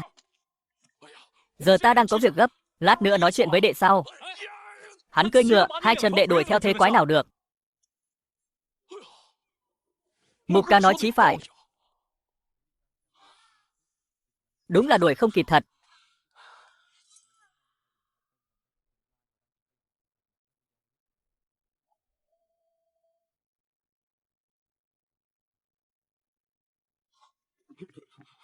Đông gia về rồi. Phu nhân đã sắp xếp cho Hiệu Uyển cô nương ổn thỏa rồi. Có biết kẻ vừa rồi là ai không? Không rõ. Kẻ đó tên là Đoạn Phủ, là một trong lục đại cao thủ nội thành. Hắn là người của gian tướng. Tiểu tử, cậu dính vào rắc rối lớn rồi.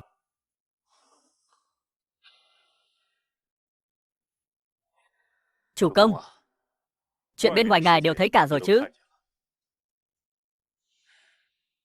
Văn Lòng tiên sinh, lão gian tướng kia, thực sự đã để mắt tới ta rồi. Hoặc là hắn đã biết mối quan hệ giữa ngài và Quốc Tính Hầu, cũng có thể chỉ là thăm dò thôi. Dù sao lão hầu gia cũng đã tung tin rằng ngài đã dụ dỗ cháu gái của ông ấy bỏ trốn, rằng ngài và Lý gia đã ân đoạn nghĩa tuyệt. Nhưng chung quy thì giấy không gói được lửa. Trước mắt có hai con đường, tùy vào chủ công lựa chọn. Tiếp tục ở lại nội thành nấu rượu, hoặc là rời khỏi đây, mưu đồ đại nghiệp một phen. Văn Lòng tiên sinh, xin hãy nói rõ hơn. Giờ chúng ta sẽ tiến vào đất Thục, dọc đường thu nhận lưu dân, tính cả 1000 tư binh cùng 8000 quân tử binh phủ. Khi đến đất Thục, sẽ có trong tay khoảng 1,5 vạn binh mã. Binh lực tuy không nhiều, nhưng cũng đủ để chủ công có một chốn dung thân, tích trữ lương thảo, rèn đúc triều binh mãi mã, tọa quan thiên hạ biến động. Một mai xuất Thục, trục lộc 30 châu.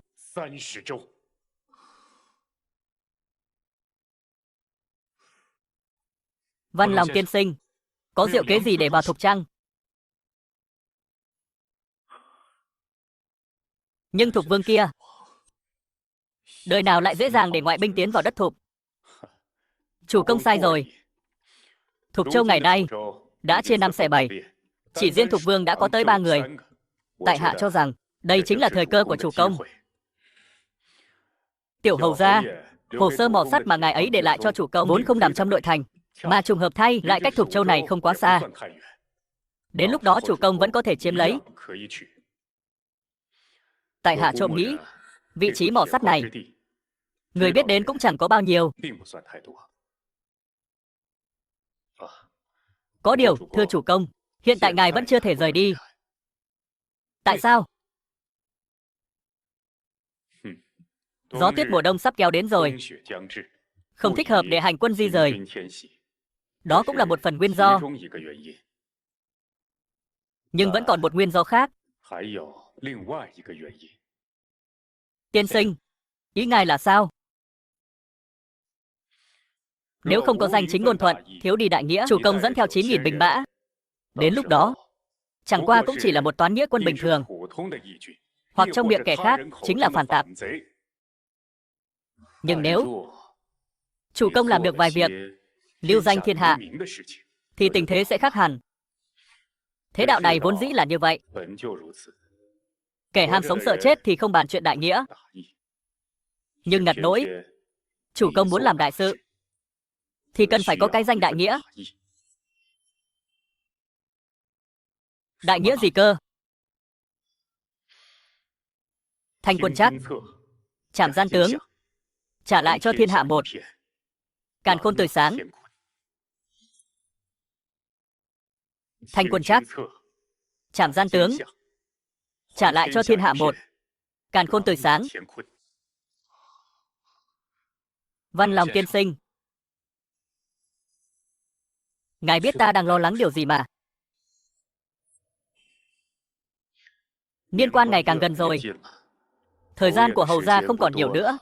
Chúng ta cần phải đưa người trong trang rời khỏi nội thành trước đã. Sau đó thì sao? Xin chủ công hãy nhập triều. Đại kỳ đã mất lòng dân. Chủ công nhập triều, hợp lực cùng hai vị hầu gia khởi sự. Bất luận thành bại, thế tất sẽ giành chấn thiên hạ. Trước đây Văn Lòng tiên sinh đâu có nói như vậy. Trước kia là trước kia, bây giờ là bây giờ. Tại hạ là mưu sĩ của chủ công, không thể để bị cuốn vào thời cuộc. Niên quan vừa qua, tiểu hầu gia sẽ không qua khỏi. Định Bắc hầu cũng đã thất thập cổ lai hy, chẳng còn sống được bao lâu nữa.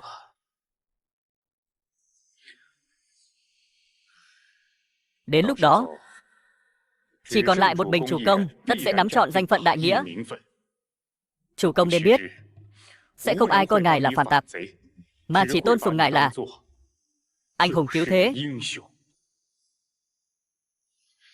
Xin chủ công hãy nhập triều đi.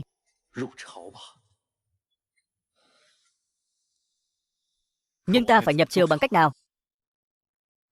Chẳng lẽ đi nói với tiểu hầu ra sao? Thực ra, từ sớm, tiểu hầu gia và lão hầu gia không giờ khắc nào là không trải đường cho chủ công nhập triều. Ngài sớm đã trở thành một quân cờ trên bàn cờ của họ rồi.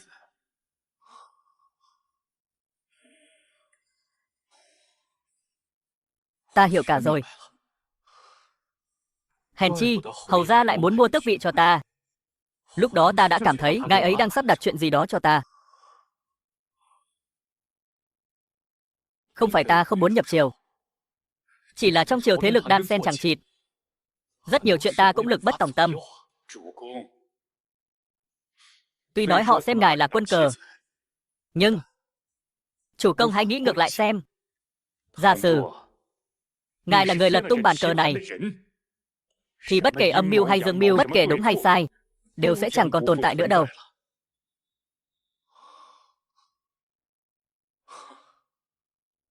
Trước đây, ta từng nghe câu này từ miệng Trần tiên sinh, đã nghe qua rồi. Tuy nói, lời lẽ thì giống nhau, nhưng ông ấy là muốn ngươi làm phản tặc, còn ta là đang mưu định thiên hạ. Ý của Văn Lòng tiên sinh là muốn ta cùng gánh vác quốc nạn.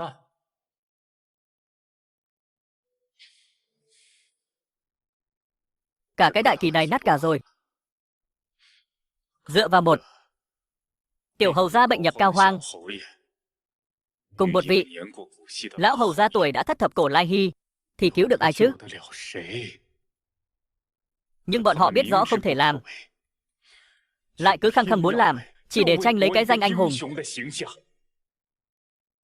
Sang năm, bọn họ đều sẽ chết. Trong 3 vị anh hùng, người duy nhất có thể sống sót chỉ có thể là ngài. Thảo đảo lão hầu gia cứ nhất quyết gả Lý Hiệu Uyển cho ta, sợ rằng sau trận chiến này Lý gia cũng sẽ không còn tồn tại nữa. Chủ công, bên ngoài gió lạnh, hãy tự mình khoác thêm một manh áo.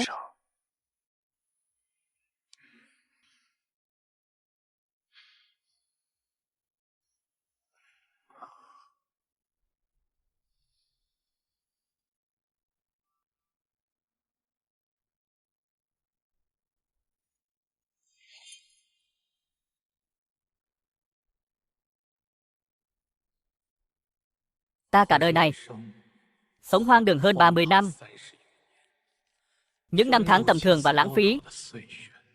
Văn không thể an bang định quốc, võ không thể bình định Giang Sơn. Chỉ đem bầu tâm sự đầy ắp này kể cho Sơn Quỷ nghe. Tìm được đường lai sinh. Hãy để ta làm một đứa con nhà đông đi. Chủ tử, nên đi thôi. Lần thanh quân trắc này, hoặc gọi là cơ hội để nhật nguyệt đổi rời, thiên địa thay mới. Cô ưng, chuyến đi này chính là sinh tử luân hồi. Chủ tử, thuộc hạ đã chuẩn bị sẵn sàng rồi. Tốt. Theo ta xuất thành, đi gặp quân canh phòng ở ngoại thành. Nước đi này, chúng ta phải cùng Tiểu Đông gia trong ứng ngoài hợp.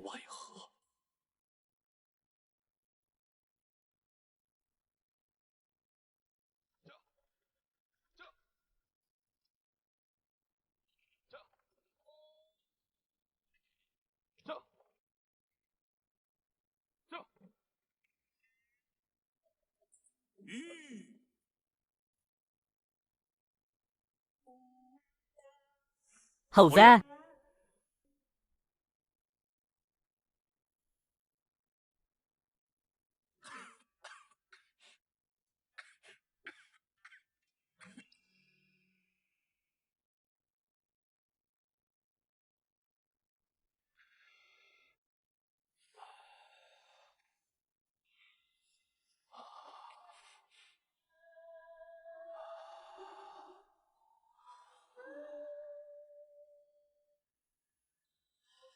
Tiểu Đông gia, đã lâu không gặp.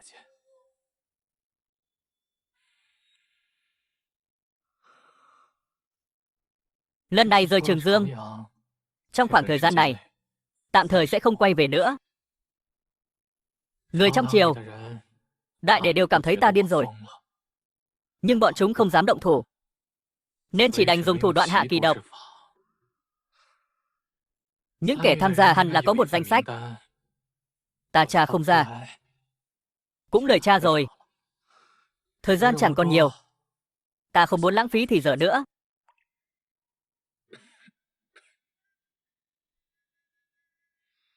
Hầu ra, ngài định làm thế nào?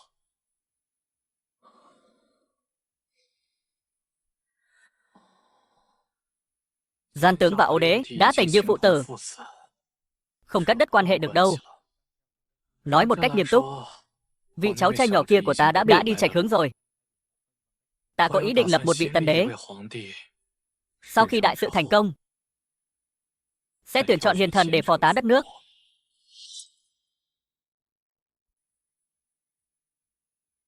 Nhưng thưa hầu gia, nếu không có hiền thần thì sao? Có chứ. Tiểu Đông gia chính là hiền thần. Thư từ trước đó ta đã xem qua rồi. Cũng đã bàn bạc rất lâu với Định Bắc Hầu. Tuy lão ấy không tình nguyện cho lắm, nhưng suy cho cùng là thấy ngươi đã có được chút danh tiếng. Con đường sau này, dù thế nào đi nữa, đối với ngươi đều là chuyện tốt.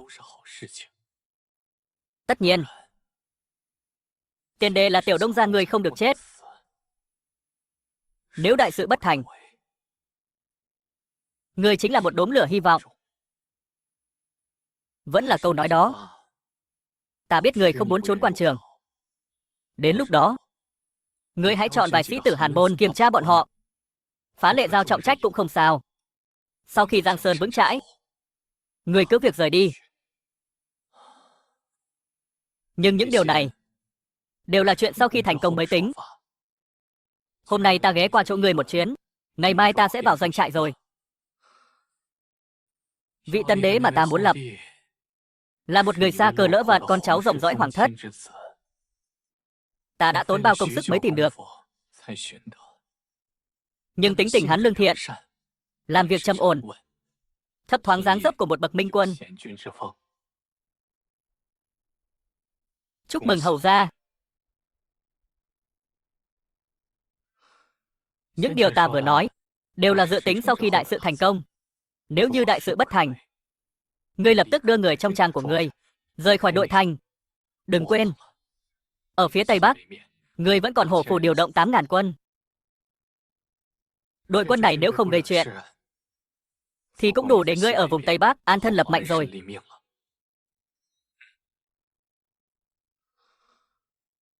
Tất nhiên ngươi cũng có thể đến Lương Châu.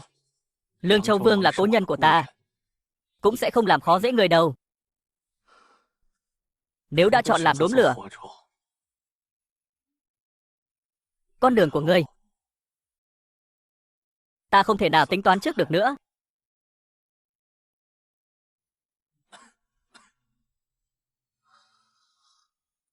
Những lời cần nói ta đều đã nói hết rồi. Trong khoảng thời gian này, ngươi ở nội thành nhất định phải cẩn thận. Nếu có biến cố, ta sẽ cho cô ưng qua đây.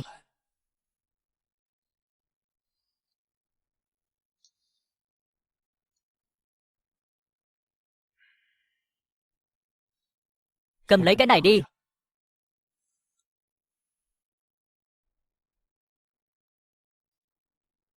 Hầu gia, ta cần phải làm gì? Buổi thiết triều của quần thần trước cửa ải cuối năm, ngươi hãy mang theo lệnh bài tử tước vào triều, tiếp cận Tiêu Viễn Lộc, xin quy thuận hắn. Quy thuận sao? Tiếp cận Tiêu Viễn Lộc, xin quy thuận hắn. Quy thuận. Nhưng ngươi nhất định phải cẩn thận. Dù sao cũng là thân cô thế cô giữa trại địch. Mấy hôm trước, Tiêu Viễn Lộc mới phái Đoạn Phủ đến thăm dò thực hư của ta. Hắn sẽ tin tưởng ta sao? Hắn sẽ không tin đâu. Nhưng ta sẽ có cách khiến hắn phải tin.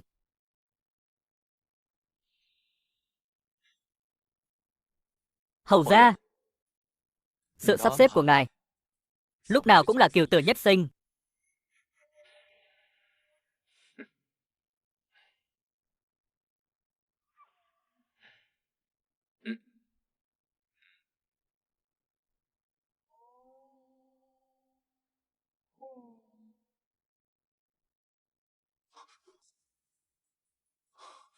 Hầu gia, đây là miễn tử kim bài, còn gọi là đan thư thiết khoán. Khi rời Trường Dương, ta đã đi một chuyến đến Tổng phủ, đem tên của ngươi viết vào dưới gia phả của ta. Hầu gia, vật này quá quý trọng.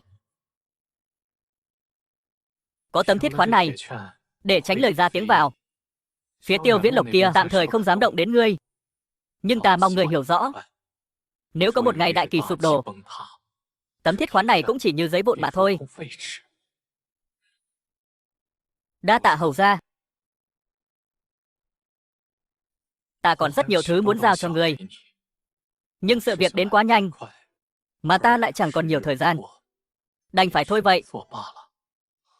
Hầu gia đối với ta đã quá ân nghĩa rồi.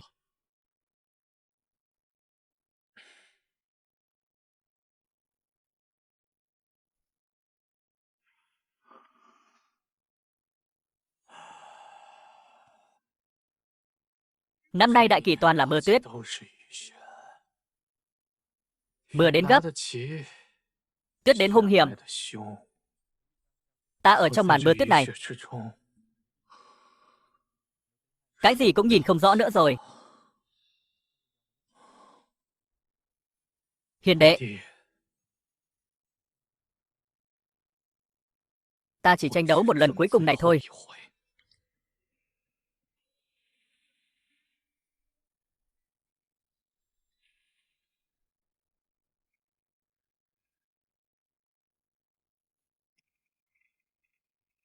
Đông gia, Thường Tứ Lang gọi ngài đến trấn Thường gia một chuyến.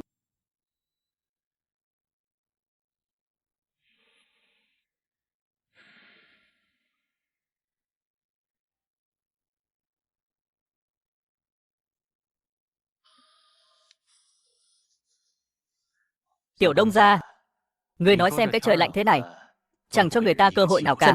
Chuẩn bị đi. 2.000 xe lương thực đã giúp ngươi vận chuyển đến sau núi rồi. Đa tạ Thường thiếu gia, để ngươi cưỡi Uyển Uyển. Ngươi thật sự cưỡi Uyển Uyển sao? Ta ngẫm thấy ta cũng đâu có xấu. Văn võ song toàn, trong nhà dù gì cũng là đại hộ. Sao lại cứ... Ý gì đây? Ngài muốn cưới cô ấy? Sao ngài không mở miệng nói sớm? Sao người biết trước đây ta không nói? Ta thử rồi, cô ấy không ưng ta. Ngươi nói xem cái tình yêu này, nó cứ như một con cẩu vậy, cắn ngươi một cái, rồi kẹp đuôi chạy xa tít mù táp, đầu cũng chẳng thèm ngoảnh lại. Thường thiếu gia đến gặp ta, chỉ để nói chuyện này thôi sao?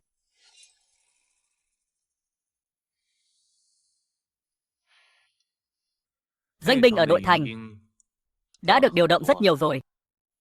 Vị tể phụ trên triều đường kia đem doanh binh ở lân cận đều rút hết qua đây rồi.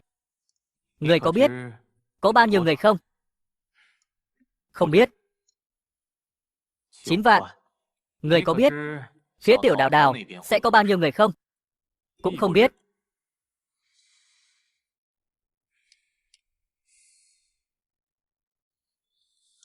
Chuyện của Tiểu Đào Đào là một tử cục.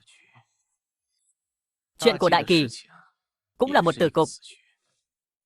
Nhưng hắn là bạn cũ của ta, là người cùng ta chơi bùn từ nhỏ đến lớn. Ta nhớ từng dẫn hắn đi nhìn trộm bày của phụ ở Góa, 5 cô nương chưa xuất giá. Còn nhớ có một lần dẫn hắn đi Thanh Lâu, hắn cứ đứng ngây ngốc ở đại sảnh, suýt chút nữa bị người ta gọi đến xé nát cả áo bào. Rồi sau đó hắn nói muốn đi khắp 30 châu của Đại Kỳ đi xem thử. Mắt ta đỏ hoe như một tên đại ngốc, tiễn hắn suốt 80 dặm đường. Rồi sau đó nữa con đường của ta và hắn bắt đầu không còn chung lối. Ai cũng chẳng sai. Nếu phải nói là có lỗi thì là lỗi của cái thế đạo này. Tiểu Đông gia, ta cảm thấy là nếu thế đạo này đã sai thì chúng ta nên thay đổi thế đạo này.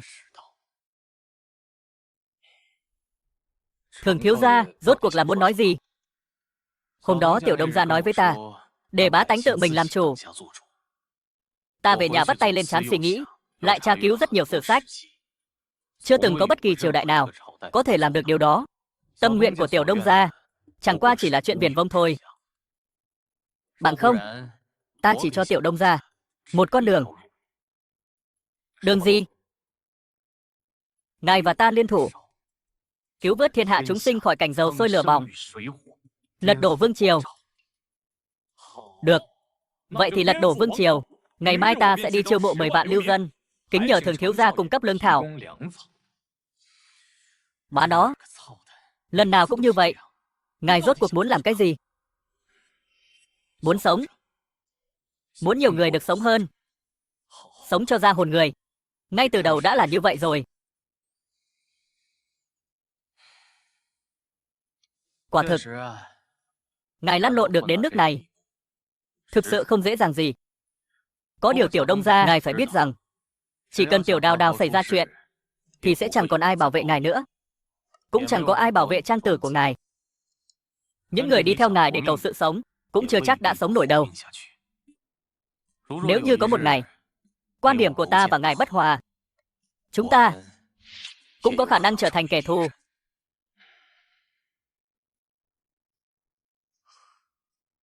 Thường thiếu gia biết mà. Năm xưa khi ta bị hơn 20 truy sát, còn chẳng chịu ăn nhờ ở đậu, thì bây giờ cũng không chịu đâu. Hơi cổ hủ đấy. Có điều, với cái tính khí ương ngạnh của ngài. Trừ khi tự mình mở ra một con đường máu, bằng không, sớm muộn gì cũng lật thuyền thôi. 2.000 xe lương thực, coi như là tiền cực vụ ngài đánh bại 4 hộ lớn. Sau này, đừng đến trấn Thường gia nữa. Tiểu Đông gia, trước khi sang năm mới, tranh thủ rời khỏi đội thành sớm đi. Nơi này không hợp với ngài đâu. Đa tạ Thường thiếu gia.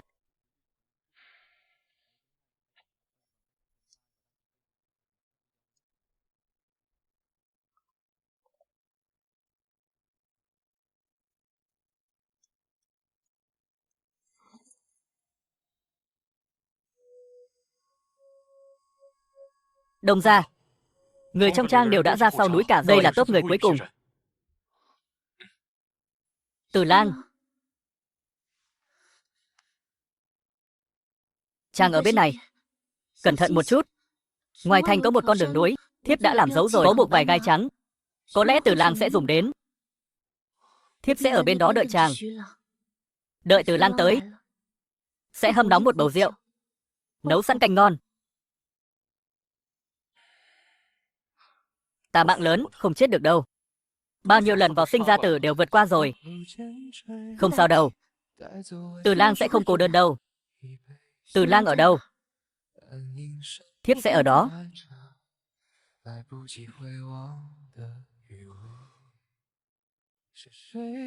Hiệu Uyển, cuốn binh thư ta đưa cho cô, nhớ phải xem đấy.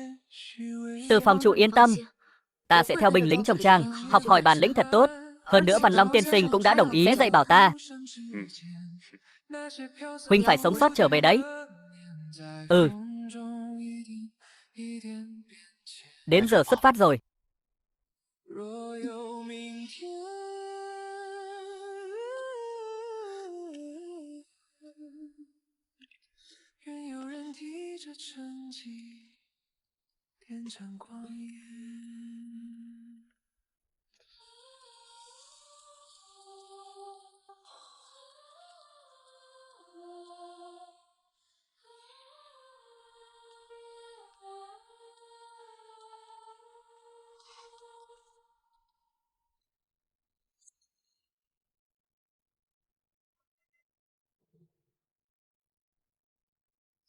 Chủ công, đã không còn vướng bận gì nữa chứ? Văn Lòng tiên sinh, ông cũng mau đi đi. Những ngày ta vắng mặt, hãy giúp phu nhân trông coi trang trại cho tốt. Còn nữa, bớt cùng ba lão già kia tụ tập chém gió uống rượu đi. Chủ công yên tâm. Cái này, giao cho chủ công. Nếu vào chiều gặp chuyện chẳng lành, thì hãy mở ra xem. Cảm ơn Văn Long. Chủ công, nếu ta đoán không lầm, trong 2-3 ngày tới, người của Tiểu Hầu gia sẽ tới thôi. Sao ông biết? Định xong Giang Sơn mới đón năm được mùa. Nếu không định được, với tính khí của Tiểu Hầu gia, ngài ấy sẽ không để cái Tết của bách tính thiên hạ phải trôi qua trong nơm nớp lo sợ đâu. Giả Văn Long ta sẽ đợi ngài chủ công giành trấn thiên hạ 30 châu.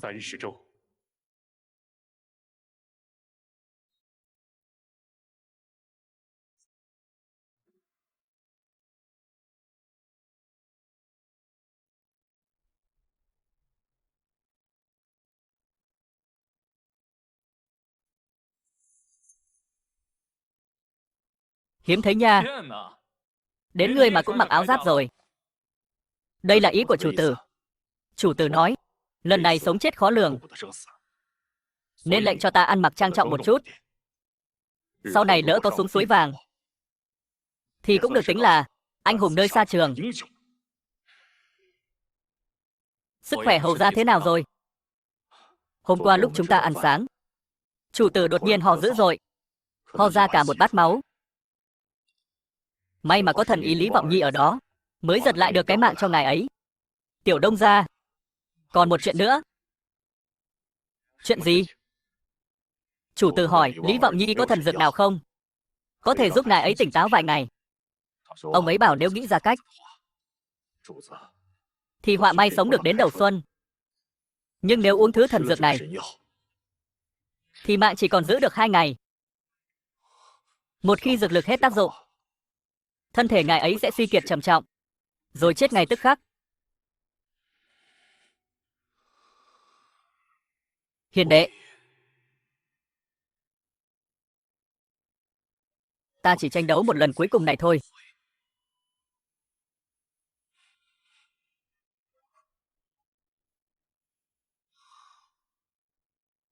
Cô ưng, đưa ta đi gặp hầu gia, Tiểu Đông gia. Đây là lộ trình. Ngài không đi cùng ta sao? Bên ngoài nội thành, vẫn còn mấy vạn tai binh đang đợi ta.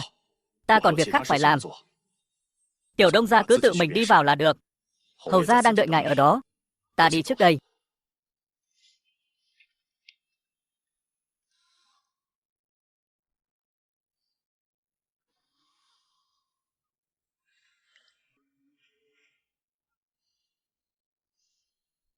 Tư Hổ, đệ cũng đi chọn một bộ áo gấm đi. Sao thế Mục ca?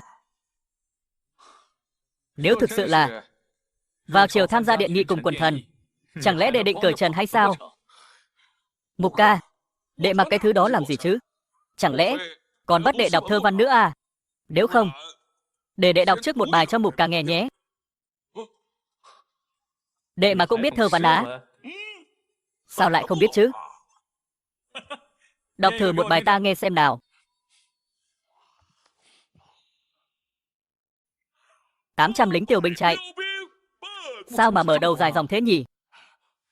Có rồi. Một cô ả đào giá 3 lượng. 10 đóa hoa hồng 1 lượng thôi. Ta dùng hoa hồng tặng ả đào. Đêm nay lại đỡ tốn 2 lượng. Thằng cậu con nào dạy đệ thế? Mục ca, là Gia Cát lão quẻ đấy.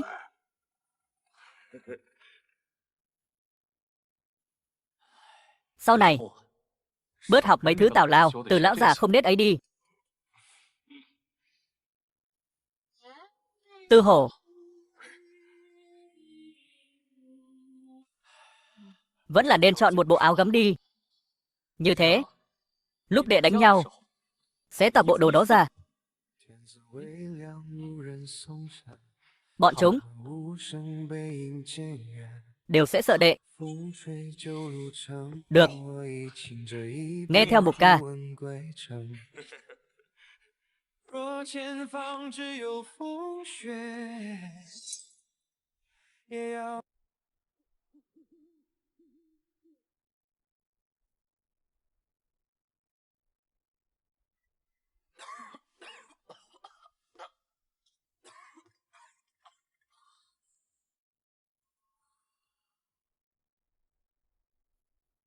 Hầu gia,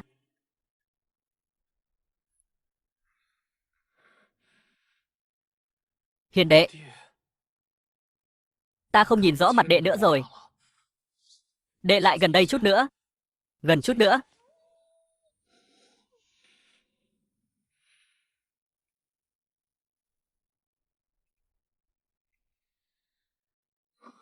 Hầu gia,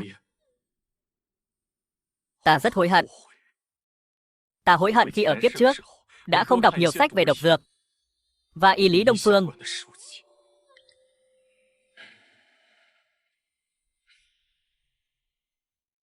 Ngài vẫn muốn dùng kiếp trước của mình để cứu ta sao? Ta thấy đệ mới là người bị bệnh đấy. Đừng lo. Qua 2-3 ngày nữa, thân thể ta sẽ khỏe lại thôi.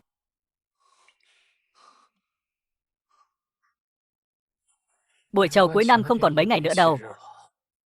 Sau khi đệ vào triều, hãy nghĩ cách đến tròi nghỉ phía đông Kính Sự Phòng, tìm một vị công công tên là Liên Xuân. Sự tình cụ thể, ông ấy sẽ nói cho đệ biết. Vâng. Đệ cứ yên tâm. Liên Xuân đã hầu hạ 3 đời hoàng đế họ Viên. Ông ấy là người cũ, từng chứng kiến sự suy vong của vương triều.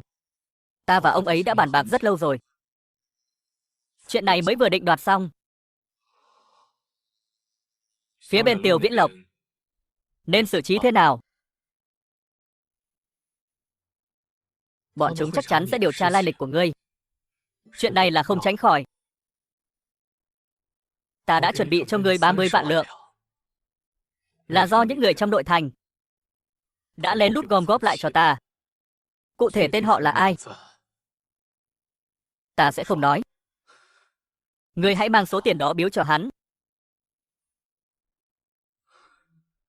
Còn nữa, bên ngoài doanh trại có một vị lão tướng, tên là Dương Phục. Ông ấy vẫn luôn ẩn mình trong nội thành để đối đầu với Tiêu Viễn Lộc. Tiêu Viễn Lộc từng bỏ ra ngàn vàng muốn mua chuộc ông ấy, nhưng chưa bao giờ thành công. Lát nữa thôi, ông ấy sẽ giao cho ngươi một món đồ. Ngươi hãy mang nó đi tặng cho Tiêu Viễn Lộc. Hắn tự khắc sẽ tìm ngươi. Hầu ra, dám hỏi đó là vật gì?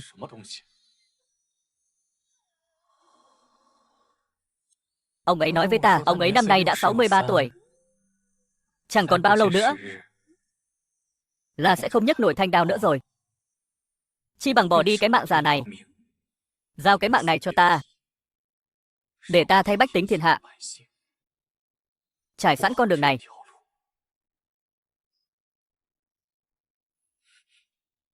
Hiền đệ,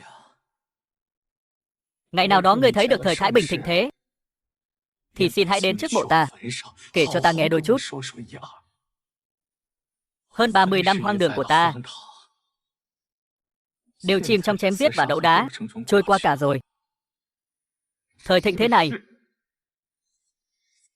sẽ có một ngày, đúng như ý nguyện của hầu gia.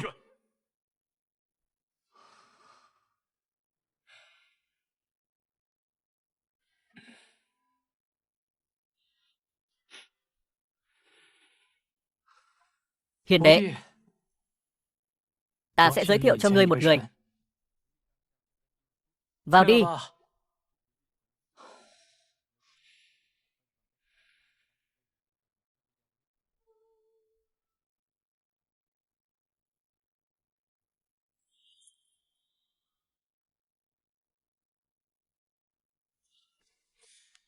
Tiểu Hoàng thúc, Viên An, vị này chính là Tiểu Đông gia mà ta hay nhắc với cháu.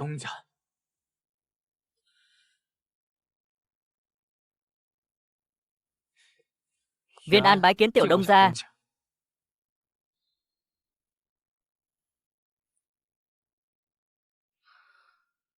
Nói ra có thể ngươi không tin. Lần đầu ta gặp Viên An, nó đang cõng trên lưng một người qua đường xa lạ bị chết cóng, chạy một mạch tới y quán ở Phong Thành. Ta thường hay nghĩ, người ngồi trên điện Kim Loan kia, nếu có được tâm tính như Viên An, thì cái thiên hạ nát bét này chẳng phải là vẫn còn giữ lại được một tia hy vọng hay sao?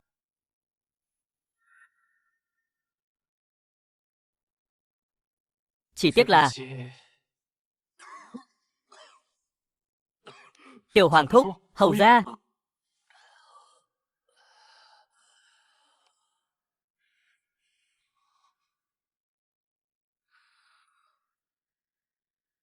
Viên An, sau này nếu ta không còn nữa, cháu hãy nghe lời Tiểu Đông gia nhiều hơn. Viên An đã ghi nhớ.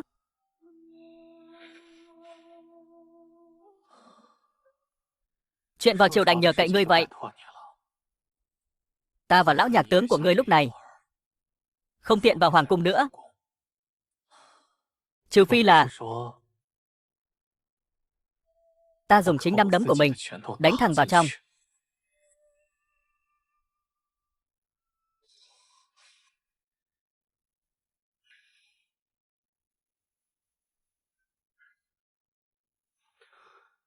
Các ngươi ra ngoài đi dạo chút đi. Lão nhạc tướng nhà ngươi cũng sắp về tới rồi.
Cậu chính là Tiểu Đông gia.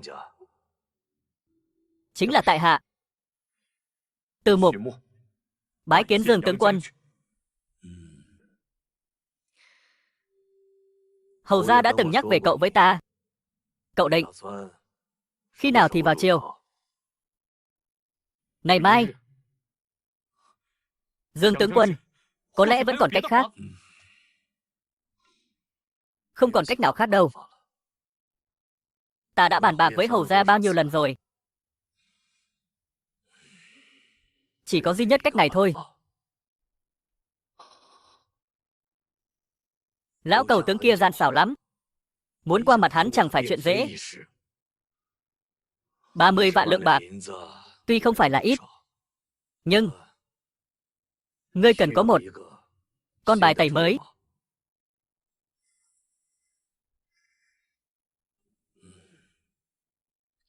Đợi đến lúc đó, nếu giờ lành vẫn còn, ta sẽ uống một bát rượu mạnh.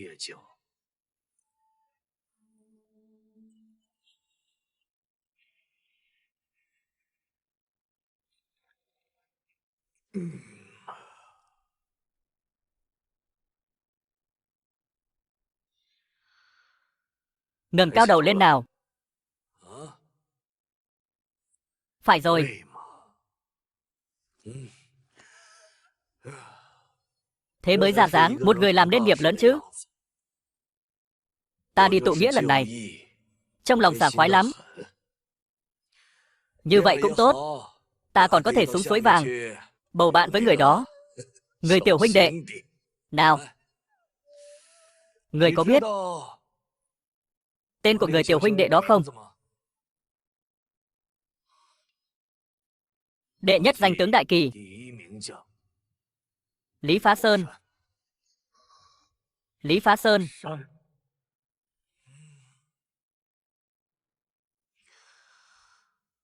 Tiếc cho hiền đệ của ta. Nếu thực sự có thể cho đệ ấy thêm chút thời gian, thì đã dẹp yên được ngoại xâm rồi. Tất cả đều là nội loạn, thì Giang Sơn cũng vững rồi.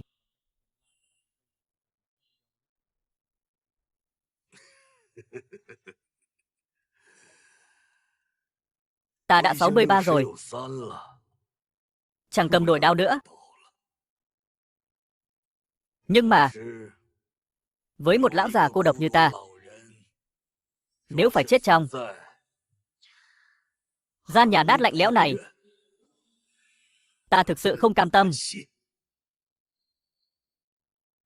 Chi bằng cứ vác cái mạng già này, chơi khô máu một trận. Tại hạ chỉ biết khâm phục đại nghĩa của Dương tướng quân.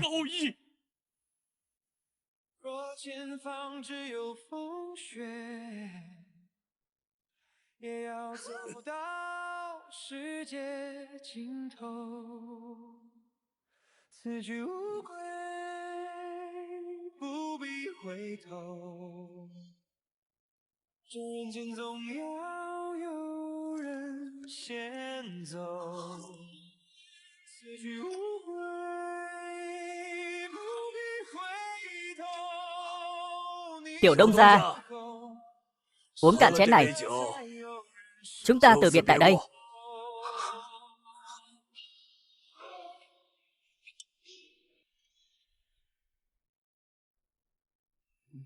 光阴也渲染一宿，一句誓言冲过生死。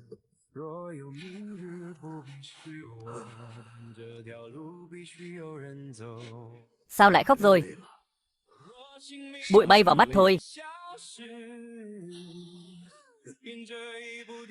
Tuyết rơi suốt mấy ngày nay. Làm gì có bụi chứ? Đi đây.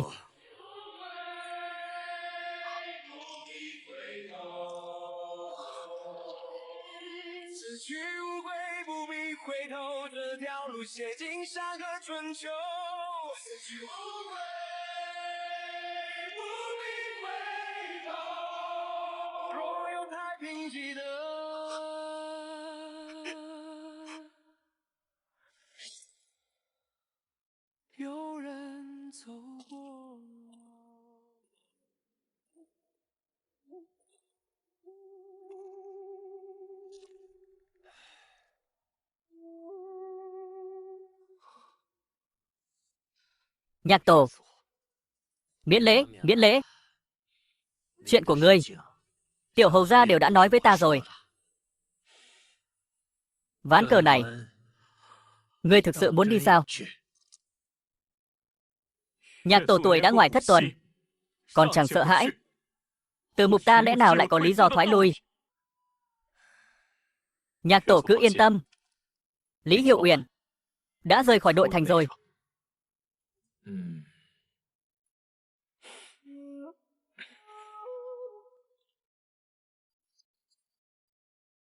Tiểu Đông gia, đây là đồ gửi cho ngài. Đây là của Dương tướng quân gửi lại.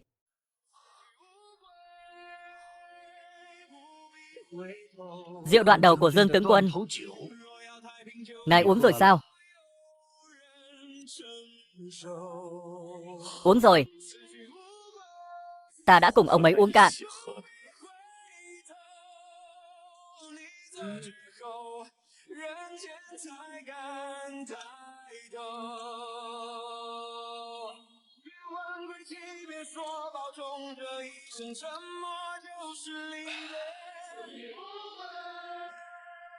Ngươi cứ đi đi. Bất luận xảy ra chuyện gì, nhất định phải bảo trọng. Nhạc tổ yên tâm.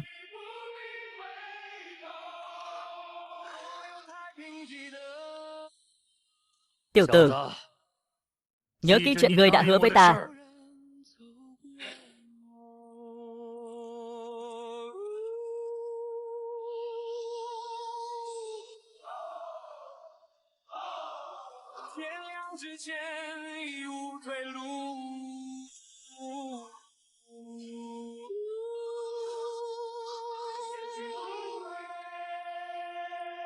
Ta nhớ.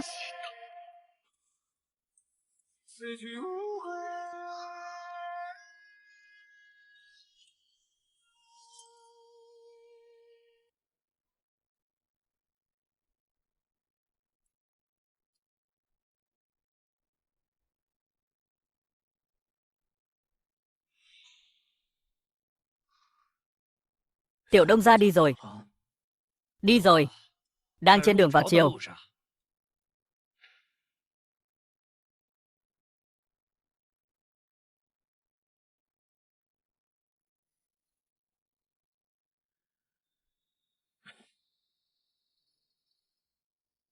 Chủ tử, không được. Nếu uống vào, 2 ngày sau sẽ bỏ mạng. Không sao. Tiểu Đông gia hẳn là sắp đến rồi. Nếu Tiểu Đông gia xảy ra biến cố gì phải làm sao? Nếu như vậy, đành phải bỏ Tiểu Đông gia, quân cờ này thôi. Nhưng một kẻ có thể dẫn 3.000 người, chặn đứng 13 vạn quân Bắc địch, bị vây hãm giữa 2 tòa thành. Hắn không thể làm quân cờ bỏ đi được. Hắn là quân cờ sát phạt thực sự.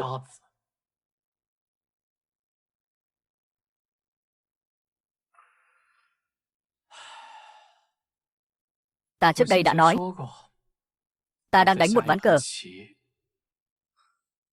Bấy nhiêu năm nay ta luôn tự hỏi chính mình, liệu có phải đã quá tuân thủ lề lối cũ hay không? Nếu ta sớm quay về Thương Châu, thì dưới triều đình này sẽ ra nông nỗi nào?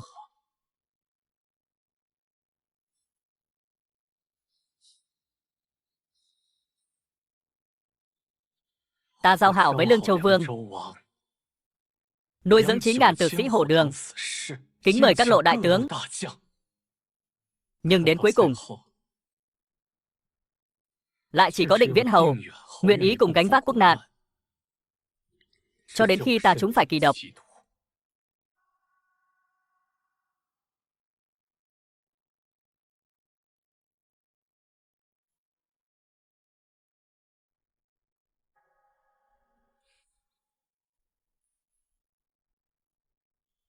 Chiếu tướng,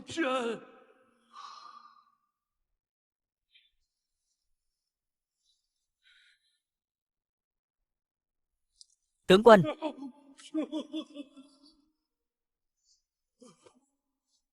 Quốc Tính Hầu,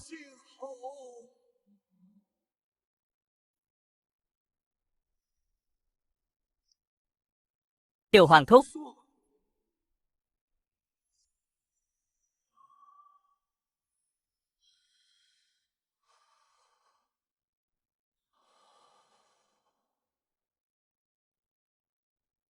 Cố Ưng, lấy chiến giáp cho ta. Rõ.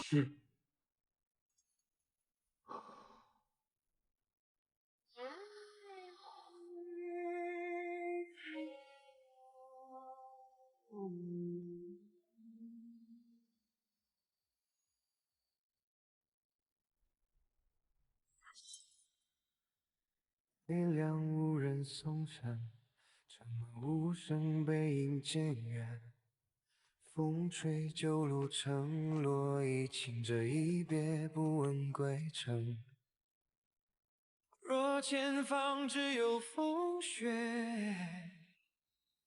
也要走到世界尽头。此去无归，不必回头。人间总要有人先走，此去无归，不必回头。你走之后，山河才有人守。 Rút đao.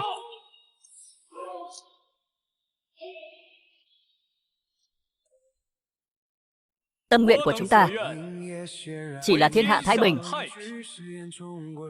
Nhưng quang cảnh trước mắt lúc này thực sự làm bẩn mắt người nhìn. Xưa này, kẻ dám đánh vào hoàng cung, trừ gian diệt ác, đều là những hảo hán có gan to bằng trời. Dùng trận chiến của các ngươi nói cho tên hoàng đế nhại danh kia biết, hôm nay làm phản rồi. Tướng quân Uy Vũ,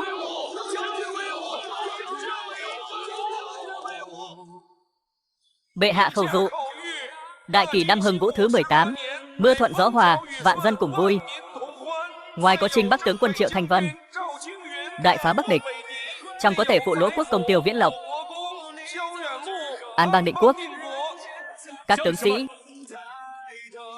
nếu có một ngày non sông đại kỷ ta không vỡ nát, bốn cõi bình an, muôn dân đều có cuộc sống an vui, quan lại trong triều thanh liềm như gió, thì vương triều rộng lớn này sao lại có chuyện bệnh hoạn thế này? Thể chết theo tướng quân Uy Vũ. Nay đang lúc cuối năm, chấm muốn cùng chư thần chung vui.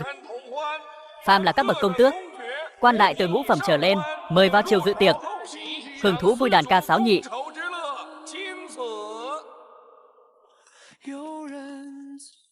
Chúng ta đạp nát gió tuyết, dùng máu tươi của chúng ta soi sáng cả triều đình tăm tối này. Tiến quân.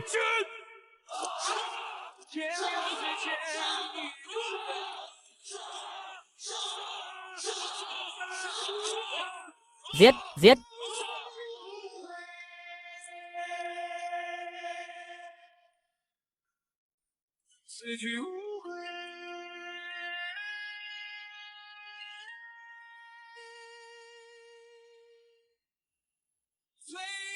的夜晚，那些渴望真理的人已为我们开路，我们将凯旋而归。我知道明天一早就会看见你，最后的夜晚，那些渴望真理的人已为我们开路，我们将凯旋而归。我知道明